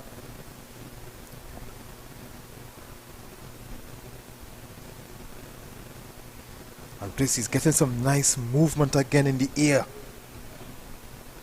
Yes, very nice movement indeed away from the left-hand batsman there. Good pace. Look at that again. I would love to see him come Excellent. over the wicket to a right-handed batsman. Well left by the batsman in the end too, because it looked as if he was going to initially stretch his bat out there and probably play a shot, but seeing how much the ball moved away, leaving it alone at the last minute. And the batsman is... He flashes at this one here. He's causing some problems with his away swing. Non-striker coming on to talk to him just to reassure him that there's lots of overs remaining. He can take his time, settle in. Runs required are still less than the amount of balls in the innings, so... But what I would do, I would bowl angle a run, so if you could try to get the ball more inside. He's bowling too straight. And this one is in the air, he just slipped. Trying to get that one, he bowled the ball of... What he saw from this one, he shortened the length, so he didn't get the ball enough time to swing. And the batsman was in all sorts of problems. Some excellent bowling here from Ramisa. I think that follows your point earlier, Ian, in terms of setting up the batsman, because he pitched up at least 3 deliveries there where he beat the batsman from a fuller length outside the off stump, and then that one dropping a bit shorter and then surprising the batsman because he tried to turn it to the leg side but was caught in the middle, so unfortunately he slipped. I wasn't able to get it, but that one is... That one defies all odds here as it runs away to the boundary for 4 no balls. The umpire signaled a no ball and now signaling a 4, so... Well, if I was the captain, if I was Bodo, I would not be too harsh on Ramisa. Bowling some very good deliveries. You could see that one clearly slipped out his hand. Agreed. And at the end of the day, if he's trying something, for all we know, that could have been a Yorker ball. Of course. Just a simple difference in the grip, a simple difference in the release could affect how it ended up. That actually happened to me a couple of weeks ago. I tried to just let the ball slide off my hand to get that extra swing, and it just went all over the place. This ball is driven, well fielded. Oh, it's a wonderful catch here, in fact. The breakthrough for Ramisa. Just as we mentioned, setting up the batsman. I have to see that again. To me, it looked like well fielded, but it was brilliantly caught. My. Brilliant. And you see the ball leaving him again. Excellent catch. Beautiful catch. And a brave catch too, because those were on the other pitches. So you know that part of the ground is not so soft. Of course. Nice low catch there and a good rule. Excellent. A good way to go. Well, that's a good way to go. No, of course. And Gonzalez, I mean, 7 from 31, he would have wanted to convert a little bit better in terms of his strike rate. But I think that over certainly showed how uncomfortable he was against facing Ramisa. And, I mean, what a change by the South team, because from having a left-arm pacer who was keeping the pressure on and then bringing Ramisa on, who is showing that he can swing the ball and he can essentially get wickets. We'll come back soon after this break to discuss those points. Make your house the perfect home. Kitchen and dining, bathroom supplies, cleaning supplies, laundry, storage and organization, and the list goes on. Visit the Price Club Supermarket, Ramsren Street, Chaguanas for top quality and unique products for every room. Shop at Price Club Supermarket, Ramsren Street, Chaguanas for all your household needs.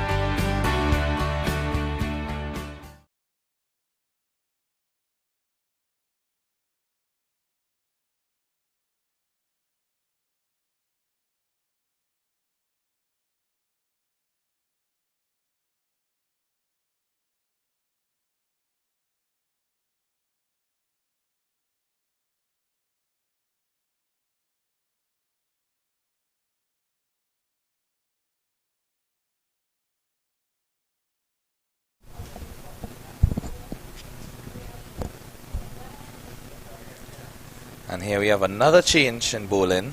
We have Gobin, left arm orthodox, coming from the pavilion, and this first delivery striking Lal on the pad, but going down leg side for sure, so no reaction from the umpire.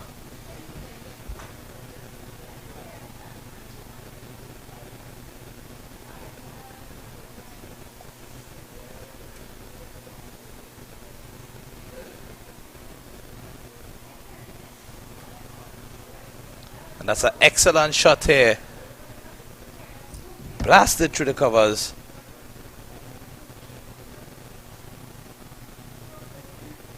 As we see the replay, a bit pitched up by Gobin, and Lal hammering that ball there for 4 runs, running all along the carpet. So Lal moving on to 23 from 24. Although he looks small in stature, showing that he has some aggressive tendencies as well. Able to hit the ball convincingly, and we see a little change in the field as long off is dropping back 3/4 way to the boundary. This one, the flag pulled back a little bit and the batsman more defensive.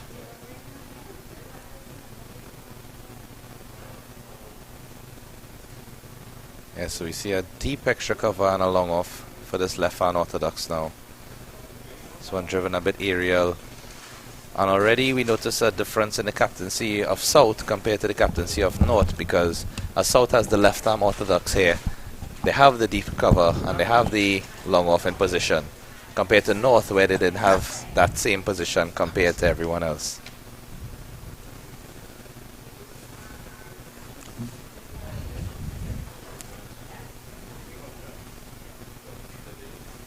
This one driven down to long off for a single, bringing Lewis into strike, a new batsman.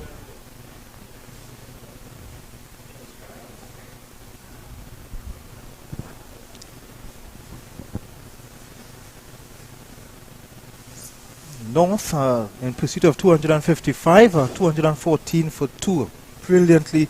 Can't stop talking about that catch. Brilliantly done. I doubt at my age I could do anything close to that. When I was in younger days, I remember taking some nice diving catches, but not now. Let's hope you don't try soon, because I'm not sure how many ambulances we have around in case we need to carry anyone. But yes, I can certainly relate to that, because even at my age, approaching 30 this year, I fractured my ankle playing cricket out of all the sports, jumping to take a one-handed catcher. When I landed, the sand around the wicket was a bit soft, and unfortunately my ankle ended up snapping instantly, fracturing and tearing a ligament. But okay, so the sport goes. Our good friend, our fellow commentator, Gordon Peer, is not with us today, but he heard our commentary and he sent he's a physics teacher, so he sent an explanation. He sent an explanation of what happens, and thank you very much, Gordon. Very intrigued to hear this explanation. Yes, and it makes a lot of sense. Now, at the end of the over, I'll read it, because we're now going to start another over from Ramesa, and I figured that this Ramesa over going to get me very excited. Indeed. So we'll give this explanation at the end of the over. Oh, that ball swung so much that it passed the keeper and is running past the third man and all the way to the boundary for 4 wides here.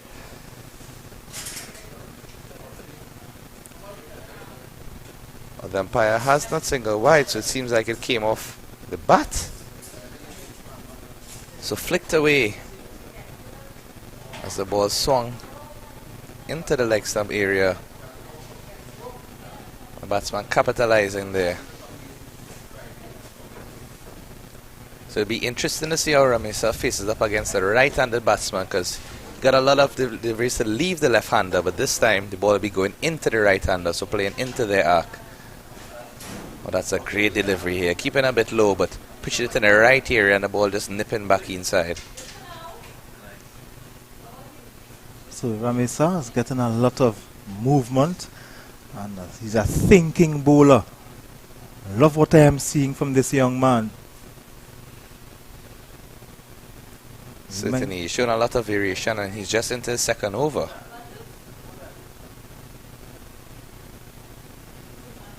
Oh, he loses his run.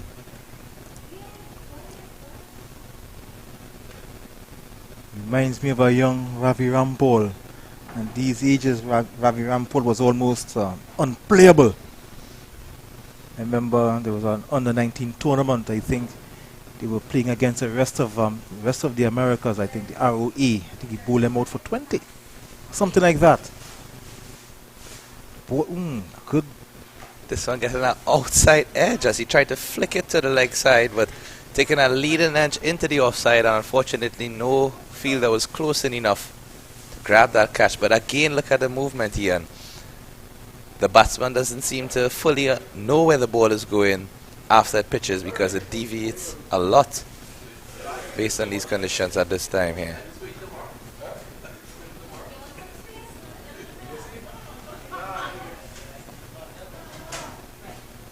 It's well bowled there and well played.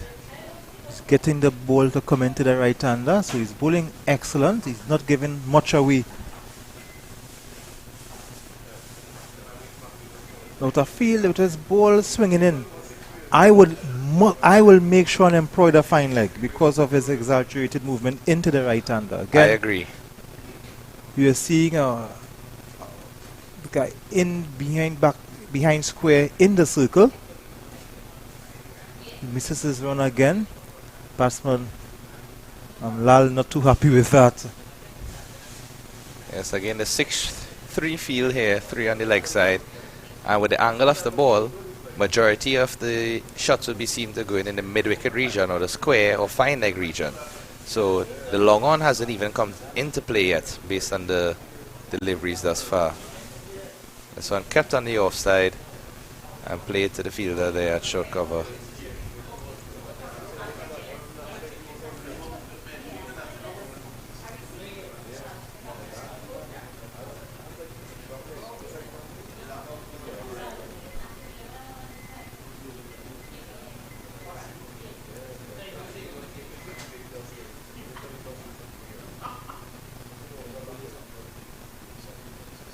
Oh, he's getting that ball, playing that ball on the onside. At the end of the over, after 12 overs, 45 for 2. Now, let me read for you Much the anticipated explanation, yes. According to Mr. Gordon Pear, on a cloudy day you get stiller air because you don't get the convection currents coming off the ground. Still air does less to affect the imbalance of the smooth and chaotic flow on either side of the ball that leads to swing. The seam of the cricket ball is made up of linen, which is a highly hygroscopic material. In overcast conditions, there is more moisture in the atmosphere. So the seam absorbs more moisture and becomes more raised. The more raised the seam, the more is the swing and seam movement. And that is also the reason why a new ball swings and seams more as its seam is more raised. So thank you very much, Gordon Pear. You satisfied my knowledge of why a seam ball, a ball would swing under these conditions. And as you will appreciate, it comes back to our initial classification of the size of the ball and the composition of the ball. Yes. Being affected, and that seems to be a boundary there by Lewis as Gubin comes back into the attack from his pavilion, and that ball a bit short and wide outside the off stump, and Lewis just running that down to the boundary in the wide third man region. So, Gordon Pierre, please, if you can give us now. Thank you for that explanation. What is the science behind getting the reverse swing? We know it's there, we know it works. It has happened to me. But what causes the reverse swing? I would anticipate it might be the reverse explanation of what you just stated. The ball is pushed forward. This is a Gobin. The left hand spinner. Gobin, who's playing for Princess Town. He took 2 for 20 in schools cricket yesterday at the Premiership 2. So these guys are playing a lot of cricket yesterday for their schools, today for their North-South Classic, and on the weekend, of course, there's a club cricket that they will be playing. And also, some of the under-15 players might even be involved in the under-19 or under-17 zonal teams as well. Yes, so that's as we true. see, the captain was out under-15 who played for Presentation yesterday in the championship of the secondary school division. So Yes, and it's a lot of cricket for these youngsters, and it's really amazing to see them keeping fit, keeping themselves occupied. Also having to balance school with that as well, you know. Really admirable to see everyone still looking forward to their cricket. This one just played into the offside there, no run. And the required run rate creeping a little bit here. 5.5 per over, thereabouts. North would just be mindful that they don't want it to reach 6 runs or over too early in the innings before they put themselves under too much excessive pressure.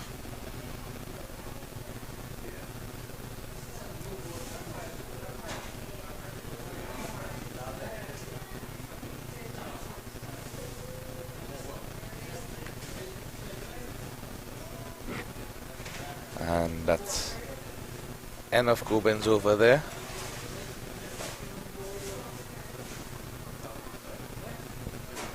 so that's the end of the 13th over. 50 for 2. North in pursuit of 255. They need 205 more runs to win from 230 deliveries. So still not out of hand yet.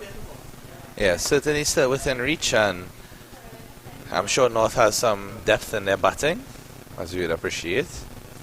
Seeing the coach of the North team just spraying some of that magic spray there on Lal.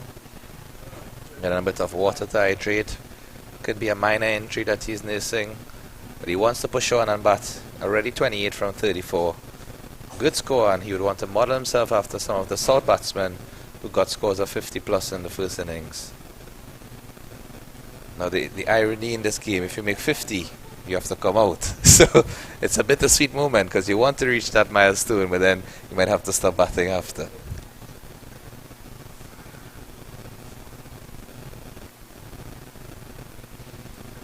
There's Ramesat to come with his third over. So again, a 6-3 field for Ramesa to a right-handed batsman. I will employ the fine leg, although didn't really need it in the previous over. He's bowling a line. This one is down the leg side, but And again, he still has the third man instead of the fine leg, where most of the deliveries seem to be going towards the leg side of the right-handed batsman. So he has to be. He has a very thin line. Can't stray too much because he knows that he does not have a fine leg. So that might cause him to bowl a bit too much outside the off stump. Does may not have the freedom.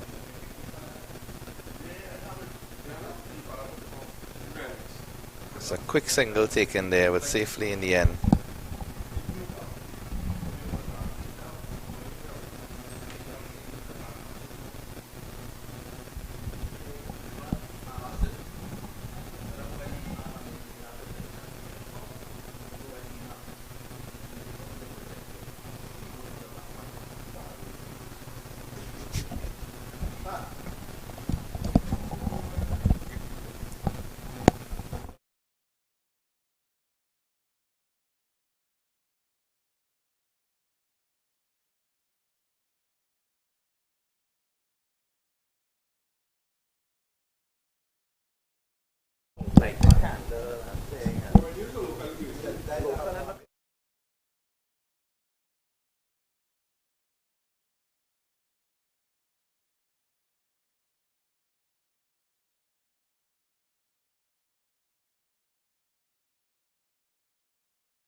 Mesa's third over there. Tidy again, 1 for 15 after 3. Not 54 for 2 after 14 overs. So North just getting that setback of losing 2 wickets. They still have a lot to come.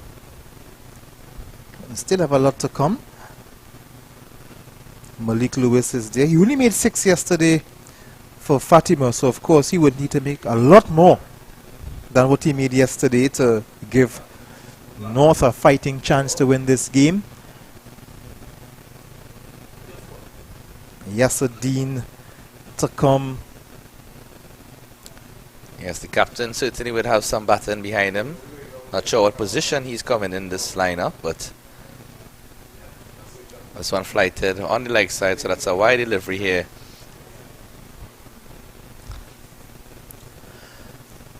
I think throughout the entire both innings thus far, we have only seen a couple balls that have really turned.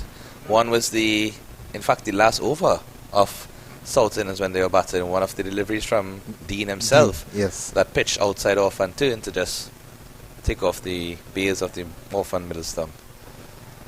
This one flighted again and driven straight to the fielder for no run. So it's a good flight being shown by Gobin here.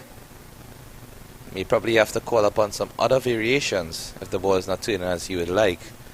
Maybe some drifters coming into the right-hand batsman.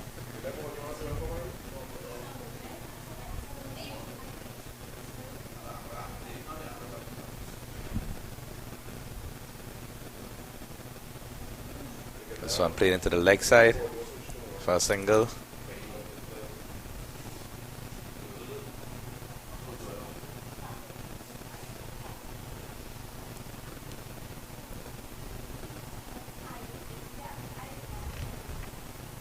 Well, going steadily here, 30 from 37.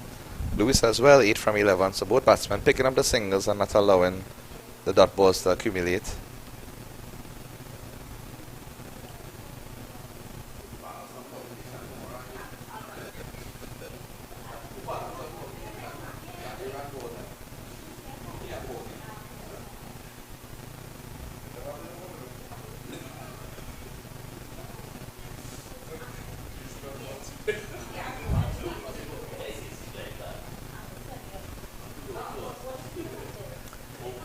Gubin. Just the one single in this over so far, crossed 4 deliveries.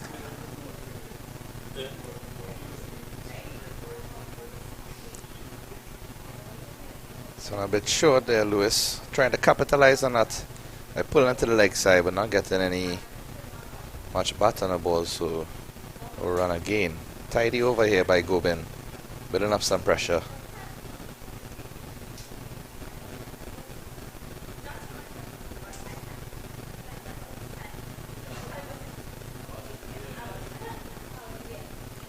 There's the batsman this time. He pulls out of that one.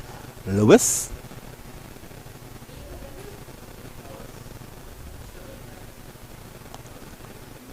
To Norther.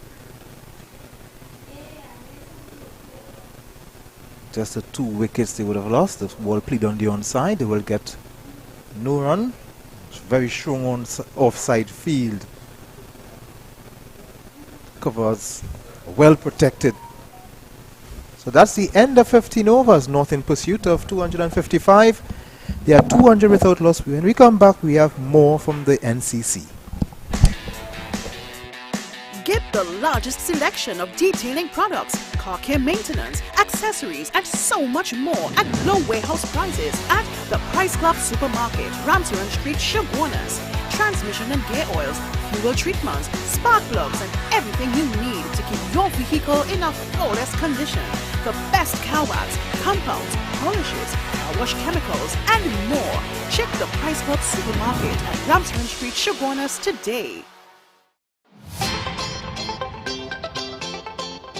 Discover.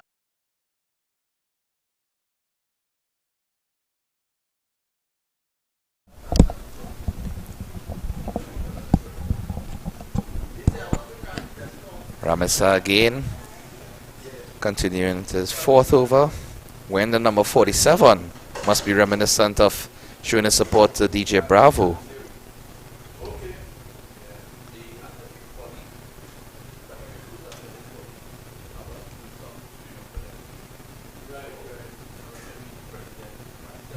Pulls up, I think he would have pulled up from his run a lot of times.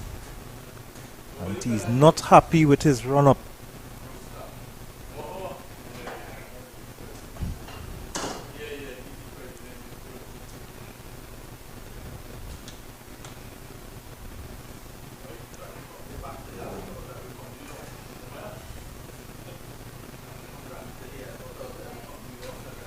And the loud appeal, the umpire says no, but a good movement. Ball coming back from outside, hitting the batsman in the front pad. A good shout in the end. Not good enough for the umpire to raise his middle finger.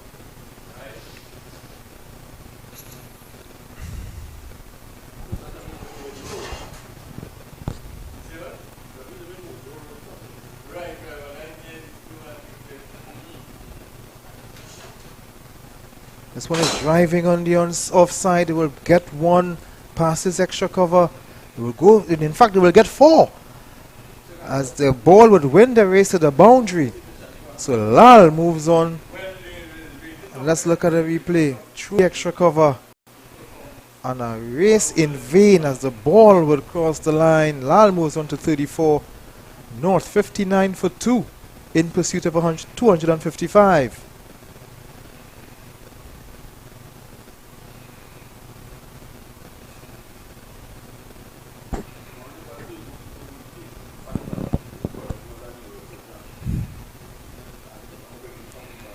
Ball is driving on driving, and they will scuttle away for 1. So Ramesa moves on to 35. Lewis is brought in to strike. It's 60 for 2.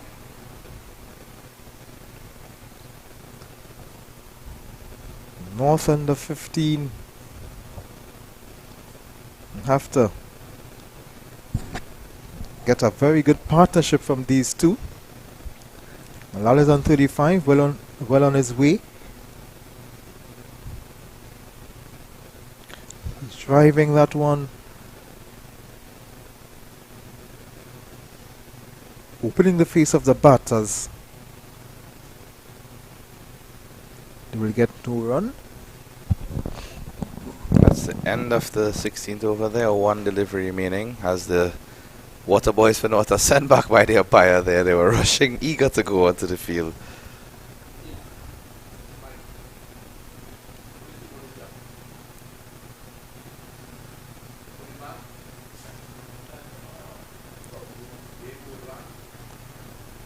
Pushing that on the cover point. They will get no run. As the end of the over, after 16 overs, North in pursuit of 255 are 61 for 2.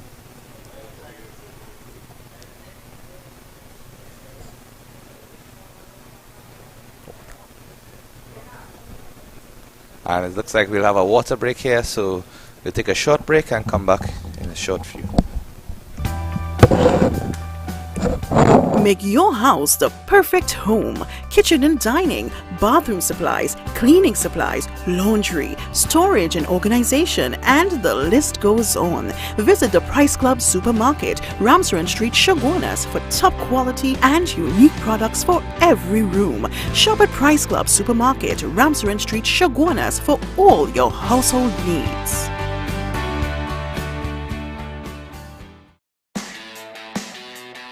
Get the largest selection of detailing products, car care maintenance, accessories, and so much more at low warehouse prices at the Price Club Supermarket, Ramsaren Street, Chaguanas. Transmission and gear oils, fuel treatments, spark plugs, and everything you need to keep your vehicle in a flawless condition. The best car wax, compounds, polishes, car wash chemicals, and more. Check the Price Club Supermarket at Ramsaren Street, Chaguanas today. Discover patio furniture like no other at the Price Club Supermarket, Ramsaren Street, Chaguanas. Elevate your backyard, deck or patio space with top quality, modern and exclusive outdoor furniture that makes entertaining so much more relaxing. Come to the Price Club, Ramsaren Street, Chaguanas today to get the outdoor oasis you deserve.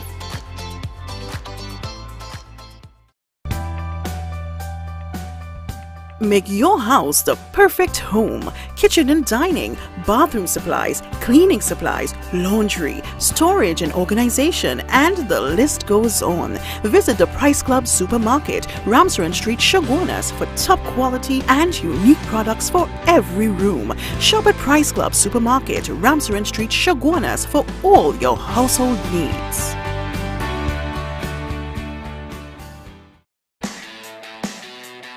Get the largest selection of detailing products, car care maintenance, accessories, and so much more at low warehouse prices at the Price Club Supermarket, Ramsaren Street, Chaguanas.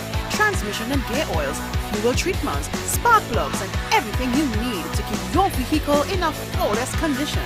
The best car wax, compounds, polishes,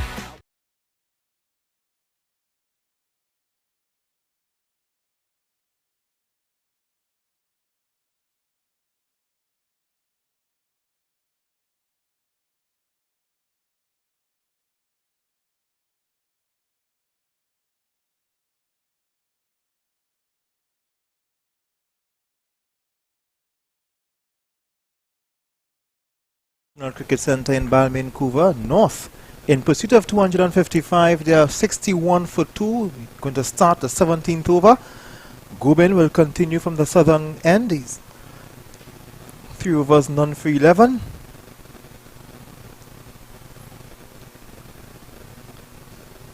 This one is wide. Batsman freeing his arms, driving that one to extra cover. We seem to have a new weather condition introduced here, which is a lot of smoke from apparently a fire close by. Seen a lot of ash just flying across the field. Hopefully it doesn't affect any of the young players. Yes, and of course because we are in the dry season, bushfires are more common and they're blowing in from the east, and a lot of ashes. You can see it on your screens as well. Certainly picking up an intensity here. Umpires would, of course, be mindful of it once it doesn't affect the on-field play. Excellent fielding there. Again, good pressure by South from ball 1 in the field, because we noticed that they haven't allowed North to easily just turn over the strike and keeping that pressure grip on them so that they cannot score as they would like to.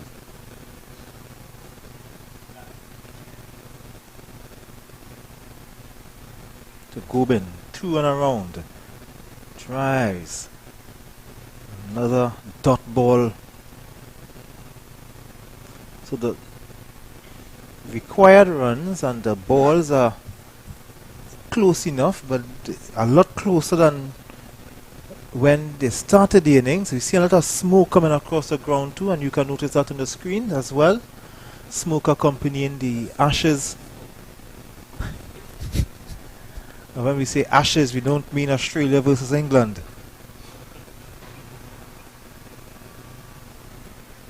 This one is Hoyt away on the onside, and they will just get one. Good coverage there by having that fielder out on a boundary, because previously, as we saw in the first innings, there weren't much fielders out on the boundary for the spinners, and that led to a lot of fours and a lot of runs leaking from the North team and going to the South team here. But these bowlers have done very well in terms of sticking to their field plan. Some years ago, we would have called that the sweeper. We'll be covering that side, but the cricket has been changing and evolving over the years. Now, we're hearing all different names. So, you're seeing some, according to how the breeze is blowing, sometimes we're seeing some more smoke, then sometimes the smoke is dissipating, then sometimes the ashes are here.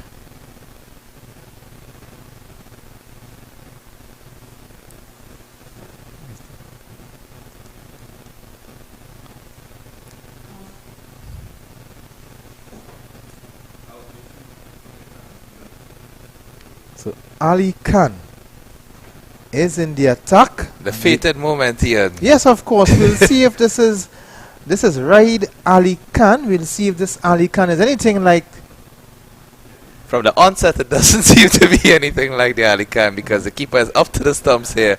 This Ali Khan is a spinner. He might be the twin brother of the fast bowler Ali Khan.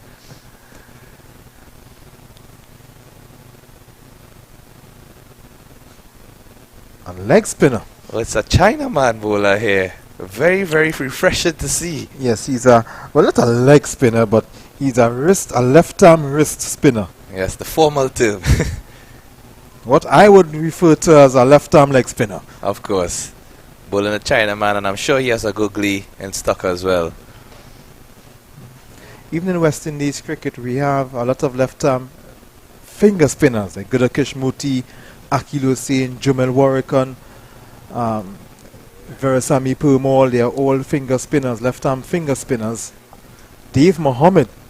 Yes, I think he was the last wrist spinner, left arm wrist spinner that we saw playing for National as well as West Indies for a good while. For a long time. You have two off spinners, that's Rakeem Cornwall and Chase, Jonathan Chase. Ruston Chase. Jonathan Chase is a reporter I worked with at one of the TV stations some years ago. Sure, he's a good spinner as well. Not too sure of that. And of course, leg spinner, Yannick Carrier, Hayden Walsh. Yes, Carrier has made a good introduction for himself in the team, because for years he has been a constant wicket taker for Trinidad and Tobago in the different formats, bowling leg spin, bowling his googly. In fact, I remember even since his days in Clico Brisal before he went to Queen's Park, which was many moons ago. And that time is when Brisal was still sponsored by Clico, and they had a very good squad with the Utley brothers, Yannick and Kian Utley. They had Carrier, they had Stephen Katwaru, who was in the national fold at that point in time. So where is Stephen Katwaru? Because at one time he was the understudy to Ramden. He would have been the and he was touted to be the wicketkeeper to even reach up to West Indies, because I recall he, in fact, captained the West Indies under 15 team, I believe, and at that point. And during my age groups playing cricket, he was always one step or 1 year ahead of me, and he was the captain for every single national team from under 13, 15, 17 and 19. Stephen Katwaru was the first name on the sheet, and there's in fact a year where he made I think 600 or 700s in school cricket, and I believe from a source who is relatively close to him that he's actually in Canada, as far as I have been informed, where he is coaching as well as playing. So I'm not sure if it's that specific territory, but I know they confirmed that he was outside of the jurisdiction, either in Canada or in the US. I remember up to a few years ago, he was playing on a Red Force team, and he was the wicketkeeper when Ramden was playing as a batsman. So it shows how good he was regarded.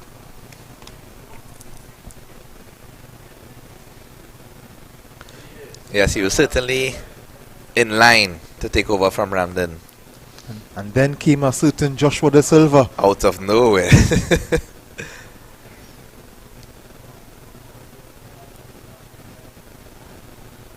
I think I always remember Gibran Mohammed as well, who was Ramden's most steady deputy. Whenever Ramden was on West Indies duty, Gibran would take up the gloves for Trinidad and Tobago, and unfortunately never got his chance fully in West Indies colours.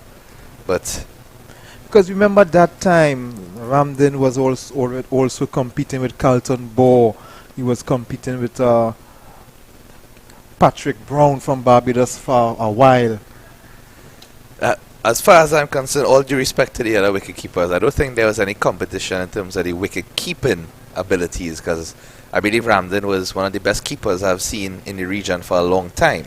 But when it came to the batting aspect, that's where he fell short. But to me, I think among the wicket keepers, I think Ramden was by far the best batsman of the wicket keepers. I think the wicket keeper who would have been the second best wicket keeper in terms of wicket keeping only.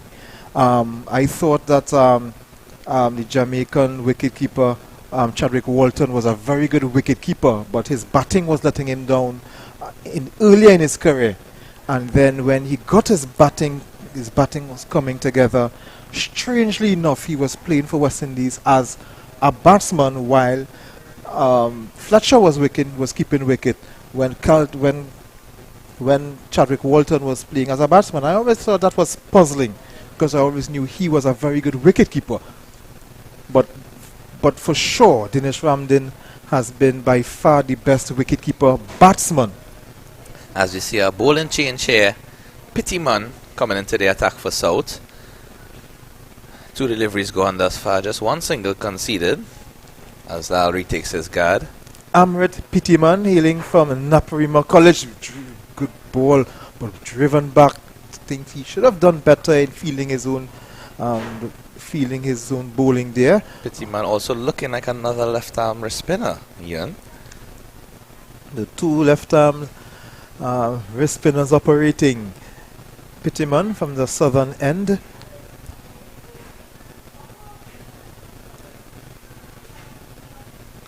Some nice flight in that delivery. I recall playing youth cricket, whenever you saw a left-arm wrist spinner, immediately you get a bit nervous, because sometimes they would rip that ball with so many revolutions, you're not sure how much is going to turn, and you are left exactly as that ball happened there, you know, literally speaking the words into action, because you get easy inside edges onto your stumps, or easy outside edges to the slipper to the keeper. There was one specific youth left-arm wrist spinner during my years who played for every national team as well, under 13 to 19, and never made it past. Nairan Motilal is his name, and I believe he plays for Caldrock and for a couple other clubs, Cosmos and so on, but not too sure where he's playing these days, but one of the best controlled left-arm wrist spinners I've seen over the years. Just never made that graduation into the senior team. Granted, everyone has different, you know, social responsibilities and different factors that would affect their trajectory at that point in time.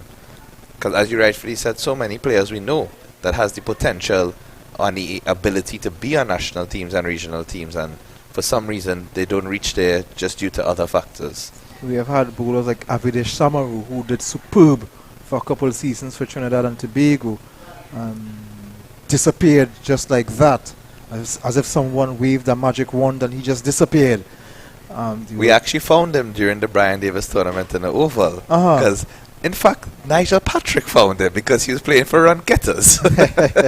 Old Dio again. The old Dio again, bringing the famous Avide Samaru to play in a very prestigious tournament in the Oval, where I must mention the Trinidad and Tobago Lawyers Cricket Association won for the first time in the 30 overs tournament, so that was a very unique accomplishment for us. Congratulations to them as this ball is played back to the bowler. That's Ali Khan. Disappointing that he's not a fast bowler, but bowler nonetheless.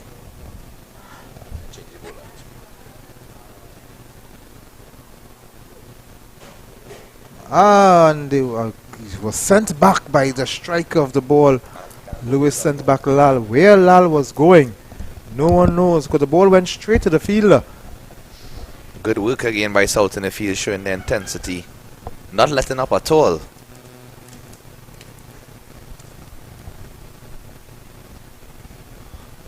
And look at the required run rate, 187 needed from 185. 186 from 184. The ball is looking to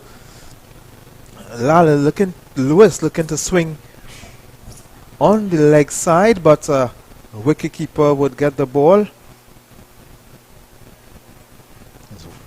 69 for 2. We're in the 20th over, halfway through the 19th over. The question being asked: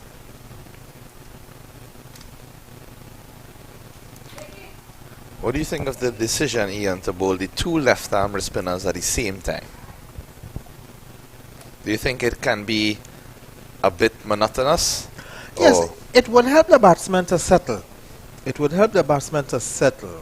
You get in the same type of ball on both ends. You would want to, those types of bowlers you would to cause trouble. So it would be good if you can have one of them operating, but maybe he's seeing something in the pitch that we can't see from our vantage point. Indeed, or there might be subtle variations between the two left arms, that maybe one has a stronger Chinaman, one has a stronger googly, and that might play on the batsman because they would think they're seeing the same thing from both ends, and that slight difference might probably prove to be their downfall. Spittyman comes into his second over here. 69 for 2 after 20 overs. Oh, the ball just passing to his left. Not really a chance you would call, but it's one run nonetheless. And the end of 20 overs, North in pursuit of 255. They are 69 for 2, needing a further 186 runs from 180 balls. So the required, the balls dropped. That one keeping rather low. And as we said, we didn't expect North to allow the runs to exceed the amount of balls required so early in the innings, because it's an uphill battle from here. Once that ratio starts to get out of hand, it's very difficult to try and achieve the amount of runs you want to get going forward.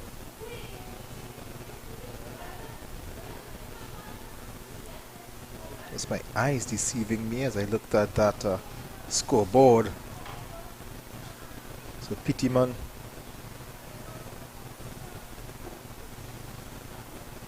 is giving the ball a lot of air. Ball just squeezing past the extra cover region for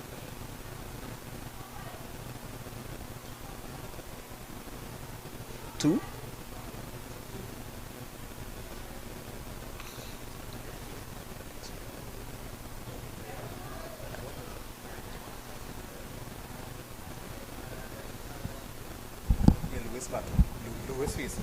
With just one run as Lewis, he sends back Lal. Lal eager to get to the striker's end.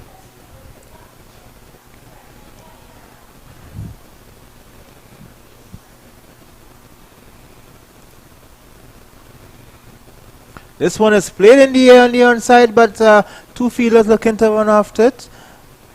The ball will just go for one.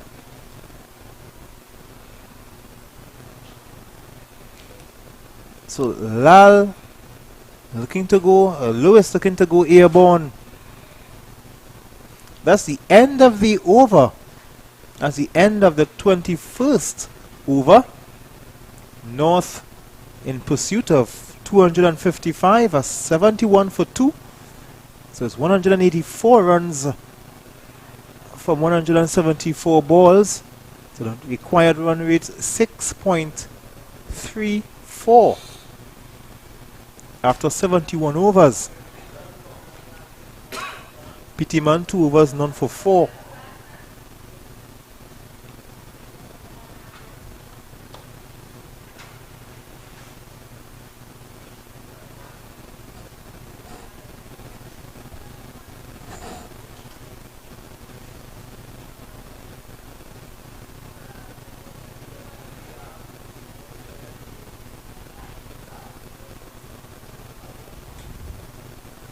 So Lewis looking to drive. Lewis drives back to the bowler Ali Khan, who's bowled before this over. 2 overs, none for 3.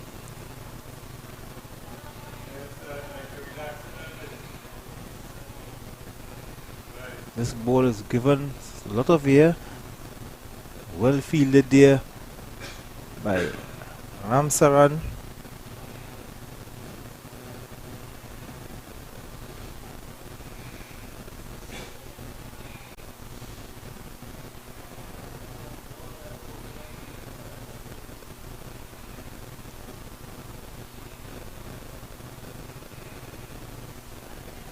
Holds away on the onside. They will run away for 4.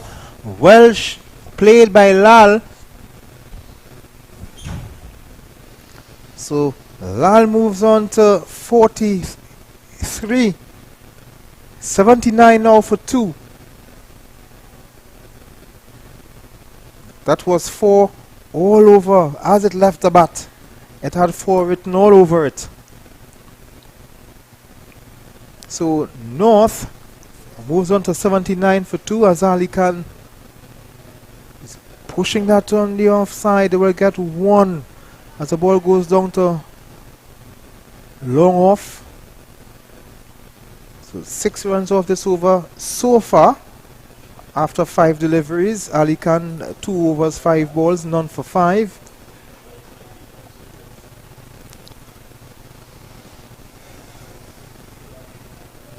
Lal 6 away from another 50.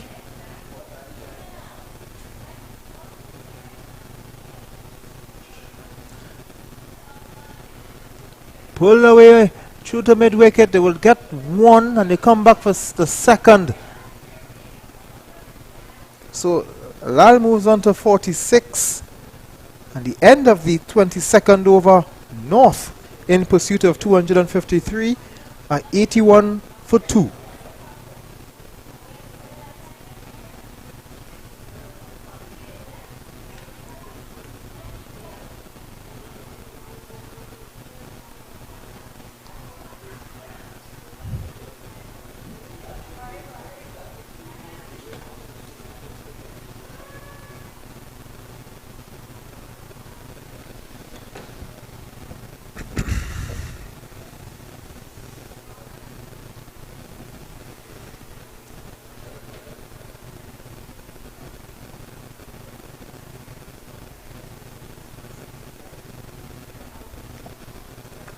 So Pitman will continue. He will start his 3rd over from the southern end. He bowls to Lewis. He bowls a flighty delivery. Lewis is driving. Cannot beat the cover, the fielders in the cover region. Lal, I beg your pardon. Lal is the batsman who is facing. Pitman does not deliver. He lets Lewis know you're going too far. Must stay your ground. Just giving him the warning. A ball coming back into the batsman, just playing that straight back down the pitch with some degree of confidence.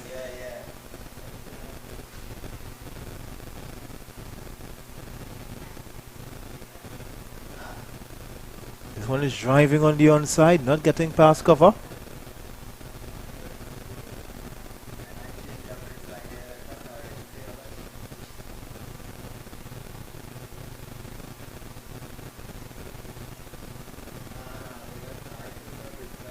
Pittyman, none for 4 of 2.5 overs. This one is given a lot of air, but the batsman just forcing it back past the bowler. The long off fielder comes in. Just field for the 1 run.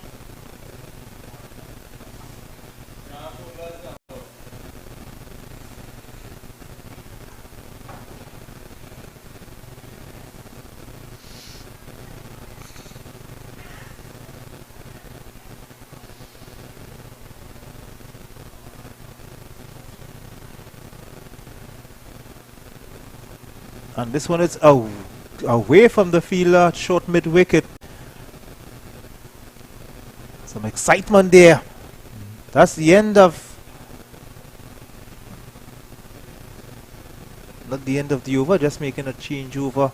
That's the end of the 5th delivery.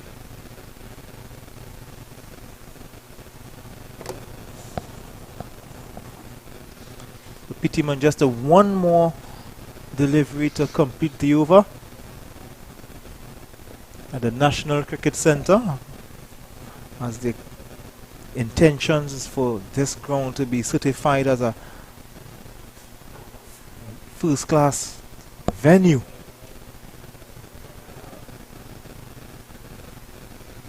Of course, this is a misfield.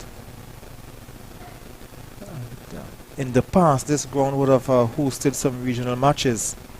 With the new arrangements with the grounds, I have not hosted a regional match in quite a while, but looking to rectify that.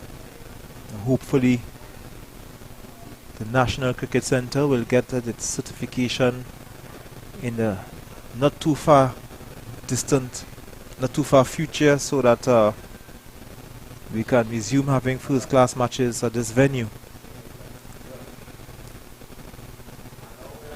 Speaking of which, Trinidad and Tobago and the Guyana Happy Eagles getting ready for matches. And it's a wide delivery from the umpire. He's not distracted from the appeal from Ramanan. So the West Indies first class tournament getting ready to restart next week. Trinidad and Tobago Red Force will face the Guyana Happy Eagles. The ball is played on the onside, but I don't know what is going on. Some indecision here by both the fielders and the batsmen.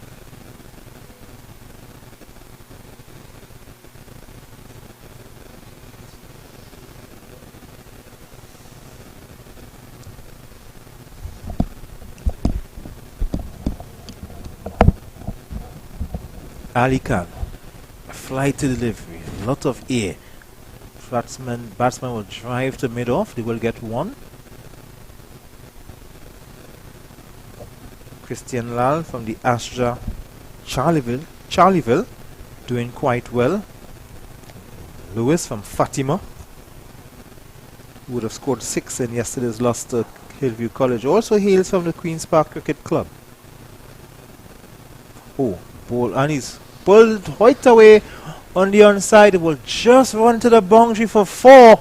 So a loose delivery from Ali Khan, and Lal pounces on it. He gets on to 50. So and a 50 from Lal. So North moves on to 90 for 2. Yes, excellent half century there from Lal. 50 or 62 deliveries.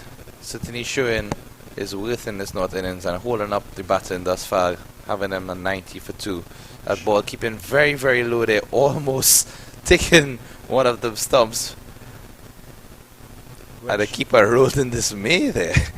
Went straight through the batsman, but also missing the stumps, but very importantly did miss the wicket keeper.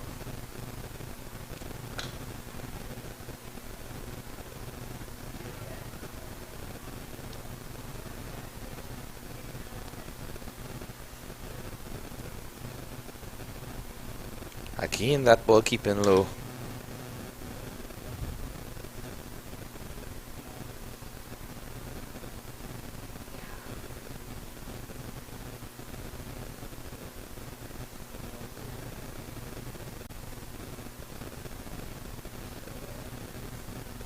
That one dropping a bit short. Rocks back and pulls that one to the boundary. Oh, excellent stop on the boundary. Oh, did it go for 4?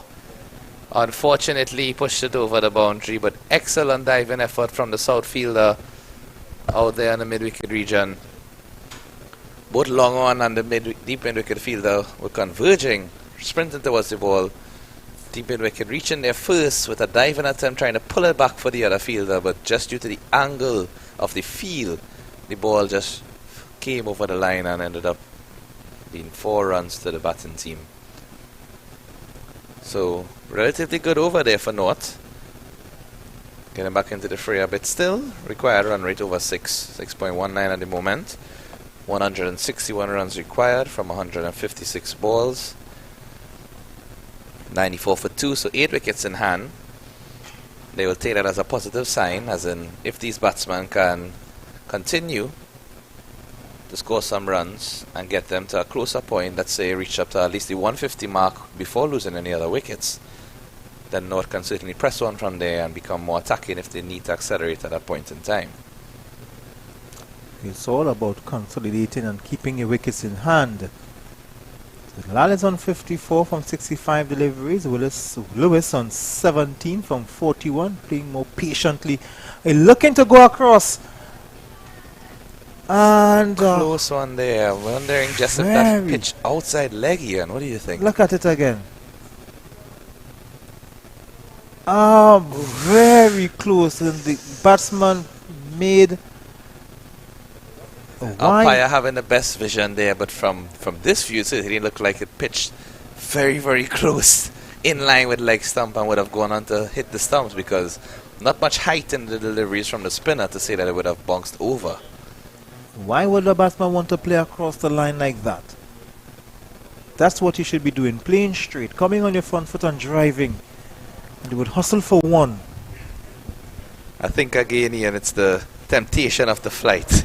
You know, the ball would have convinced him that he could easily just go across the line, thinking that it might have been a full toss. And then the ball just dissipated at the last minute there as he comes with another lovely flight to delivery, driving that one into the offside for a single. South has spread the field pretty well, though. Yes. They're allowing them to get the singles, but at the same time preventing the boundaries, which is most important. And they are happy and comfortable doing that. Driving. They will get 1 more again. The batsman doing well. And for the misfield, they will get 1 more. Not for the misfield, but for the poor directed throw. So they will snatch another run.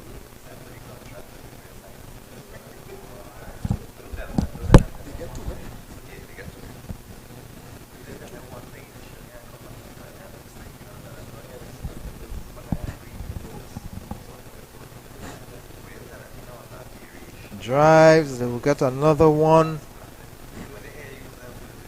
So 1 more.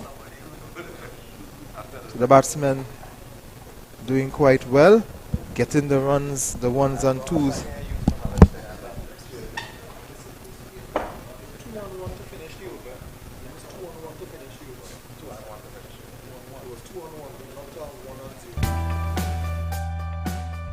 Make your house the perfect home. Kitchen and dining, bathroom supplies, cleaning supplies, laundry, storage and organization, and the list goes on. Visit the Price Club Supermarket, Ramsaran Street, Shogunas for top quality and unique products for every room. Shop at Price Club Supermarket, Ramsaran Street, Shogunas for all your household needs.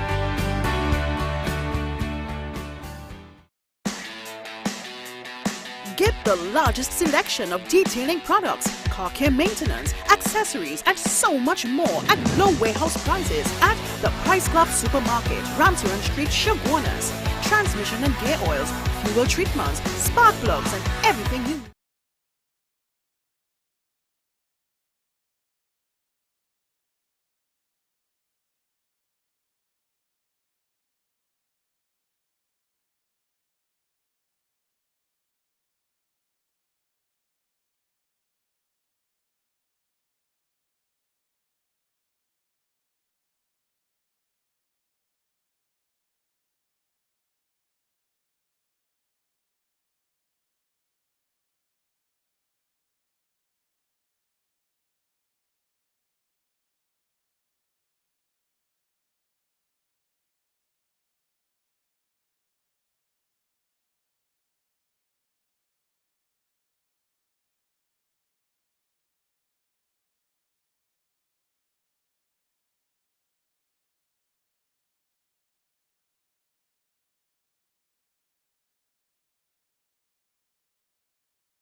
And that's another boundary for the North team there. So just leaking some runs in these last couple of overs.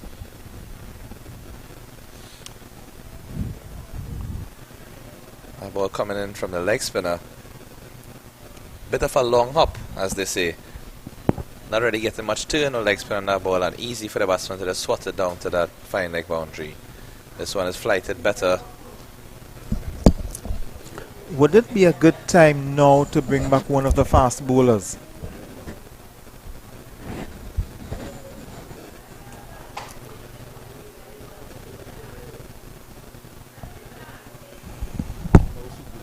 Nah, he was that leg spinner. Who was that? This man now coming here. It was a 50 man. Alright, good. That's what thing.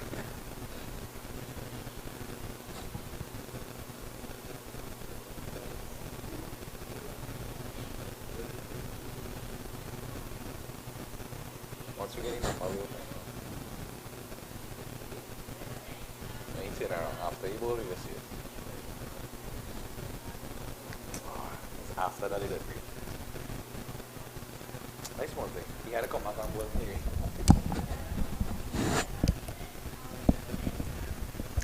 So Maraj is getting his first introduction. Zain Maraj, who made 52 when they batted. Right arm off break. Give it a lot of width. It'll go for one. And only one. Misfield there would have certainly allowed for two, and the non-striker is not too pleased with the batsman at the other end. Lal kicking his feet there, kicking some of the loose turf, because he certainly wanted to get back on strike with this bowling. This is the 6th bowling change by South, or even the 7th, because we've seen the 2 Chinaman bowlers, we've seen the leg spinner from the other end, now the off spinner here, the opening left-arm bowler, the opening right-arm pacer, and then also Ramesa. the Ramesa, who's very impressive with his swinging deliveries. So South certainly using that rotation policy and giving everyone a chance to show their wares as they vie for this selection. North needs 151 runs from 142 balls. The ball, another wide delivery, not getting much purchase off the pitch. A lot of cricket to be played, a lot of busy times, because we have the interzone under 17 and under 19 being played. You have regional cricket starting back. You have cricket on the weekend. That's the club cricket in the air. A brilliantly taken catch. Oh, he dropped it, it seems here. He just dropped it, and I'm concerned because it looked like his head would have hit the tooth. Let me look at it closely. Oh, that was very close from hitting his head at the pitch. It seemed as if his hands closed on the ball too early. Yes. Because he was directly in line with the ball and had the proper technique. But not too sure why it is the ball didn't stay in his hands. But he certainly wasn't happy, even though he made a great attempt to try and get that quarter ball. Just has to continue pushing on here, the youngster. This one flighted and driven straight to the man at that short position on the offside. So Lal would consider himself getting a life. 55 from 72. Lewis is on 27. He's pulling it on the onside. He will not go for 4. The ball will be retrieved, but it will complete 2. So Lal and Lewis carrying on.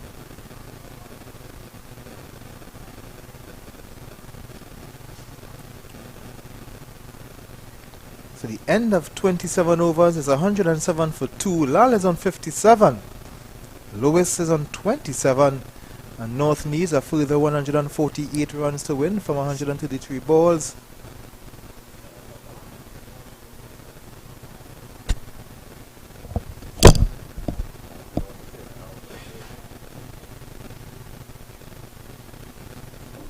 .27 overs gone. The required run rate is 6.43.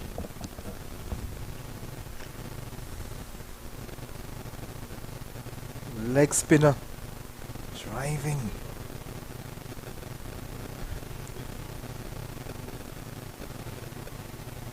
And that's the skipper, Brandon Buru. Driving on the onside. They will not get, they will just run a scuttle across. Where is he going? I don't think these batsmen are on the same wavelength. And notably, we have seen Lal on 57 for some time now, and there has been no change in the batting personnel from North. So I'm not sure if they want Lal to bat through the innings in an attempt to probably win this game here. Lal is facing. It's a faster ball.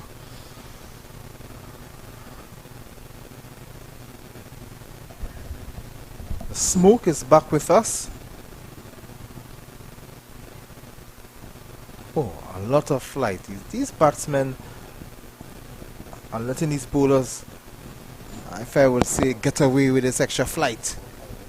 Get to use your feet and get to. I think that's what some of these batsmen are not really doing. Getting the use of their feet. He's pulling away. Lewis.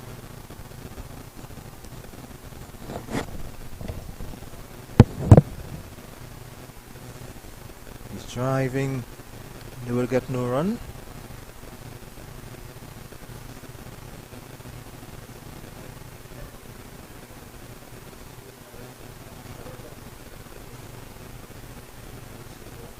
Playing that nice late cut, that goes down to the third man area. They will complete 2.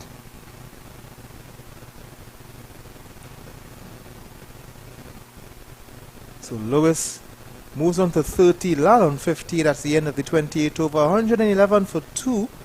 North in pursuit of 144 more runs from 132 balls.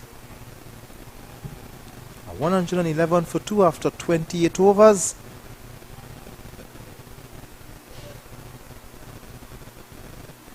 Maraj will continue. He will start his second over. He's bowled 1 over for 4 runs before this one.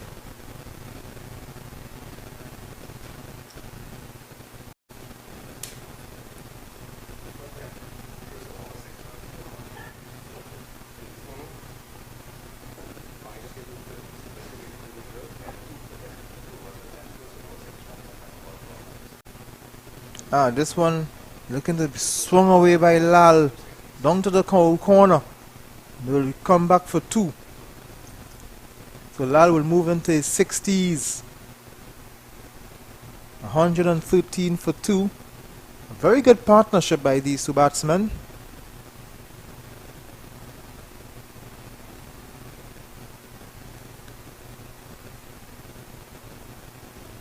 This one is swung away, just beating the short mid-wicket. Come back for just the 1.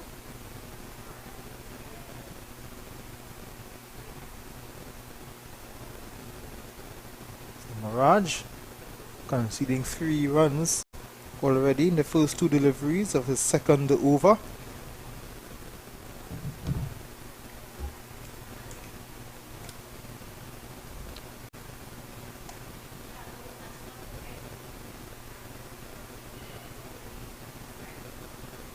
Playing on the offside, they would hustle for 1. They would just scurry to complete the single.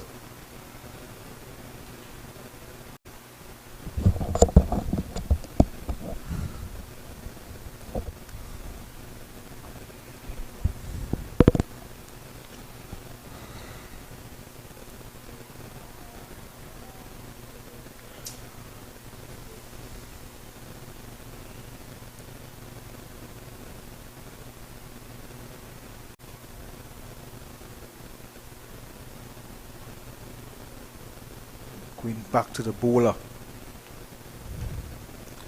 We are in a position in this game now, singles, 1s and 2s. We have spinners operating. Sometimes the overs would go through so quickly you wouldn't realize, hey, the score, the new required run rate is shot up so high. And and this ball is played down to the boundary. They will just get one. And this is a good thing about having two spinners operating one time. You get through the overs so quickly, and by the time you blink and you look at the run rate, it's simple 6, 7, 8 runs per over. And that's a good thing about playing spinners getting through the overs very quickly. Of course, and we saw the notable difference in North's innings, which actually took longer than usually expected because they only had two spinners and they resorted to pace for majority of the innings, whereas South has used three pacers and majority spinners, but again rotating, and even the pacers that South had, they were getting back to their marks quickly, they were getting through the overs quickly and putting that pressure on the batsmen, not allowing them to score freely and keeping the runs down. So 139 required from 126, certainly a tight matchup here, Ian. Yes, it's and the required run rate is 6.62. They are getting through the overs quickly, but having said that, North are actually getting the singles. They are not getting they're not building up on dot balls, but they're getting the singles. They realize that a ones and twos would add up. Nothing wrong with getting ones and twos, not waiting for the fours like certain West Indies senior batsmen. But you get the ones and twos, keeping the scoreboard ticking. And that is what you would need to get at this level of cricket. In any format, you must get the singles and the run rate ticking. We saw that same problem yesterday in Aprima College, where there was a spell during the middle overs, at least 5 or 6 maidens back to back. And that certainly would have put 20 to 30 different runs on the table. But we see a lovely shot here through the offside, and that runs away for 4. Just as we are talking about boundaries for the North team. Again, taking your advice here, and it seems like you're on fire today.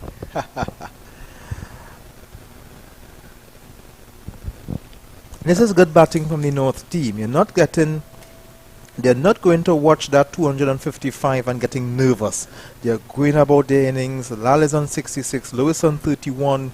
You're getting the ones and twos and the odd boundary, which is very important.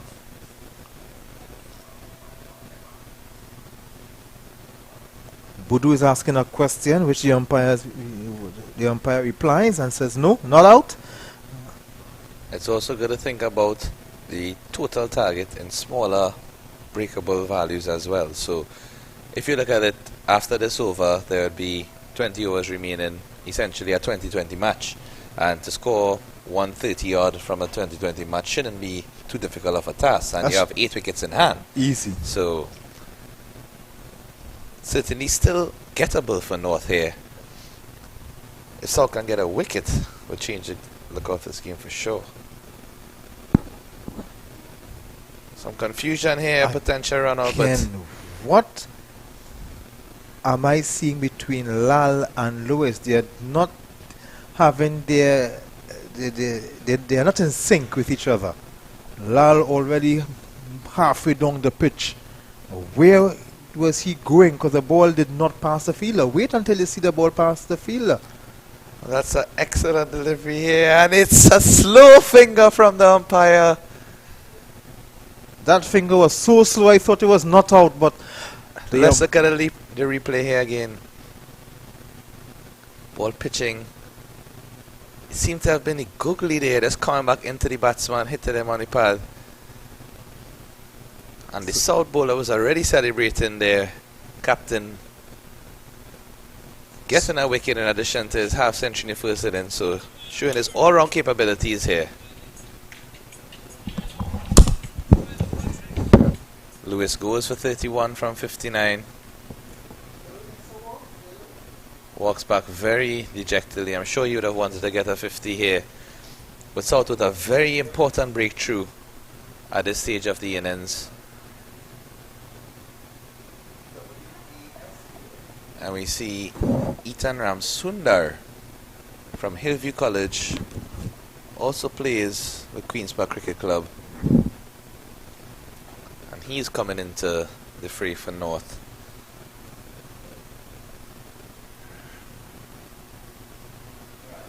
Wielding a very nice Kookaburra bat there. So, you know what they say, sometimes you can tell the quality of a batsman by looking at his gear. Or then again, as another coach always used to tell me, if you can't play good, you might as well look good. But I'm pretty sure Ramsundar is a good player. The latter part applies more to myself here, where you have to look good if you can't play good, but sometimes you fail at both, and that's just life.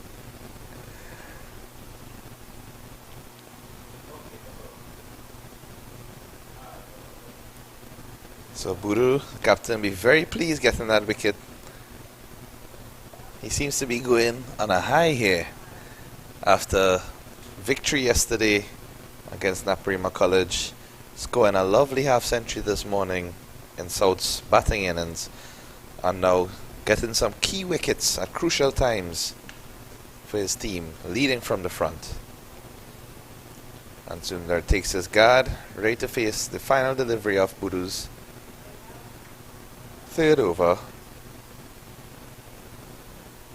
It's a faster ball, and it's played very carefully.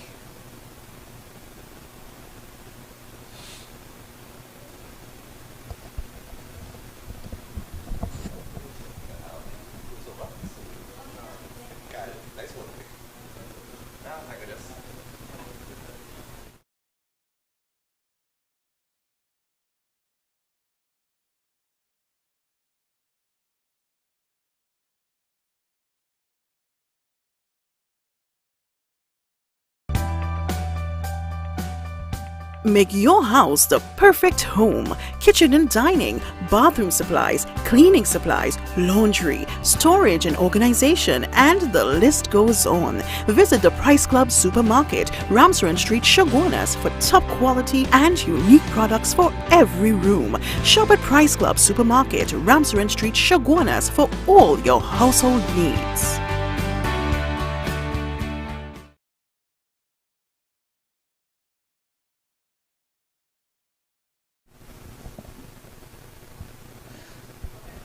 This delivery played in the air down to long on. Bowler with his hands on his head there. I think he expected the long on fielder Charles to run in and probably dive and catch that one, as it dropped and bounced just once before reaching him. Bringing Ramsundar into strike here to face his first delivery from Miraj. Ramsunda, another Hillview College player, also plays his cricket with Queen's Park.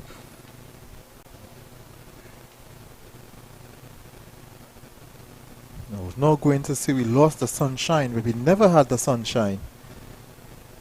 I think whatever sunshine there may have been is certainly clouded by the smoke now.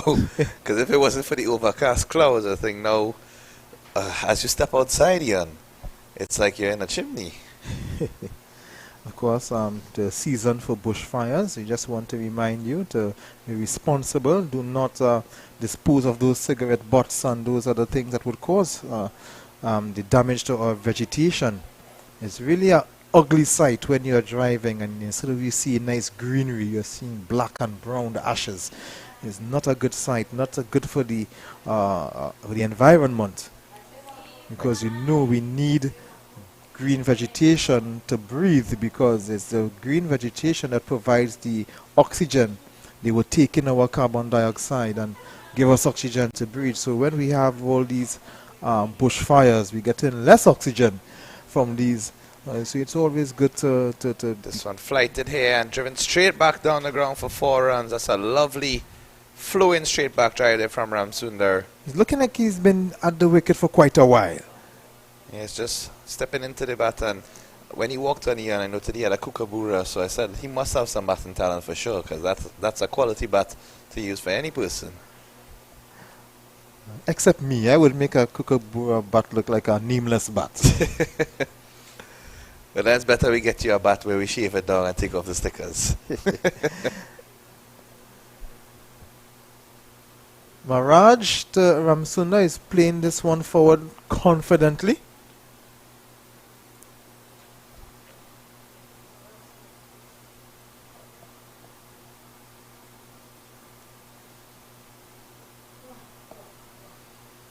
It's getting really hazy out there. Hope that the players aren't getting any difficulty with their ability to breathe or to function smoothly.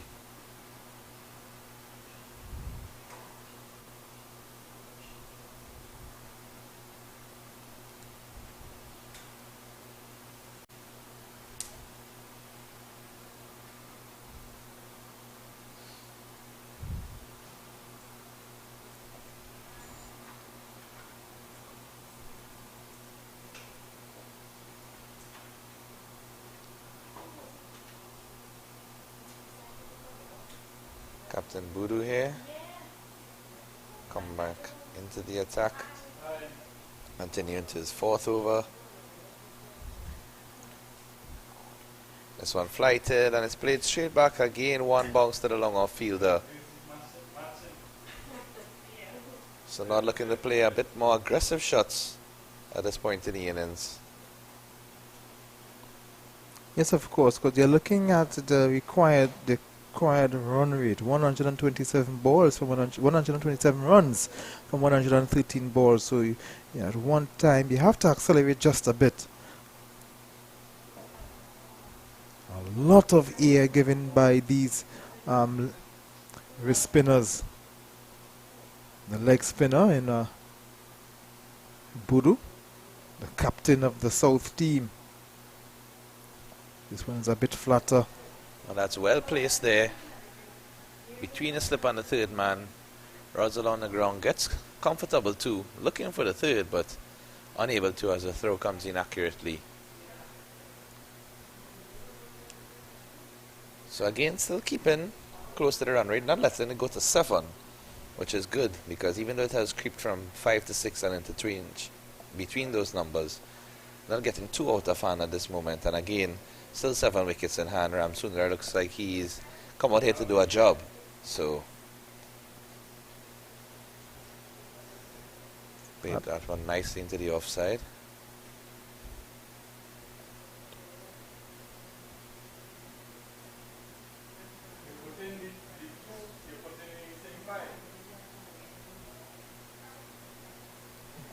Looking to push that on the onside. They will get no run. Just a 3 runs from this over so far. Boodoo, none, 1 for 12.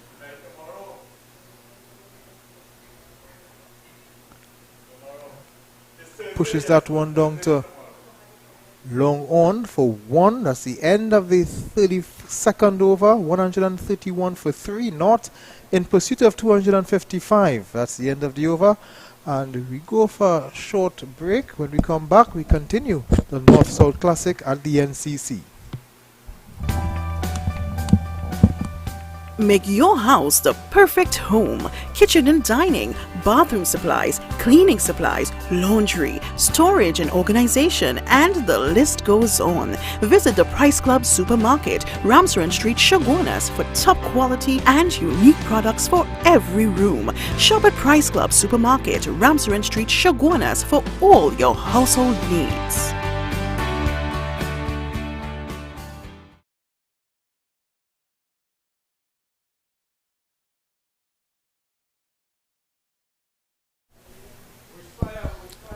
Mirage here to continue in this over right before the drinks break. That one flighted nicely, played easily into the offside by Ramsundar. North pushing along here, 131 for 3 after 32.1 overs. Oh, and he's bowled him here. Mirage strikes and the umpire signals for the water break one time. Lovely flighted delivery and playing all around that one, Ramsundar.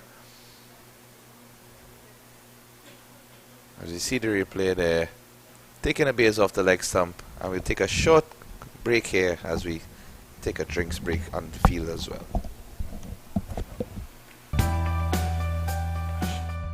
Make your house the perfect home. Kitchen and dining, bathroom supplies, cleaning supplies, laundry, storage and organization, and the list goes on. Visit the Price Club Supermarket, Ramsaren Street, Chaguanas for top quality and unique products for every room. Shop at Price Club Supermarket, Ramsaren Street, Chaguanas for all your household needs.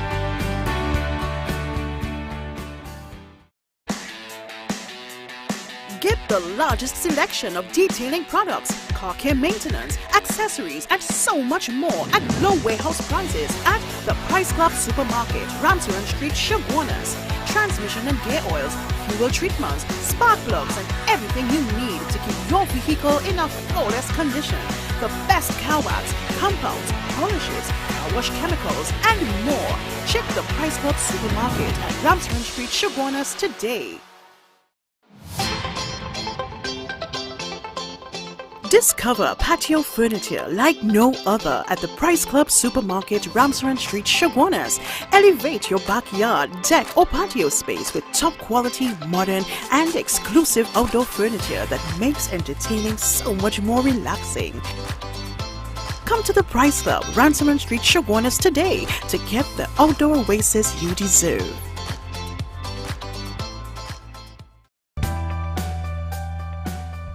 Make your house the perfect home. Kitchen and dining, bathroom supplies, cleaning supplies, laundry, storage and organization, and the list goes on. Visit the Price Club Supermarket, Ramsaran Street, Chaguanas for top quality and unique products for every room. Shop at Price Club Supermarket, Ramsaran Street, Chaguanas for all your household needs.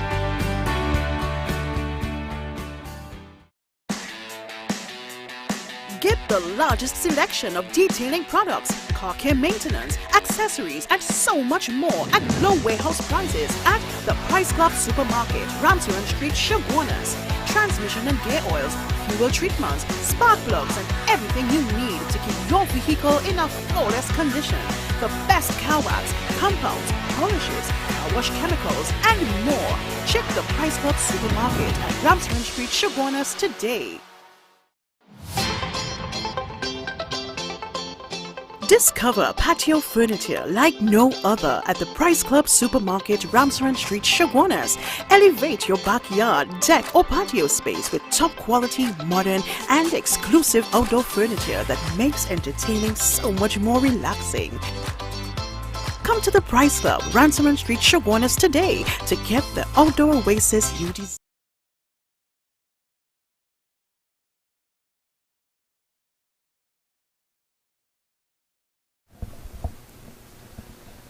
So we're back here after the drinks break. Mirage with a very, very timely breakthrough there. Not losing 2 wickets in the space of a 5-over period.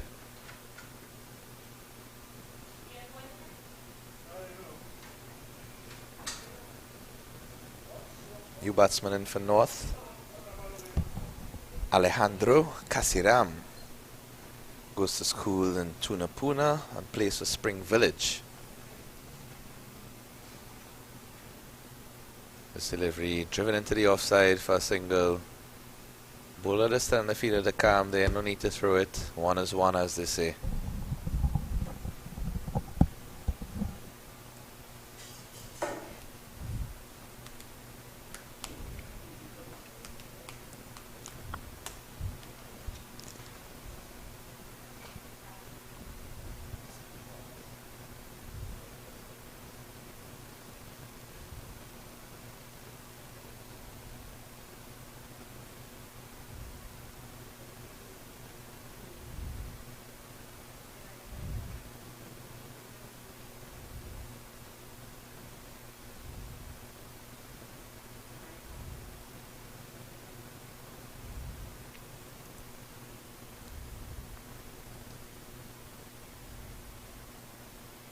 Very tight over here from Mirage. Wicket in the second delivery and only 2 singles.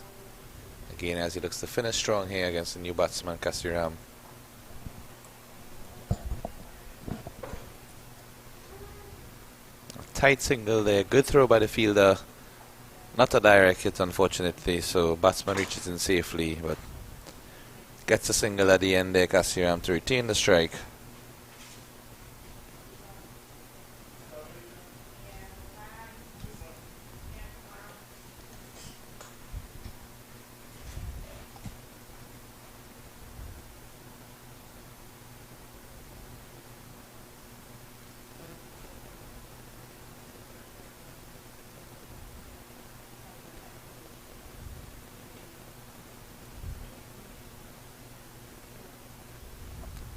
Captain Budu again taking up the attack from the out of Bolden end.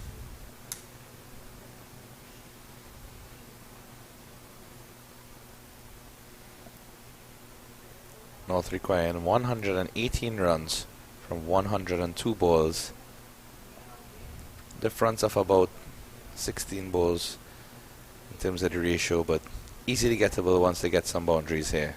That one flighted, driven into the offside through the covers, And it pierces the gap. Looks like it'll run all the way to the boundary for 4, and it does here. Lovely shot by Kasiram. So a lot of confidence shown in his first couple of deliveries. Not afraid to drive. And at this point in time in the game, I'm sure he would have had the message from his coach and from his teammates that he needs to make sure the scoring rate does not drop too low, and that they continue to score boundaries and rotate the strike as often as possible.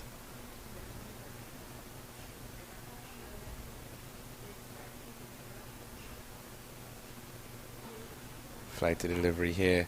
Ooh, that's a lovely ball. Beaten bat and pad. Good take by the keeper. Clipping the base, just asking the question of the square leg.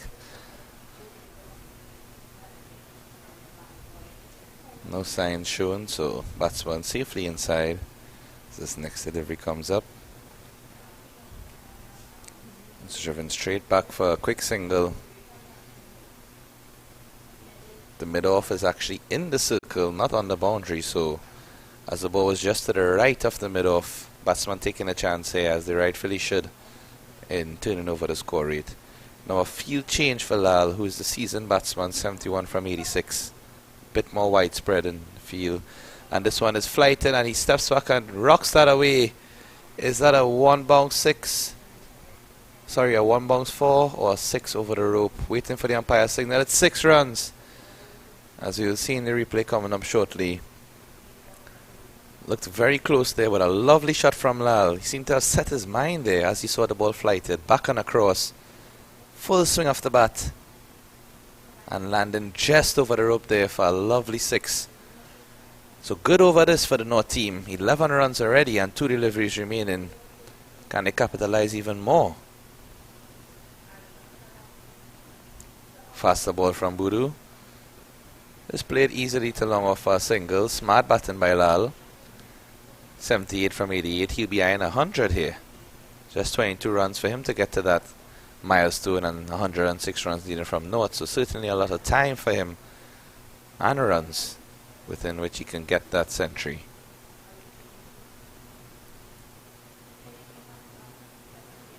This ball flighted, biting the outside edge with passing a slip fielder, and it runs quickly along the carpet here at the NCC. Down for 4 runs again. So excellent over there for North in terms of changing the dynamic of the game. Previously there were 118 runs required from 102 balls, and now it's 102 runs from just 96 balls. So that gap has certainly narrowed. As I welcome back Ian here.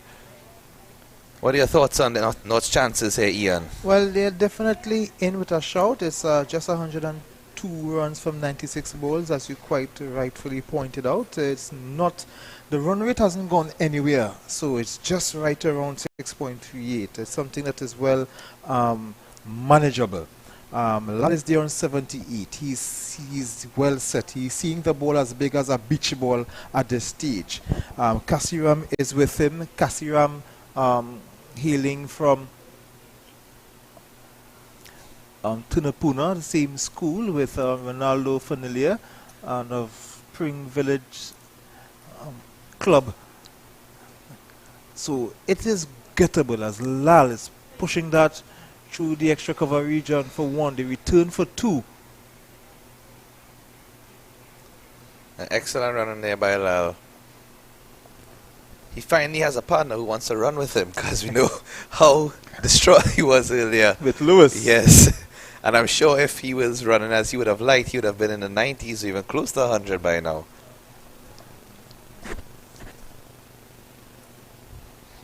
This one flighted and driven straight along the ground. Very smartly played. Cultured innings by Lal here. Attacking the balls that are in the slot and rotating a strike when he needs to.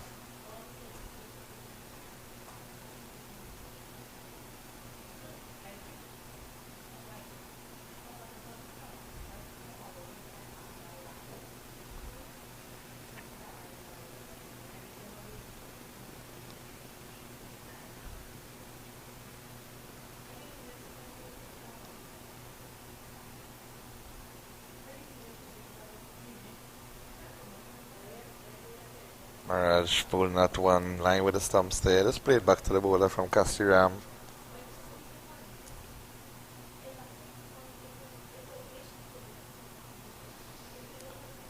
Right to the gain and played back to the boulder again. So Mirage trying to keep this over as tight as he can, given that the last over conceded close to around 14 runs. I think I would love to see the return of one of the faster bowlers. And this ball is played in the air, over the head. And that's 4 runs over the mid-off, who was a bit back. And it's easy 4 runs for Kasiram, the left-handed batsman. Nice shot in the end. You're taking advantage of the field there, because the long off that is usually on the boundary was in fact inside. And not too sure why he was inside, because Kasiram has shown since he came onto the field that he has been aggressive and he has been going with the stroke play. So you see the South coach here behind the long off fielder asking him, what were you doing? But not too sure if that was a captain's decision or a team's decision there.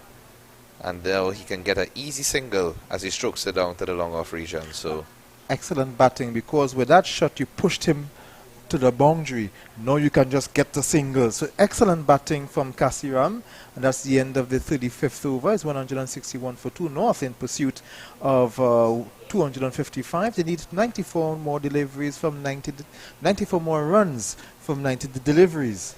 Certainly a very achievable target here, Ian. And the thing is, this game can go very strange, very fast if we get any sort of wickets, because North obviously would have to keep on accelerating, which means the potential for wickets would also increase, as they would have to either look for singles or look to score boundaries. South has to be on their game, look for either run-outs, look for catches, or getting bowls, LBWs. Any way they can try to prize a wicket here, it would be most important.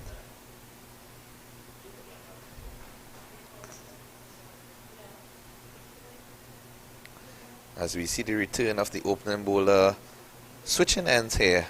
It's Charles coming back into the attack.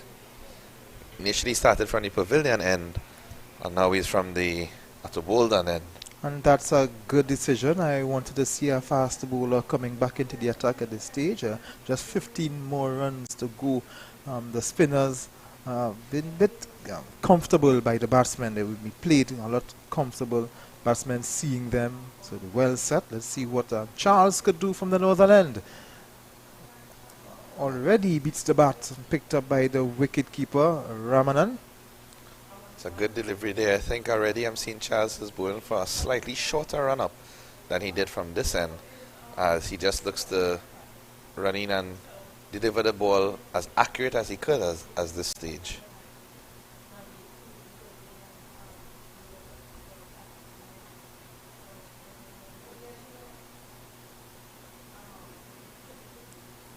This one is a bit shorter, which pushes that back. Kasiram passes the bowler. Get one.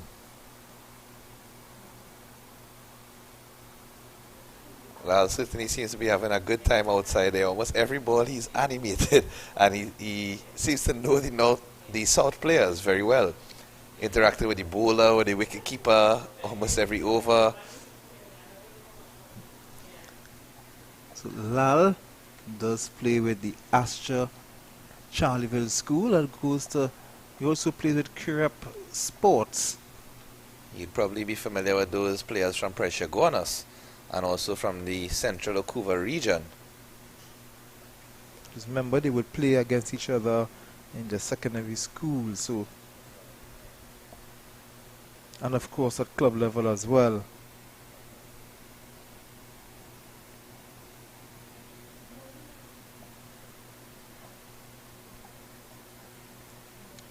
Even in our time, we would have made friends with some of our players who would have played against as well. I remember at one time, it was against Defence Force. I had a run-in with one of the players, and it was a heated game, and words were exchanged. And I remembered less than a week, it was a Friday after that in Port of Spain, I saw one of the same players that I had in a heated exchange with the back of the army truck. Remember the Defence Force we were playing, and yet he was in uniform with a very big gun. So I smiled and, hey, how you doing? That's why they say cricket is a gentleman's game. Gentleman's you need to make sure be a gentleman to everybody around, because you never know who you meet outside of the field. I mean, I myself could relate to that. When we play with the lawyers team, we play a lot of other teams that are associated with professionals. So we play against doctors, engineers, policemen, firemen, men from different businesses and walks of life, you know. And sometimes on the field, you get a bit heated. So let's say, for example, if the match is getting a bit feisty, and you know some banter might be thrown across between the teams, and Monday morning you have to go for an appointment and you have to go by the person who you were giving the banter to. You know, it's not the nicest experience to be on the other side, but we try our best to make sure all of our games are very fun, very interactive, and persons know from the start it's all in the spirit of cricket, because that's what we maintain. Actually, the Lawyers World Cup slogan is cricket for friendship. So we play cricket to network and to go into communities, to interact with people from all different walks of life, all areas, and at the same time network ourselves in terms of anybody needs assistance and any kind of advice, you know. Certainly we can assist in that regard. So, I mean, to see it across the board in cricket is really an amazing thing. Well, I could imagine anyone getting an injury from the doctor's team will be well taken care of. Of course, like I recall Glenora's first game this season was in fact against Police. And Police have been taking advantage of all of the teams in that North Zone, because I know a couple of the players were ex-nationals. They have Brian Christmas, who is an ex-national youth all-rounder. They have Justin Joseph, ex-national all-rounder as well, good left-arm spinner and batsman, Brandon Ramdial, as well as Nicholas Jogmohan. So from that Police squad there, I think players are fearful, one, of their talent, but two, also of being reprimanded. Because nobody wants to go in the barracks and to beat Police or to play Police hard. So it's a very narrow line to shroud out. I will always love to get the chance to beat Police for all the tickets they would have given me over the years. Well, I'm sure if there's another fixture coming up in the season, you'll get a chance. But this one is pulled away to the fine leg boundary here. Lovely shot by Lal again, using his feet. And it was premeditated as well. He moved across. A very good shot. I'm sure he was watching an IPL game to get that shot, or a CPL game. He's a very small figure, Lal, as you can see, in relation to the stumps, as well as the keeper, who's not the biggest either. So he himself is a wicketkeeper as well. Exactly, and what Lal has done extremely well during this innings is use his feet a lot. It might not be to chip down the track, but he uses his feet left, right, or just a couple steps forward to meet the ball. There we see a quick shuffle, trying to square cut but getting the inner edge. And with this form he's in, the luck would go his way, as that misses the stumps and runs down to the boundary inch. Gets two. He was thinking of a third, but not chancing the arm of the fielder. And he moves on to 87 here from 96. Inching ever closer to that fated 100, which will be well deserved once he continues on at this stage. So flight and driven lovely through the cover region, stopped by the field on the boundary, using some football skills there. He moves on to 89. Already 9 runs coming off of this over from 4 deliveries from Gubin's 5th over. Gubin 4 overs, 4 balls, none for 23.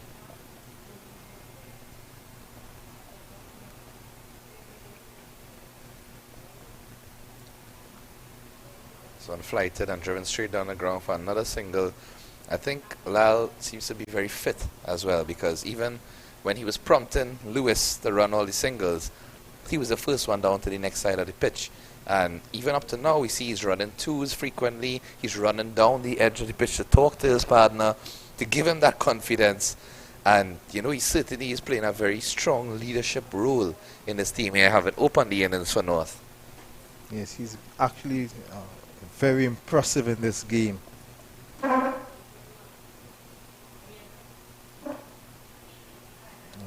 That was missing leg stump, so it doesn't even appeal for that one.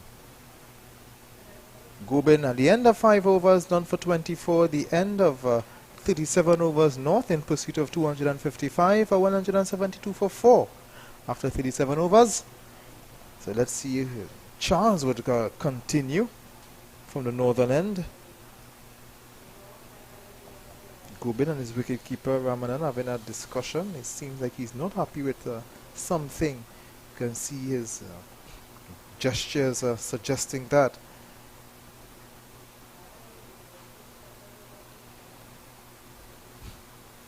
It will be Charles will to continue from the northern end.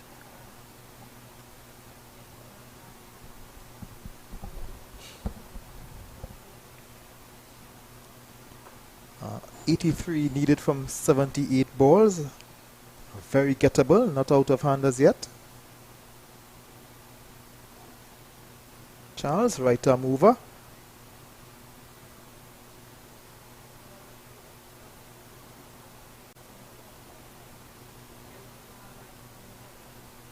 And that was wide, unsignaled wide.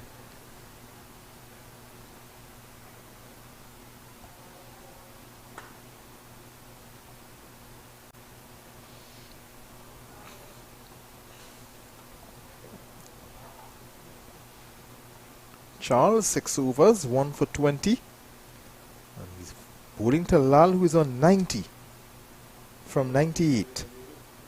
Kasiram, 18 from 15 at the non-strikers. This is short, looking to trying to penetrate, but he couldn't penetrate the cover region.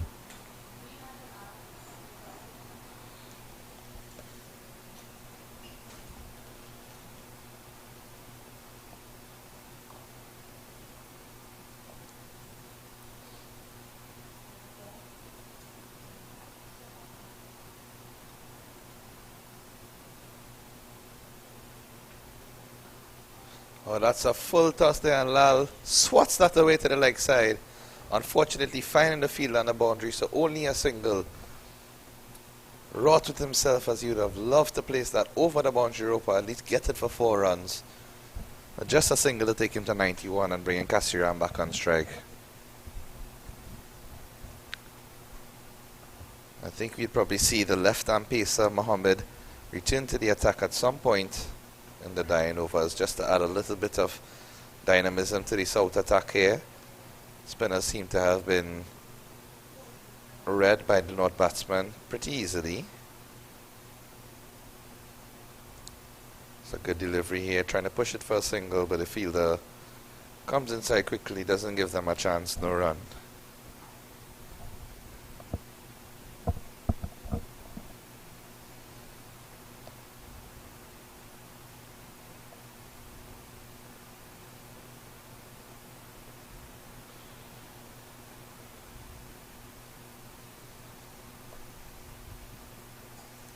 So I'm playing to the offside. Quick single there.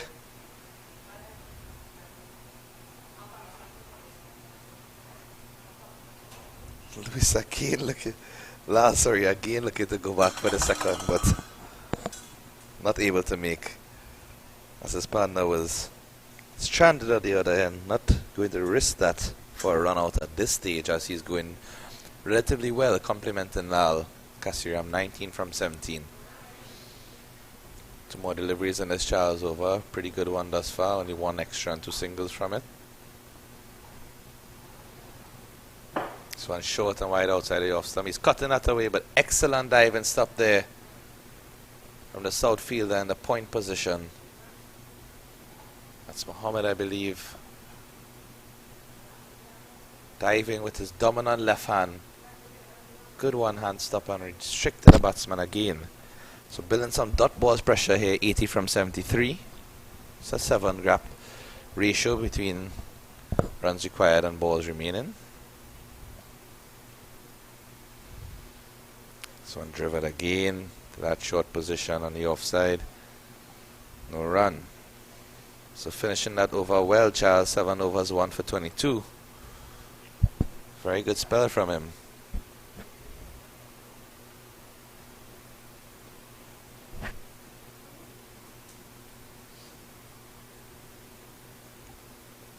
So Charles completing 7 overs. Here we see Pittiman, it looks like, to return to the attack. The left arm wrist spinner, Chinaman Googly. No sign of the left arm pacer as yet. Or even Ramesa, who was pretty good. Now going to ask that. Still 12 overs to go. So I think we should be able to see a bit of both bowlers. Charles completing 7 overs, not doing bad. 1 for 22. Pitman 4 overs, none for 11. So another good option for Brandon Boodoo.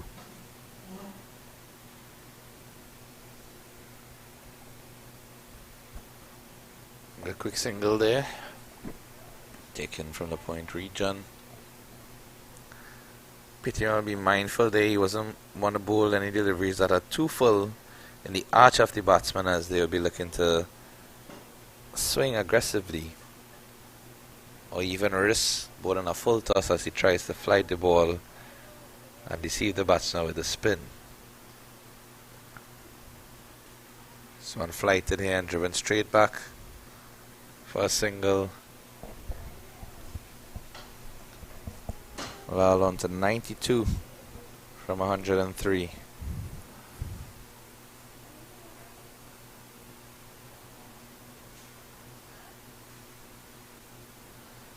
And this one's a Chinaman, wild swing there from Kasiram, not pleased with himself.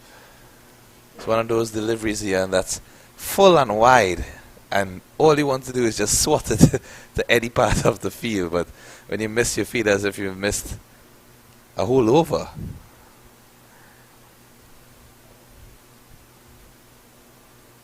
This one closer to the stump, staying a bit low, again taking a cheap single in that point position.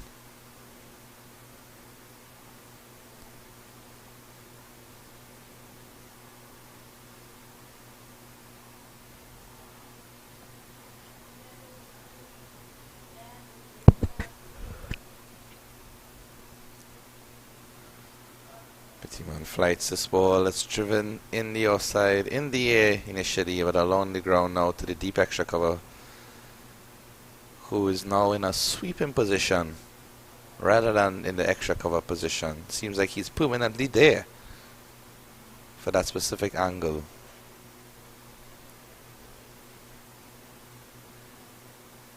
To Pitman, just one delivery to complete his 5th over, none for 15. 179 for 4, North in pursuit of 255.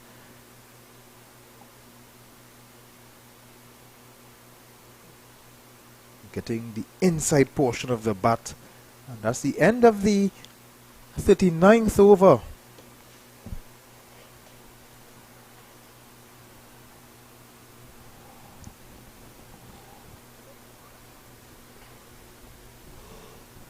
North 76 runs needed from 66 balls.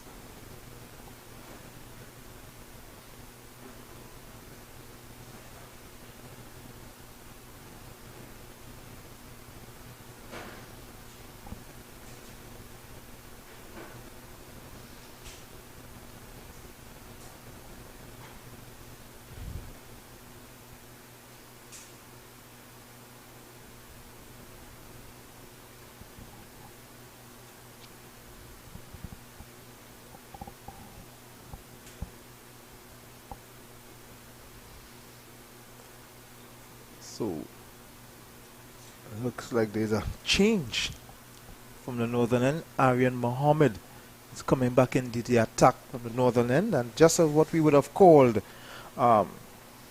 Charles coming off the attack, 1 for 22 of his 7. Now, Mohammed, who bowled a decent spell at the start, 5 overs, none for 17. With his left arm deliveries, he will be coming back into the attack. He bowled from that very end earlier. Coming back, he will be bowling to the right-handed Lal.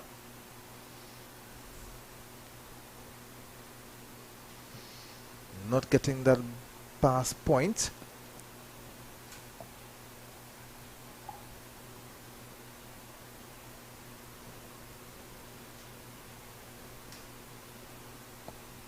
It's a very strange field. There's a gap but that man is positioned to the extra cover boundary. He has some running to do. Think that would go for 4. Yes, it does. He had too much ground to cover running to his left. So Lal moves on to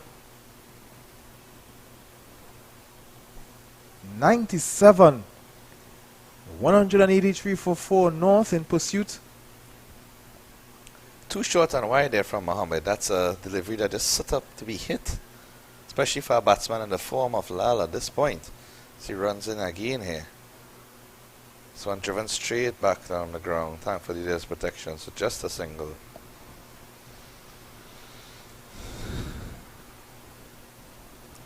So Christian Lal, very close to 3 figures. It's 184 for 4. 71 from 63. North, would you say, is in the driver's seat at this stage? At this stage, I would say it seems that way. Kasiram is playing that back across where Mohammed would just run across to his right. North seems to have all the momentum, and unless it is they lose a wicket, more importantly the wicket of Lal, Exactly. it seems like they will have someone to anchor them all the way throughout.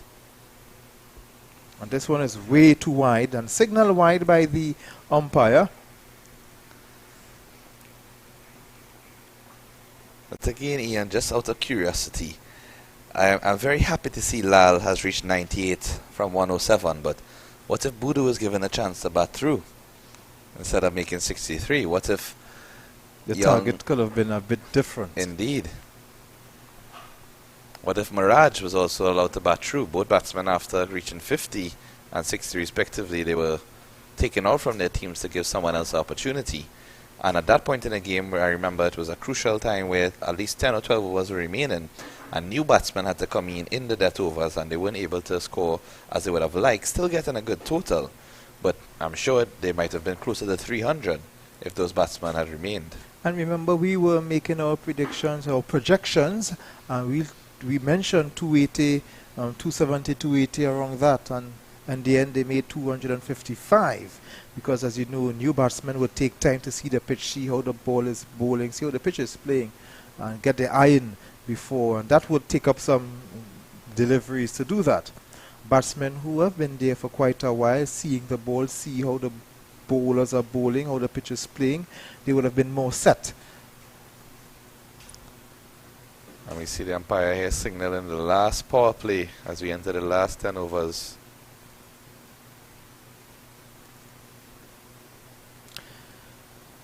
So North, in pursuit of 255, they need 70 deliveries from 70 runs from 60 deliveries. Kasiram is on 21, Lal is on 98. Let's see what will the final 10 overs bring. Certainly the last throw of the dice here. Charles switching back ends, interestingly. Seems to be going good from the other end. Matter of fact, he bowled good from both ends. So he's probably the most versatile in terms of being able to adapt to suit the conditions. Well, he has 3 more overs to bowl. So let's say he gets in his 10 overs. He has 3 overs to make it 10. He has 7 overs. He still needed another bowler to bowl 2 more deliveries from this end. My guess or my choice would be Ramisa. Agreed, but we have not seen Ramasa Since his opening spell. Indeed. I think at this stage to bring back on more spinners might be a bit difficult.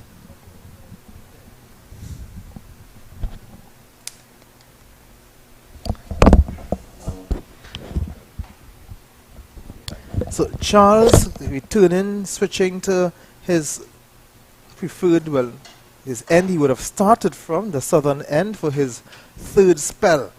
He bowled his 2nd spell at the northern end. He will be bowling to Lal, who is well set. Lal is driving that straight to extra cover.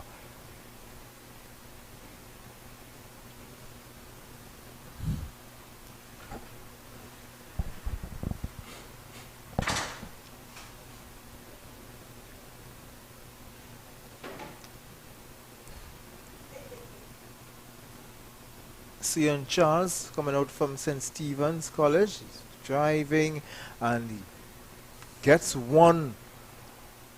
He will benefit from the best field. He will return for the second. And he gets his 100. Lal gets his 100. The misfield allowed him to get back for his second run. Congratulated there. So Christian Lal, and you could love, you can't do anything but admire the team spirit. He saw some of the celebrations as though their own teammate got that 100. So Christian Lal getting to 100, 100 from 109. North 187 for 4, needing a further 68 runs from 58 balls.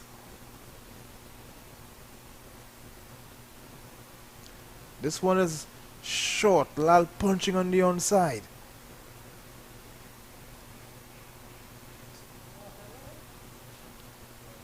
So this would bring Kasiram, who is on 21, to strike.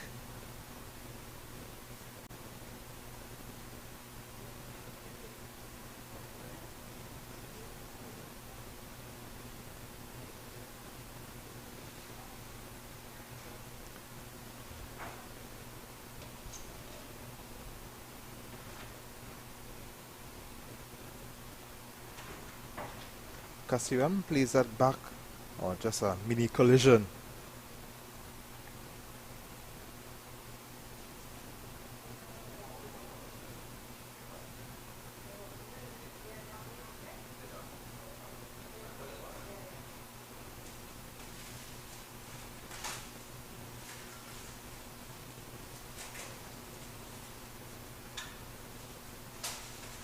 Playing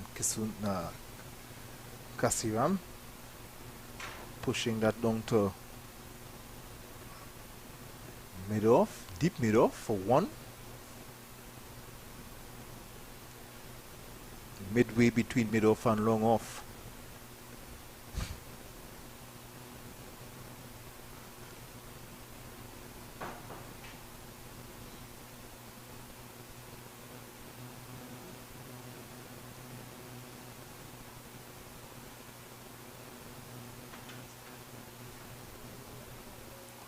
Looking to drive, missing.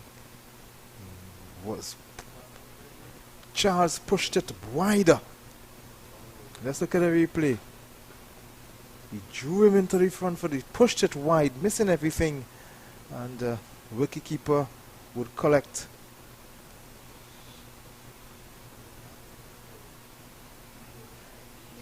That was the end of a good over from Charles. 189 for 4, 66 needed from 54 balls.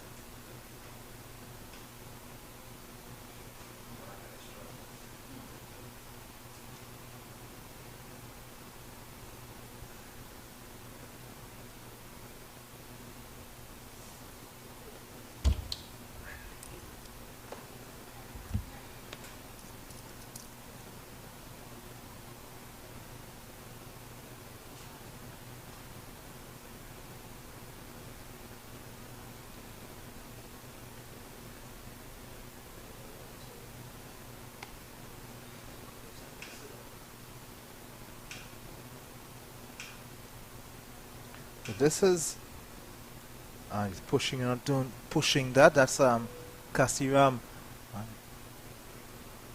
Come back for second. He will think of the third, and he will rush for the third. Well run, Kasiram and Lal. Picking up 3 runs from Mohammed's first delivery in that 42nd over.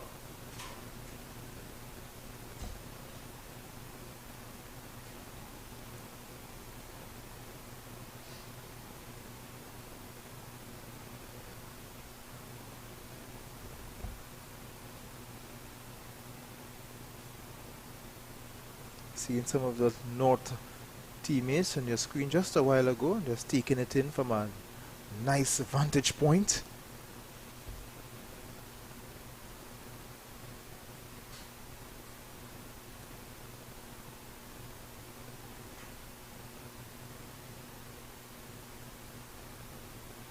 In the air, straight, and no chance for the fielders. He would have split in half as if he would have used a ruler.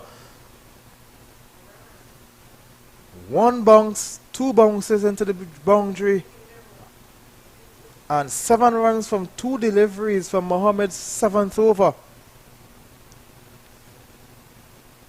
So Lal moves on to 105.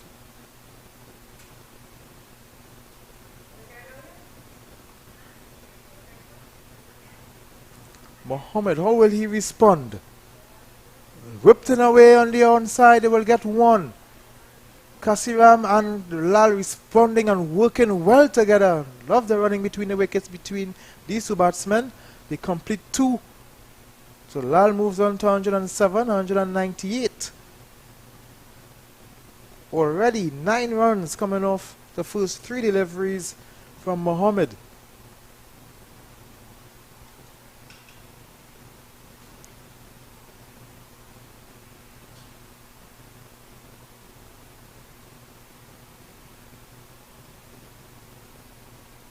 He's just getting a tick outside edge. Just 1. And he will get 4. So Mohammed throwing everything now, even a kitchen sink. 13 runs from this over so far. Very expensive over from Mohammed.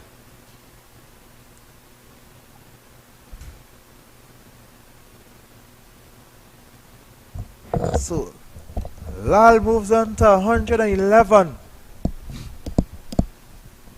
He's seeing everything big now. How will Mohammed respond? The 13 runs. Slower delivery, and he gets that on the onside. Looks like he will get some more runs here. Well field. He gets 4 more!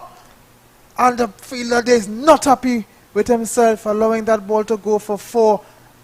Kyle Ramisa definitely not happy with himself. And Lal is showing his class now, his different strokes. Don't want to be anywhere near Ramisa right now. How will Mohammed respond? He tried a slower ball. Lal picked it up.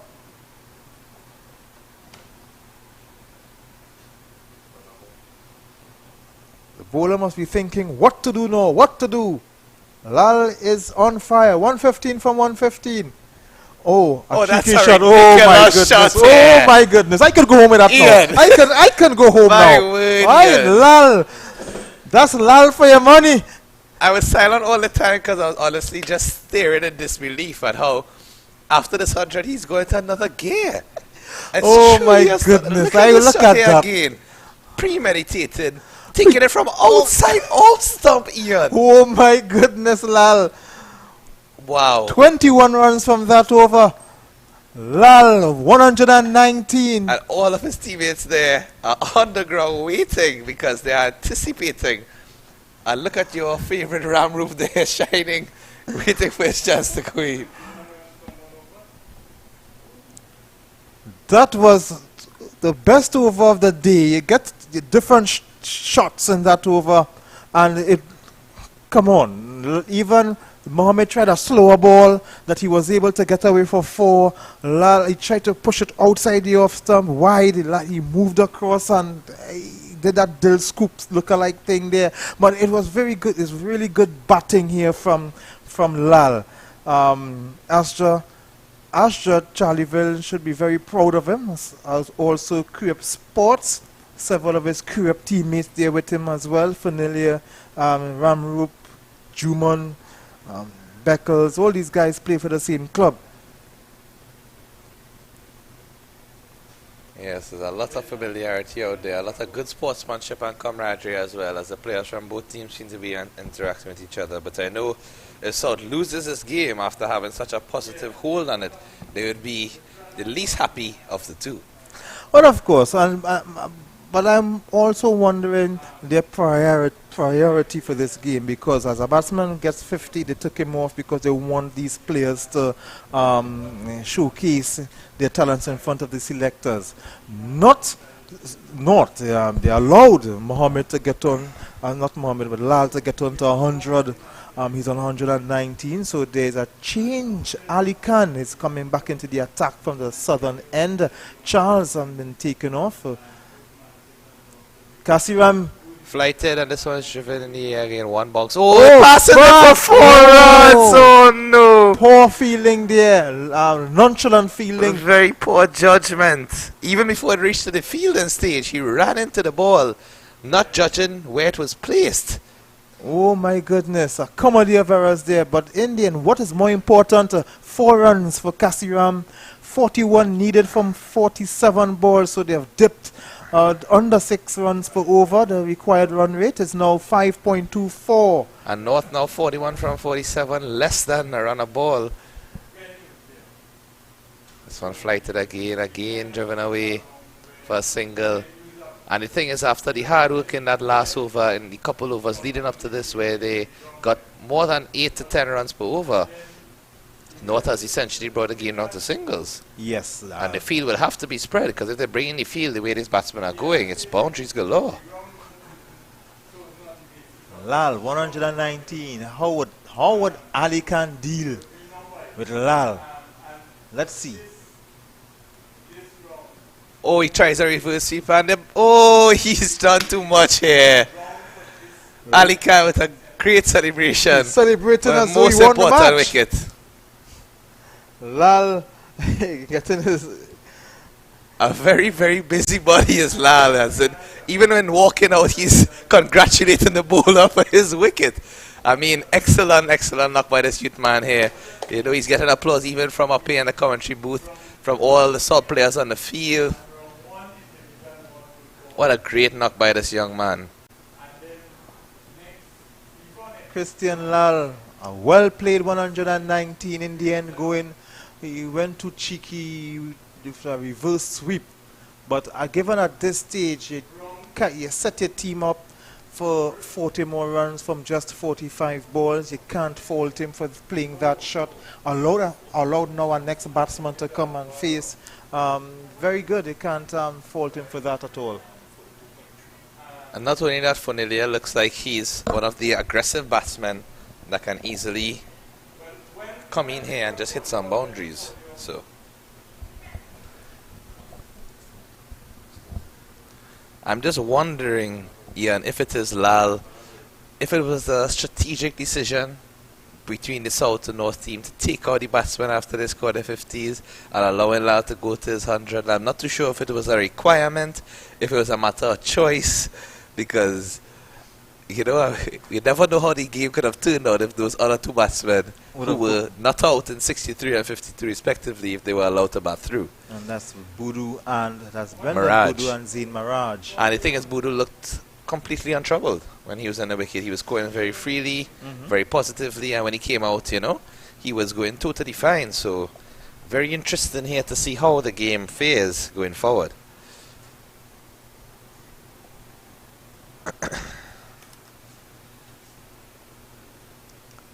Ali Khan.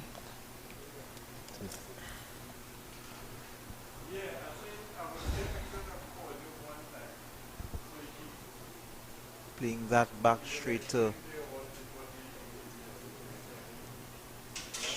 the bowler, Ali Khan, getting the wicket. This one flighted and flicked into the leg side in the air. It's a catch to be taken. It's an excellent catch there by Charles. Brilliantly taken by Charles.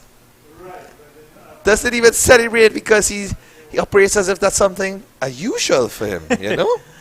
Well taken, low down. Diving forward as well.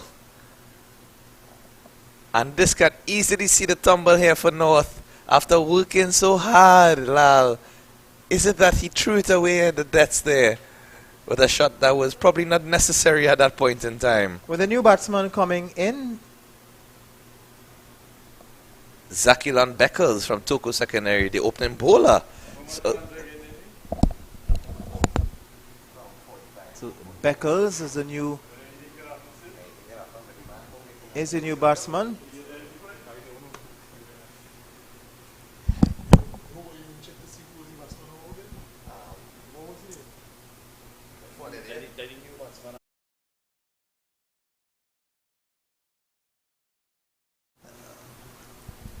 I don't think he even troubled the scorers. Didn't give the scorers anything to do. Certainly didn't give our scorer up here anything to do. yes, Ronaldo Fonile coming in and probably given a mission at the end of the day. His instruction would have been to try to go after the ball, even though at this stage, singles and twos just need to rotate the stride, just need to put the pressure on South. The field is very open. Singles are very much available all over, so in terms of strategy here, South could probably even look to put some pressure and maybe bring in a couple of fielders more. But probably playing it safe as we have 3 fielders on the leg side boundary here. One in the deep backward square, one in the deep mid wicket, and one on long on. This ball, Chinaman delivery. Daintily touch, keeper getting a hold of it. Seems as if we are down to the bowlers, because after Fornile, who was one of the opening 3 bowlers, now we have the other opening bowler in Beckles. And have we seen the captain Chandine as yet? No, not yet, but I think Kasiram would need to take control of this innings. 215 for 6. That's the end of that's the end over from Ali Khan. Let's see who will take up the attack from the northern end. We haven't seen the return of Ramisa yet. I will bring on Ramisa. And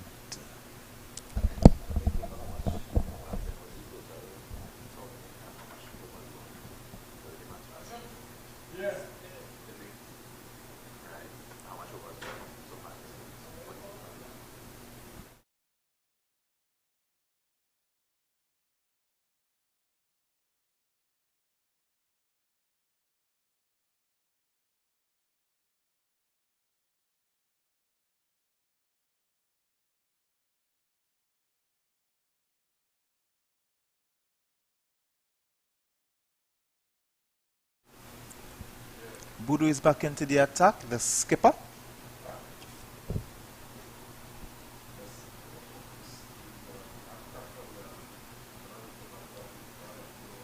Looking to attack that one outside the off stump, but the ball going across him, picked up by the wicket keeper. They will get no run.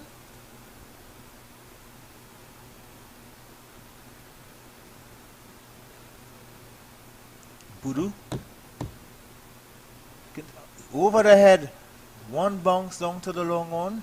Well, midway between long on and mid on, they will get 1. 216 for 6. This would bring the new batsman, Beckles.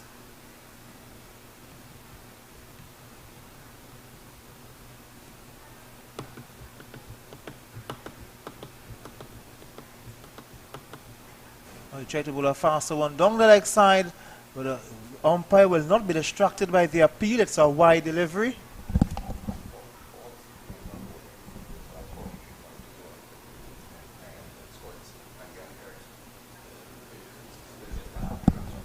This is the 44th over. Budu. Ball is played on the onside through extra cover. They will get 1.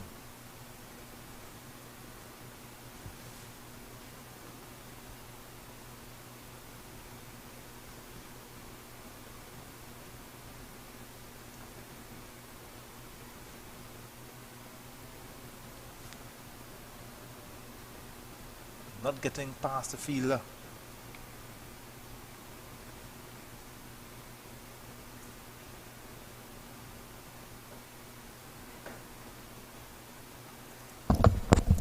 And this one is hoisted away on the leg side here.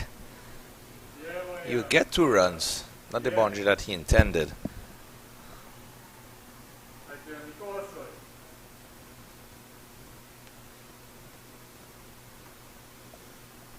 Right. 218 for 6. They're going at 255.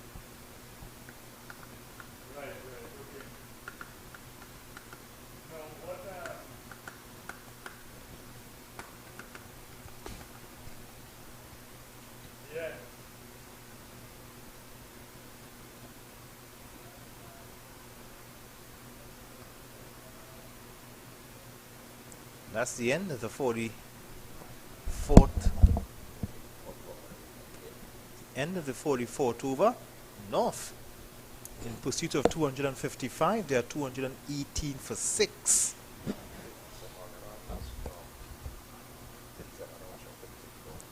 .37 from 36. So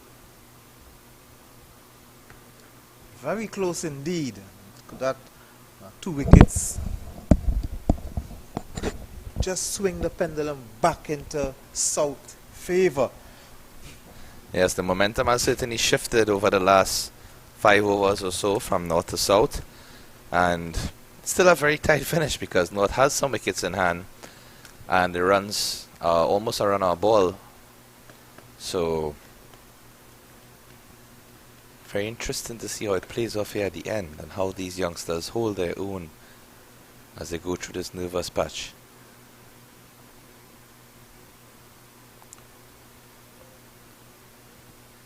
Rocks back and cuts that one there into the offside. Gets one, comes back for the second. A wayward throw, would be looking for the third, but well backed up. So they get 2.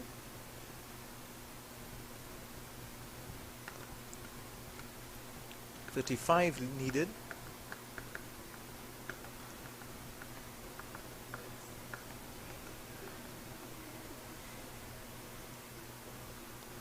Drives. They will get 1. Will think about a second, but they will go against it. I think South is caught in between either leaving the field open and giving singles or bringing the field in and trying to get wickets. Oh. Back to the bowler. That ball is gold at this point in time here.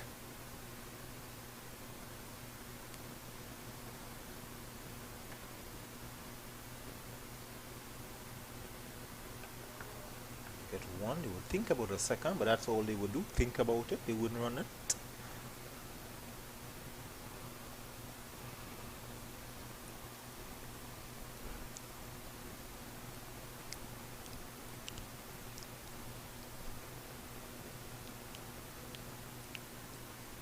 Oh, lot of flight. Well fielded down on the boundary. They will come back for the second.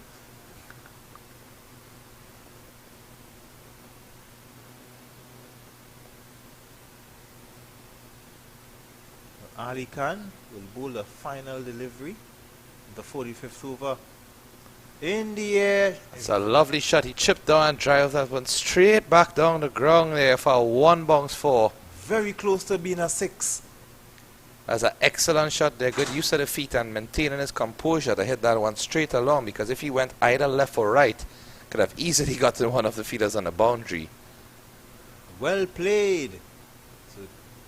South is a bit risky here because while they have fielders on the boundary trying to protect the boundary, there are still many gaps. So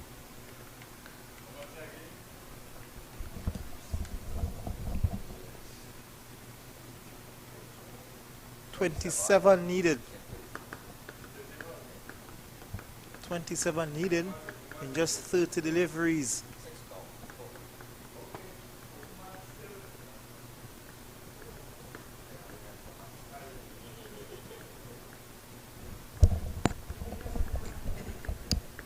Kasiram.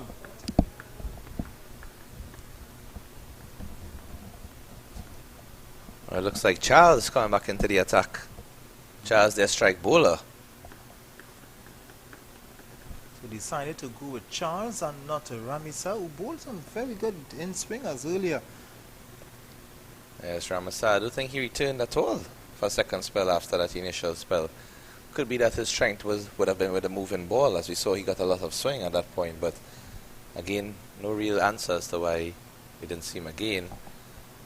However, Charles here will be looking to maximize on his great 2 spells earlier as he starts with a dot ball and continues in that vein. Charles, I believe, had 7 overs, 1 for 21. So at this point here, looking to finish his spell strong. It looks like every time we talk about a bowler coming back for a second spell, they don't. The commentators curse here. That's one's driven down to long off there for a single. Again with the target, singles would do fine for North. Yeah, South needs some wickets. Yep, 26 and 28 here, so not a hard ask at all at this stage. Especially with 4 wickets in hand, they can take their time, stroke the singles. If you look at how wide the field is spread, you can even block and run, as some teams tend to do when the target is so small. Means you can play some defensive shots, defensive strokes, and get singles.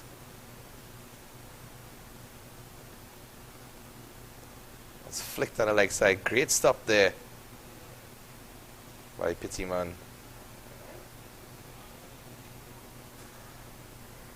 Getting through for a single there. 25 needed. 27.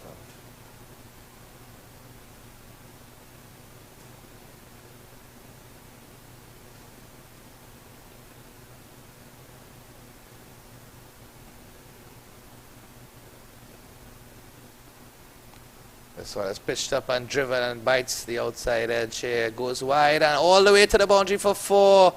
The wide third man fielder not putting a proper dive in. I think he probably should have dived forward with his hands rather than diving with his legs there as he did, because he might have had more reach to stop the ball. But attempt in vain as it runs away for 4. So these runs really hurting South here, as you see in some dejected signs in their body language.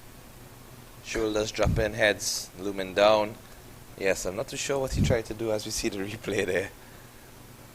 Kasiram, who is taking charge of the innings now with the dismissal of Lal.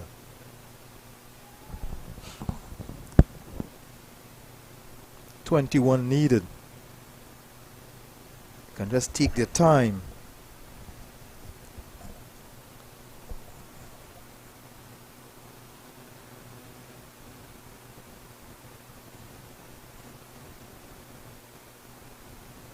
Another good dot ball from Charles there. So apart from the 4, relatively good over, and even the 4, I would say, wasn't fully Charles' fault, because it was a decent delivery and the batsman just swinging, got a thick outside edge, and the fielder unable to stop it on the boundary. So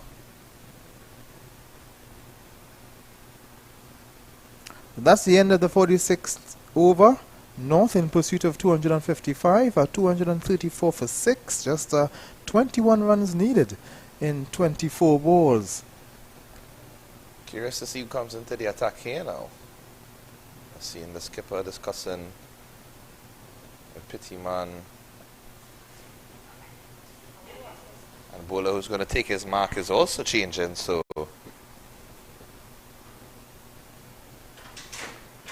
looks like good to see they're mingling, and that's the coach Vinod Maharaj for North having a discussion there.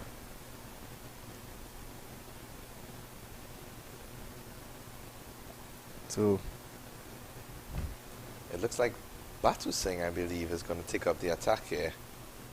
I'm not too sure if we saw Batu Singh bowl in the innings. I don't. To bring him on at this stage. But remember, I think South, they want to see the players showcase themselves. But are they doing that at the cost of giving up the game, is the question.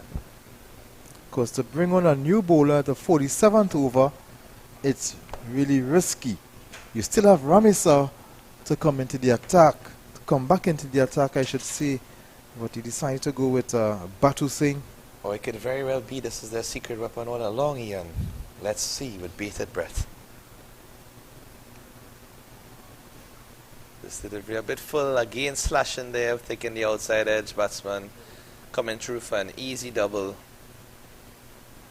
I think the difficulty as a new bowler coming at this stage, no matter how good you are, you can bowl 6 excellent deliveries and the batsman will just throw the bat at you because they have nothing to lose. They have wickets in hand, they have runs in their favour, and it's really their game at this point to lose. Batu Singh, who plays for his club team Friendship Call, goes to Waterloo High School.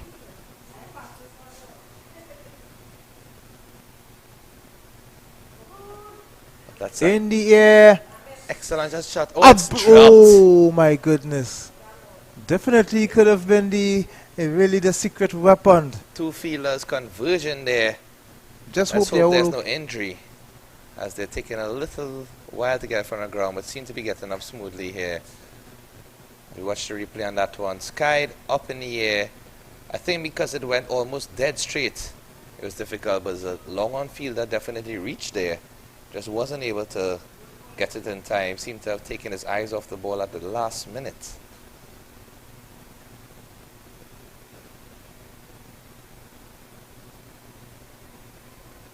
And this one left alone, interestingly. not bad bowling from Batu Singh. Yes, he hasn't been bad at all. He has certainly been on target. Not giving too much width away. And he has some nice height as well.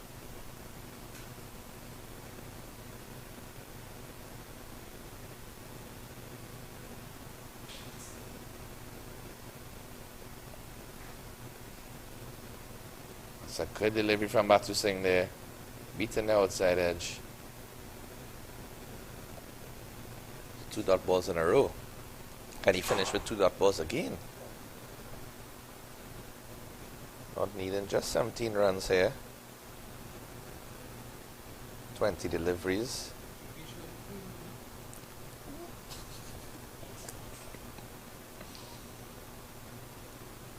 Oh, another dot Another ball. dot ball here. So good over from Batu Singh thus far. Voodoo with something up his sleeve. It seems to be the last roll of the dice here, Ian. I would give him a second over. I would as well. In fact, if he could bowl from both ends. Pushing the ball across the left-hander. Oh, Another dot ball. And he finishes the over in style here with 4 dot balls after the first 2. And he could have easily had a wicket as well. So Very good bowling change from the captain. again, you never know what cricket has in store for you here. We are wondering here, why would you introduce a new bowler at the 47th over? And we have been answered. A very good over from Batu Singh. Now let's see who will come from the northern end. There's 2 more deliveries to come from the northern end. 1 more over from 2 overs from the northern end, 1 over from the southern end. 17 needed from 18.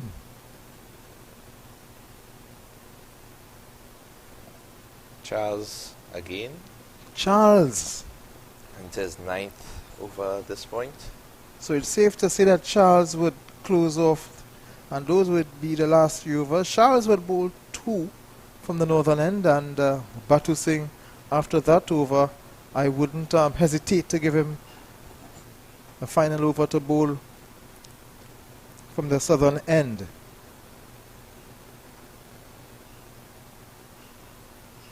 This one is edged down to the 3rd-man boundary. And they're looking to come back for 2, and they're easily getting the 2. Oh, it's a direct hit from the boundary here, but unfortunately the ball just rolled in. Didn't go with enough pace.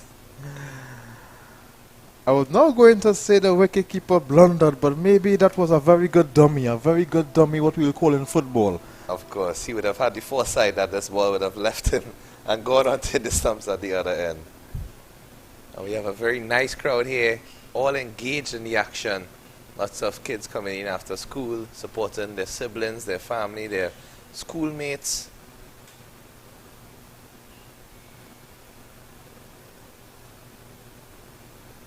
Dot ball from Charles.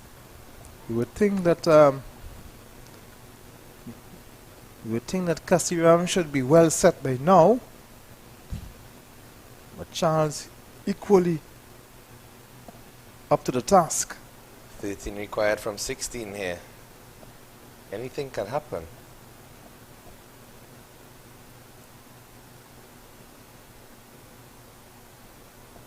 This one is cut away. Looking to push for 2. Stays for just 1. Safety first adopted at this stage. Doesn't make sense to rush, especially when you have less than a run of ball to get, even though it might be close. You might say that, but I remember some years ago, Barbados versus Leeward Islands. Tino Best was run out, going for the winning run, 10 overs to spare. Let that sink in.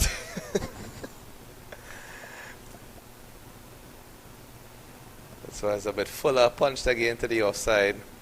Running the first one hard, coming back for the second this time, and a wayward throw allows them to come through for it.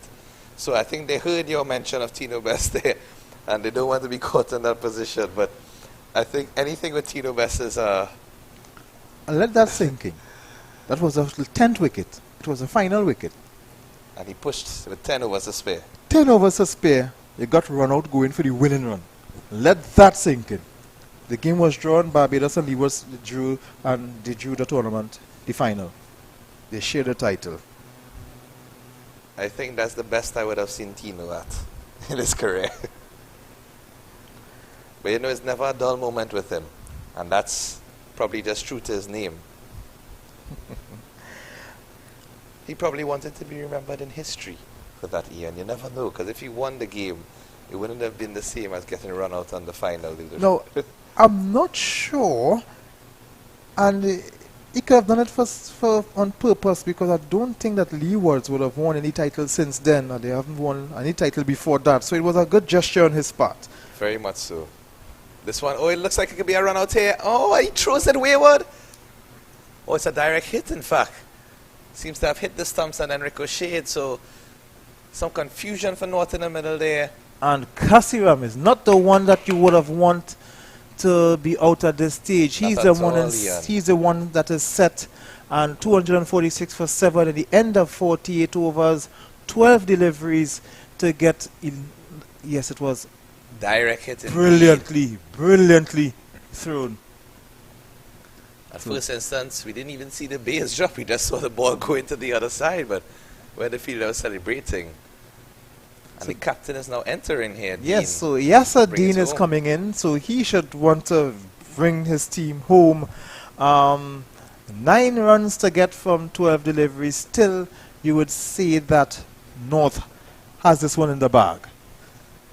On paper, it will appear that way, but again, you never know what pressure can do. And remember, these are young cricketers we are dealing with, Ian. So I think the mental exertion and the mental fatigue after having a whole day out in, not the sun, but out in the fog and the smoke and the ash that we had blowing across today here.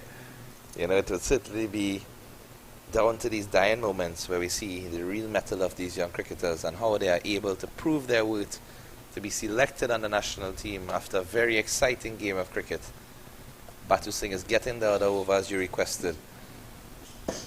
He will be bowling to Beckles. 9 runs needed from 12 balls.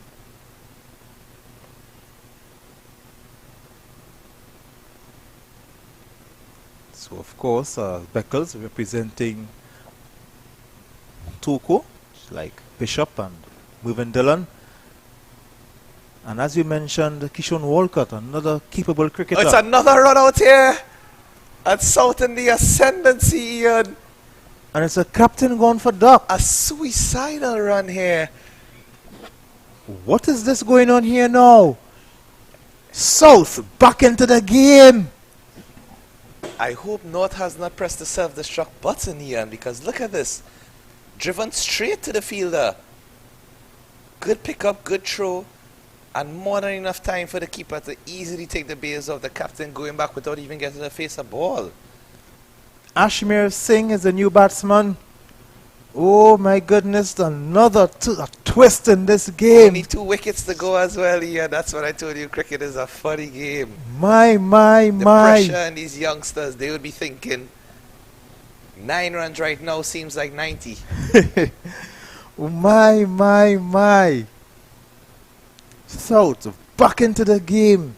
Now I wonder if Lal's reverse sweep was a turning point of this innings. I'm sure that shot, if not loses this game, he'll never play it again. His coach did not look too pleased when he walked on the field and he just sat next to his coach. He didn't even look at him. My.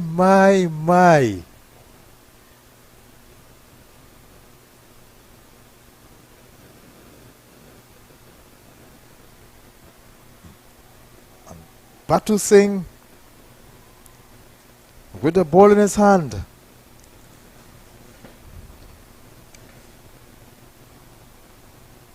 Dot ball. My.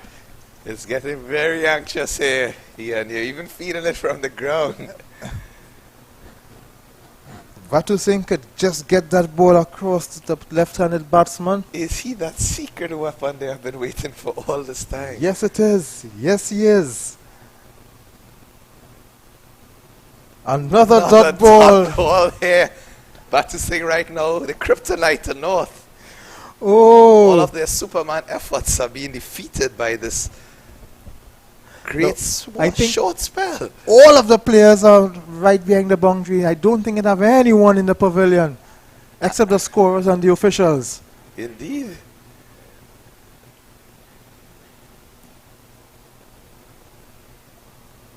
Another dot ball. Batu Singh, the man with a golden arm. And he looks so relaxed, Ian. That's what amazes me at this point in time, to be bowling in such a tight moment with all this tension around you. And Batu Singh is the picture of peace and serenity. He's just playing with the ball in his hand and he's putting the ball on the same spot. Just defeating that batsman, leaving him. Batsman has to try something here. Brandon Buru is looking like a very excellent captain now. Amazing stuff here, Ian. This time he gets one. Just one. Great stop in the field. I think it's Budu himself, if I'm not mistaken. I believe so. The captain himself taking up all the responsibility, caution that run out, and then now staying in the seeker. 8 from 7.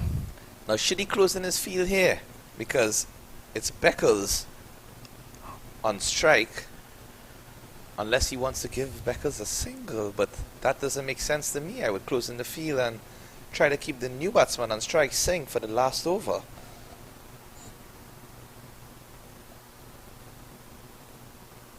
So driven again. And this is what you call putting the fielders under pressure. Indeed. And a very good run, just putting the ball there and taking off with a single. And now that will put, if the fielder was able to keep his composure, 1 is 1, they already take off for the 1, let us leave it like that. But he wanted to get in there and put himself under some pressure, and that made the run a bit more comfortable. So at the end of that over bowled by Batu Singh, North 248 for 8. At the end of 49 overs, needs 7 runs to win. Who will you put your money on? Mind you, today's Wednesday.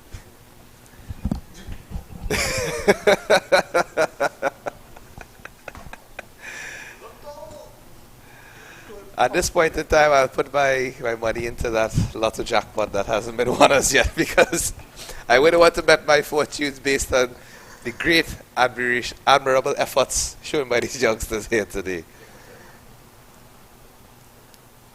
So Mirage is coming into the attack. A last over of spin here. No, this is something new. Must be that I believe Charles has bowled out. Yeah, Charles would have bowled out, but I would have. What about Ramisa? You could have brought in Ramisa at this stage. Mirage. I think Mirage, being the off spinner, he's probably hoping will have the most control and probably just bowl some darters. May not even be spin. Might probably just take a short run up both some line and length, but as you can see the field. Oh yes, it's a left-handed batsman, so the ball will be coming across. Comes in there, first delivery, it's flicked to the leg side, they get a single, 1 run. That would have been ideal because I believe they want Singh on strike. Yes. Not a left-hander. It seems like he's leaving the field open though. Maybe encouraging Singh, Ashmir Singh from Manzanilla Secondary. Representing Manzan. Bowled him! Excellent delivery from Barrage here. Oh, look at the celebration. My. Juman is the last man. Kadir Juman. Now, this is crazy, Ian. Brendan. What is going on? Why would you trip down there? Brendan Boodoo is a class captain. I just have to say that. It certainly is appearing that way right now because this decision, I mean, I anticipated when he brought on Mirage, he wasn't going to fly the ball at this stage, you know, just bowl wicket to wicket and bowl as quick as you can. Keep it stump to stump. And rightfully said, rightfully done. What I can tell you, cricket is the beautiful game, the wonderful game. You couldn't get this from chess. Definitely not.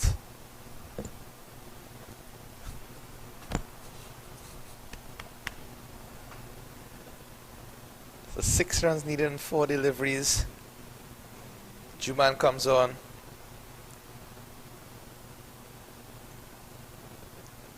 Mirage ready to go. Not even giving the batsman a chance to settle in here. So when flighted, the non-striker runs down the end. Will he run him out? It's a direct hit. Is that out? Yes, and he's given out! South wins! South kills! South wins here! My. Oh! North has self-destructed and the entire South team is celebrating on the end. The manager and coach are both jumping for joy on the sidelines. All of the fans who have come from South here to support their team. What an amazing finish, Ian.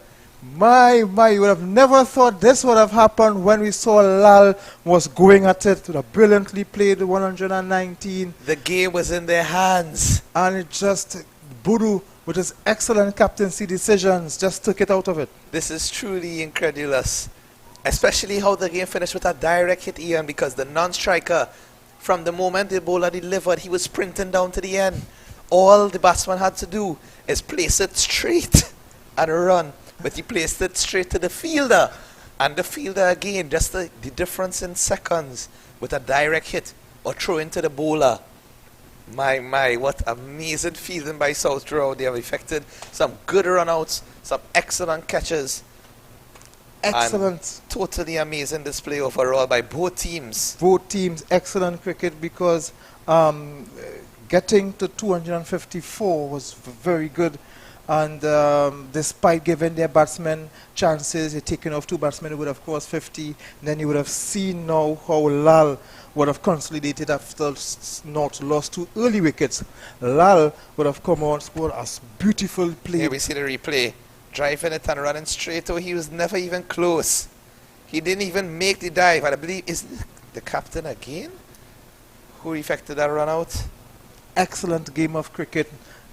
If this is just the under 9, under 15, what would we expect from the under 17s and the under 19s? Can't wait to see what goes on here. Love to see the camaraderie between both teams. Consoling words for fellow youngsters here, but great display overall and great day of cricket here at the NCC.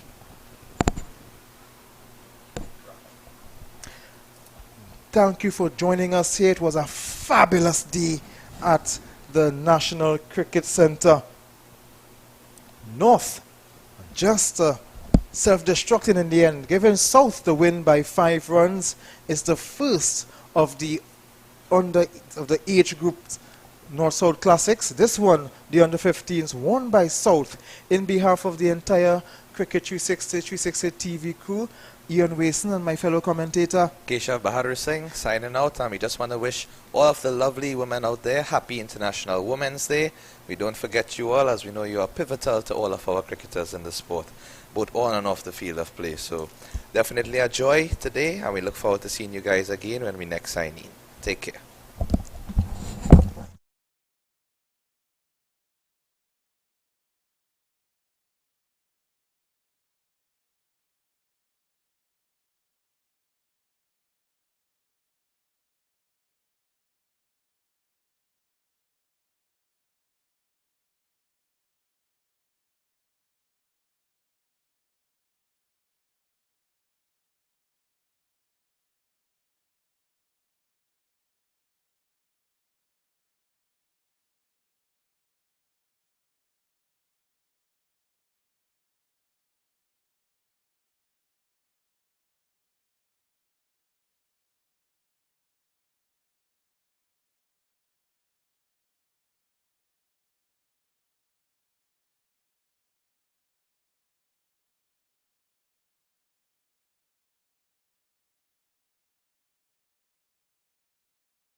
Last night, hey.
Will be given after today's game. First of all, let me congratulate the South team on being victorious at this Price Club Supermarket Under 15 North South Classic. Again, we want to express our thanks and appreciation to Price Club for partnering with the Trinidad and Tobago Cricket Board for hosting yet another series of North-South Classic, this being the first for 2023. We still have the Under-17 to be played, which will be played on April 27th, the Under-19 North-South Classic on April 28th, and the Under-13 North-South Classic on May the 13th. Mr. Arjun Ramlal, first Vice President of the Trinidad and Tobago Cricket Board, Mr. Taran Dipchan, Senior Manager at Price Club Supermarket, and Natasha McIntyre, Manager at Price Club Supermarket. I would now like to ask Mr. Arjun Ramlal to come forward and say a few words before we get into the presentation of prizes. Thank you very much, Mr. Basarat.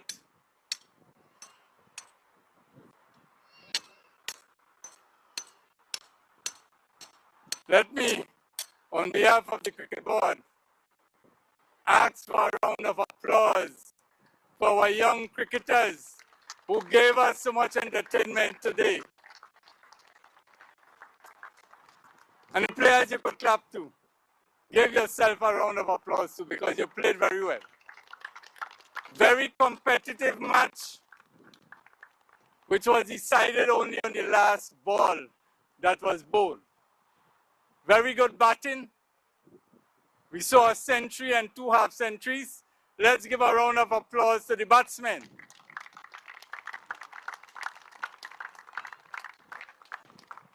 A batsman's wicket.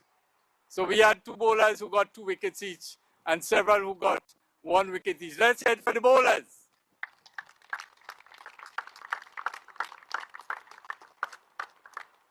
But it has been a while that we haven't witnessed a cricket match with as much as 5 runouts. 5 runouts, indicating the agility and the accuracy of the fieldsmen. Let's hear it for the fieldsmen.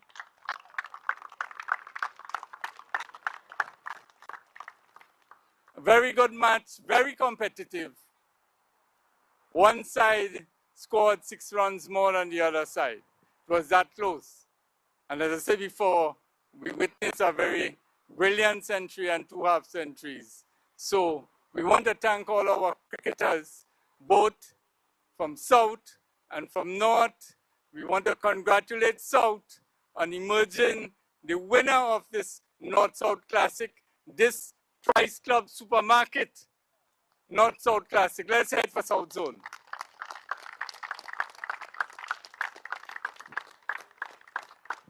And we also congratulate the East team for playing very well. Losers, but North team, sorry. North team, sorry.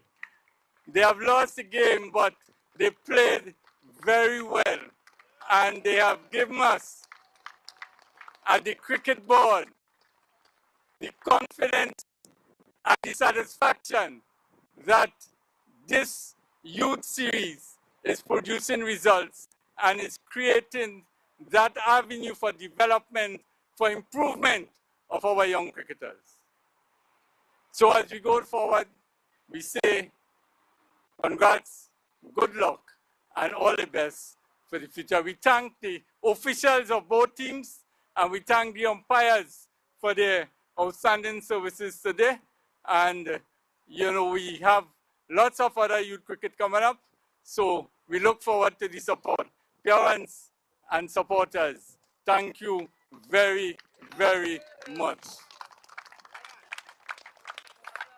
Thank you very much, Mr.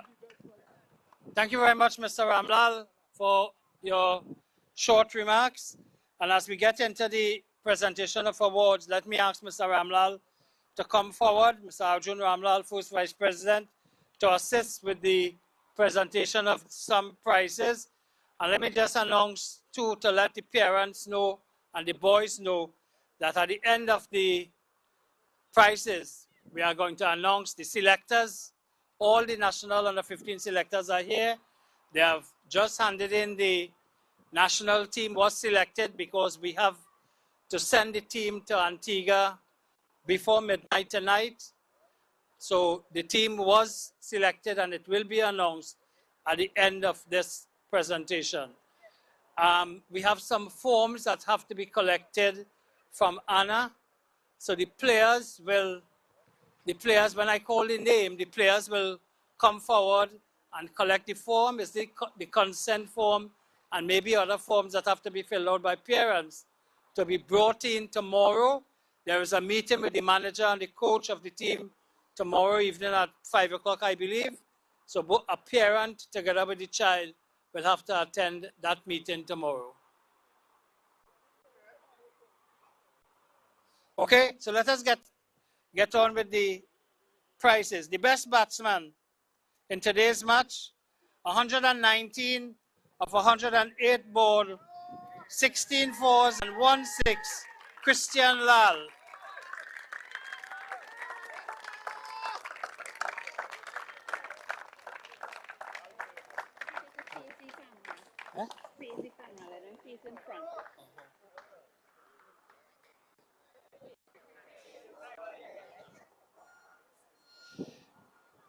Best bowler, 6 overs, 1 maiden, 2 for 36, Riyad Ali Khan.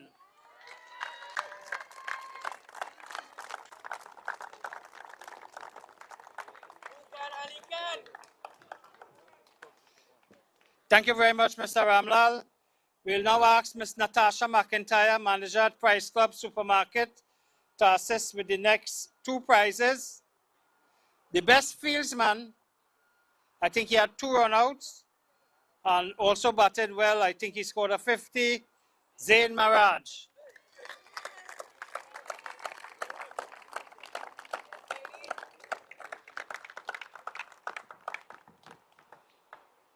The player of the match for his 119 of 108 balls, 16 fours and 1 6, Christian Lal.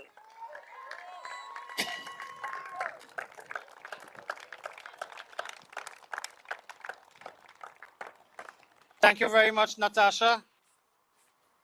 We'll ask the North team to come forward. I will call out their name to receive a medal from Mr. Dipchan, Taran Dipchan, who's the senior manager at Price Club Supermarket. Yasiruddin, Ronaldo Fornella, Christian Lal, Zamir Ali, Alexandro Kasiram, Tyler Ramrup, Kadir Juman, Malik Lewis, Dominic Redhead, Israel Gonzalez, Zakilan Beckers, Ashmir Singh, and Ethan Ramsundar.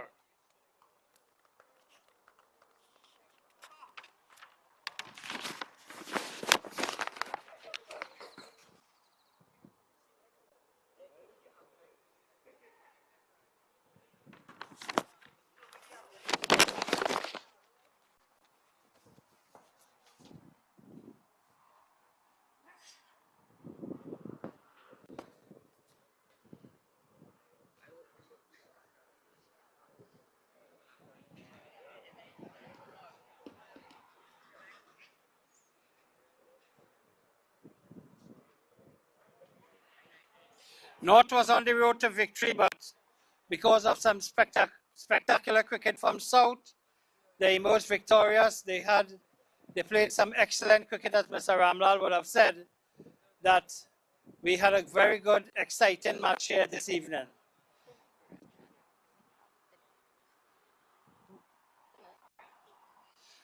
We asked the manager and the coach, Mr. Vinod Maharaj, and also Mr. Williams, Michael Williams. Okay, the South team now. Brendan Budu, captain. Darius Batu Singh. Dimitri Ramjatan. Adi Ramsaran.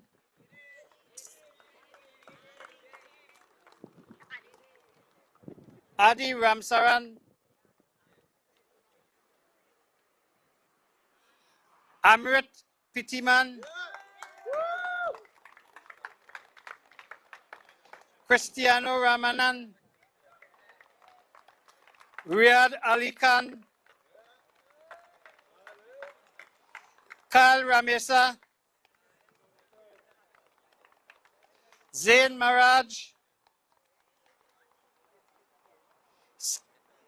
Sian Charles. Ganesh Govind, Levi Ghani, and Aryan Mohammed.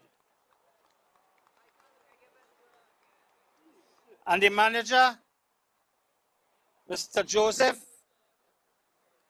and the coach, Mr. Ramaya.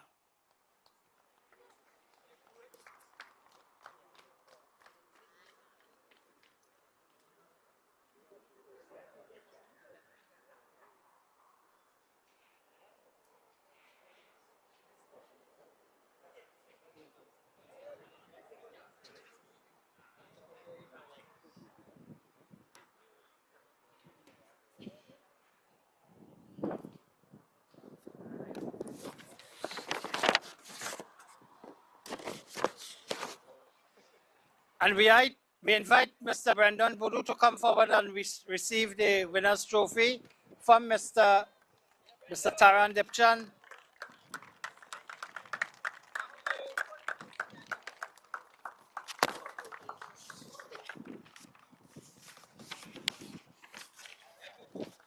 Anna.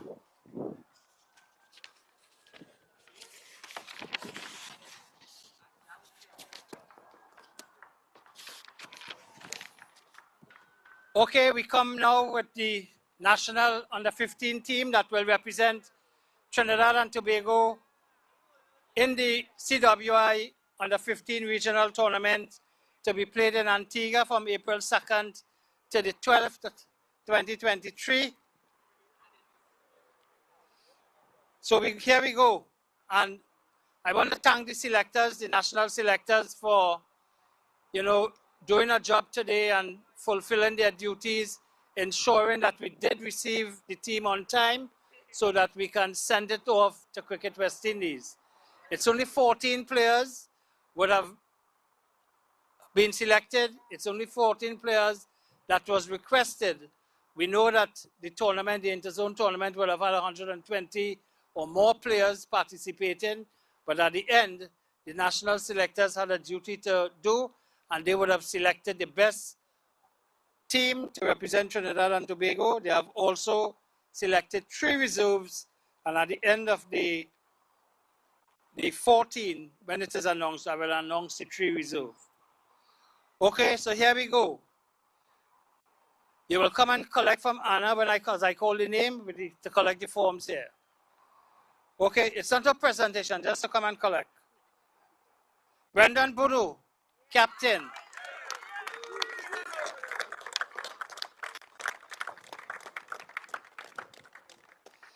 Yasir Dean, vice captain.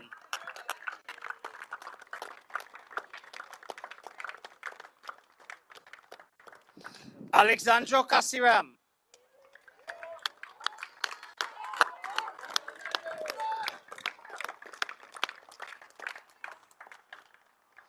Christian Lal.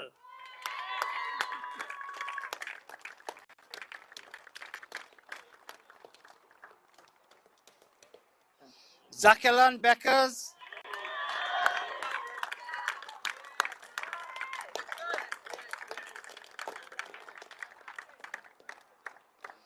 Darius Batu Singh.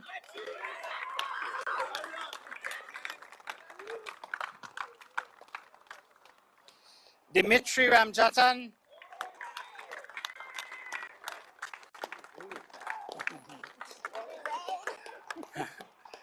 Adi Ramsaran.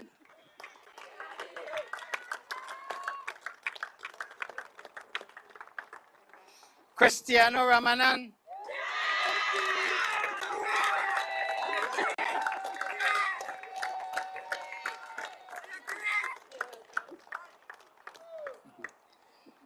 Riyad Ali Khan.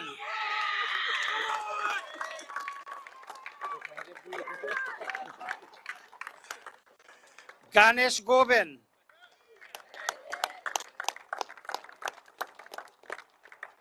Zain Maraj.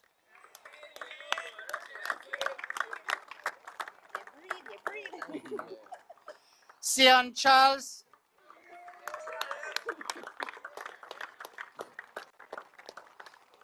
And the number 14 player, Aryan Mohammed.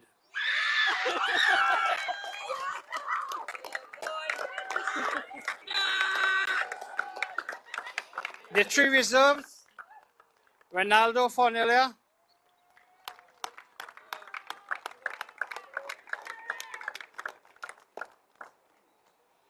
Amrit Pittiman,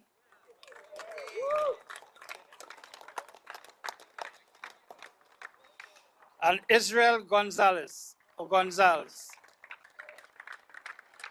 Congratulations to all these 17 young men for getting the selectors nod, for including the first 14 being the national team and the additional 3 reserves. In case any one of the 14 happen to get injured between now and April 2nd, of course, the selectors will decide who will replace that injured player. Hence the reason why that they would have selected 3 additional players. Don't forget, meeting tomorrow, 5 o'clock, a parent together with the child. You will know that we only have 3 weeks of preparation to prepare the national team properly for the regional tournament. So hence the reason why, again, that we had to get the team today, and we want to put the team in training as soon as possible. The manager and the coach will be speaking with you tomorrow, and they will be giving out the program that you will have to follow until the team flies out on April the 2nd. Thank you very much all to the players, parents, teachers, coaches, everybody, and more so thanks to Price Club Supermarket for again coming on board, as I said before, and partnering with the Trinidad and Tobago Cricket Board in having this wonderful series of matches. Thank you and have a pleasant evening.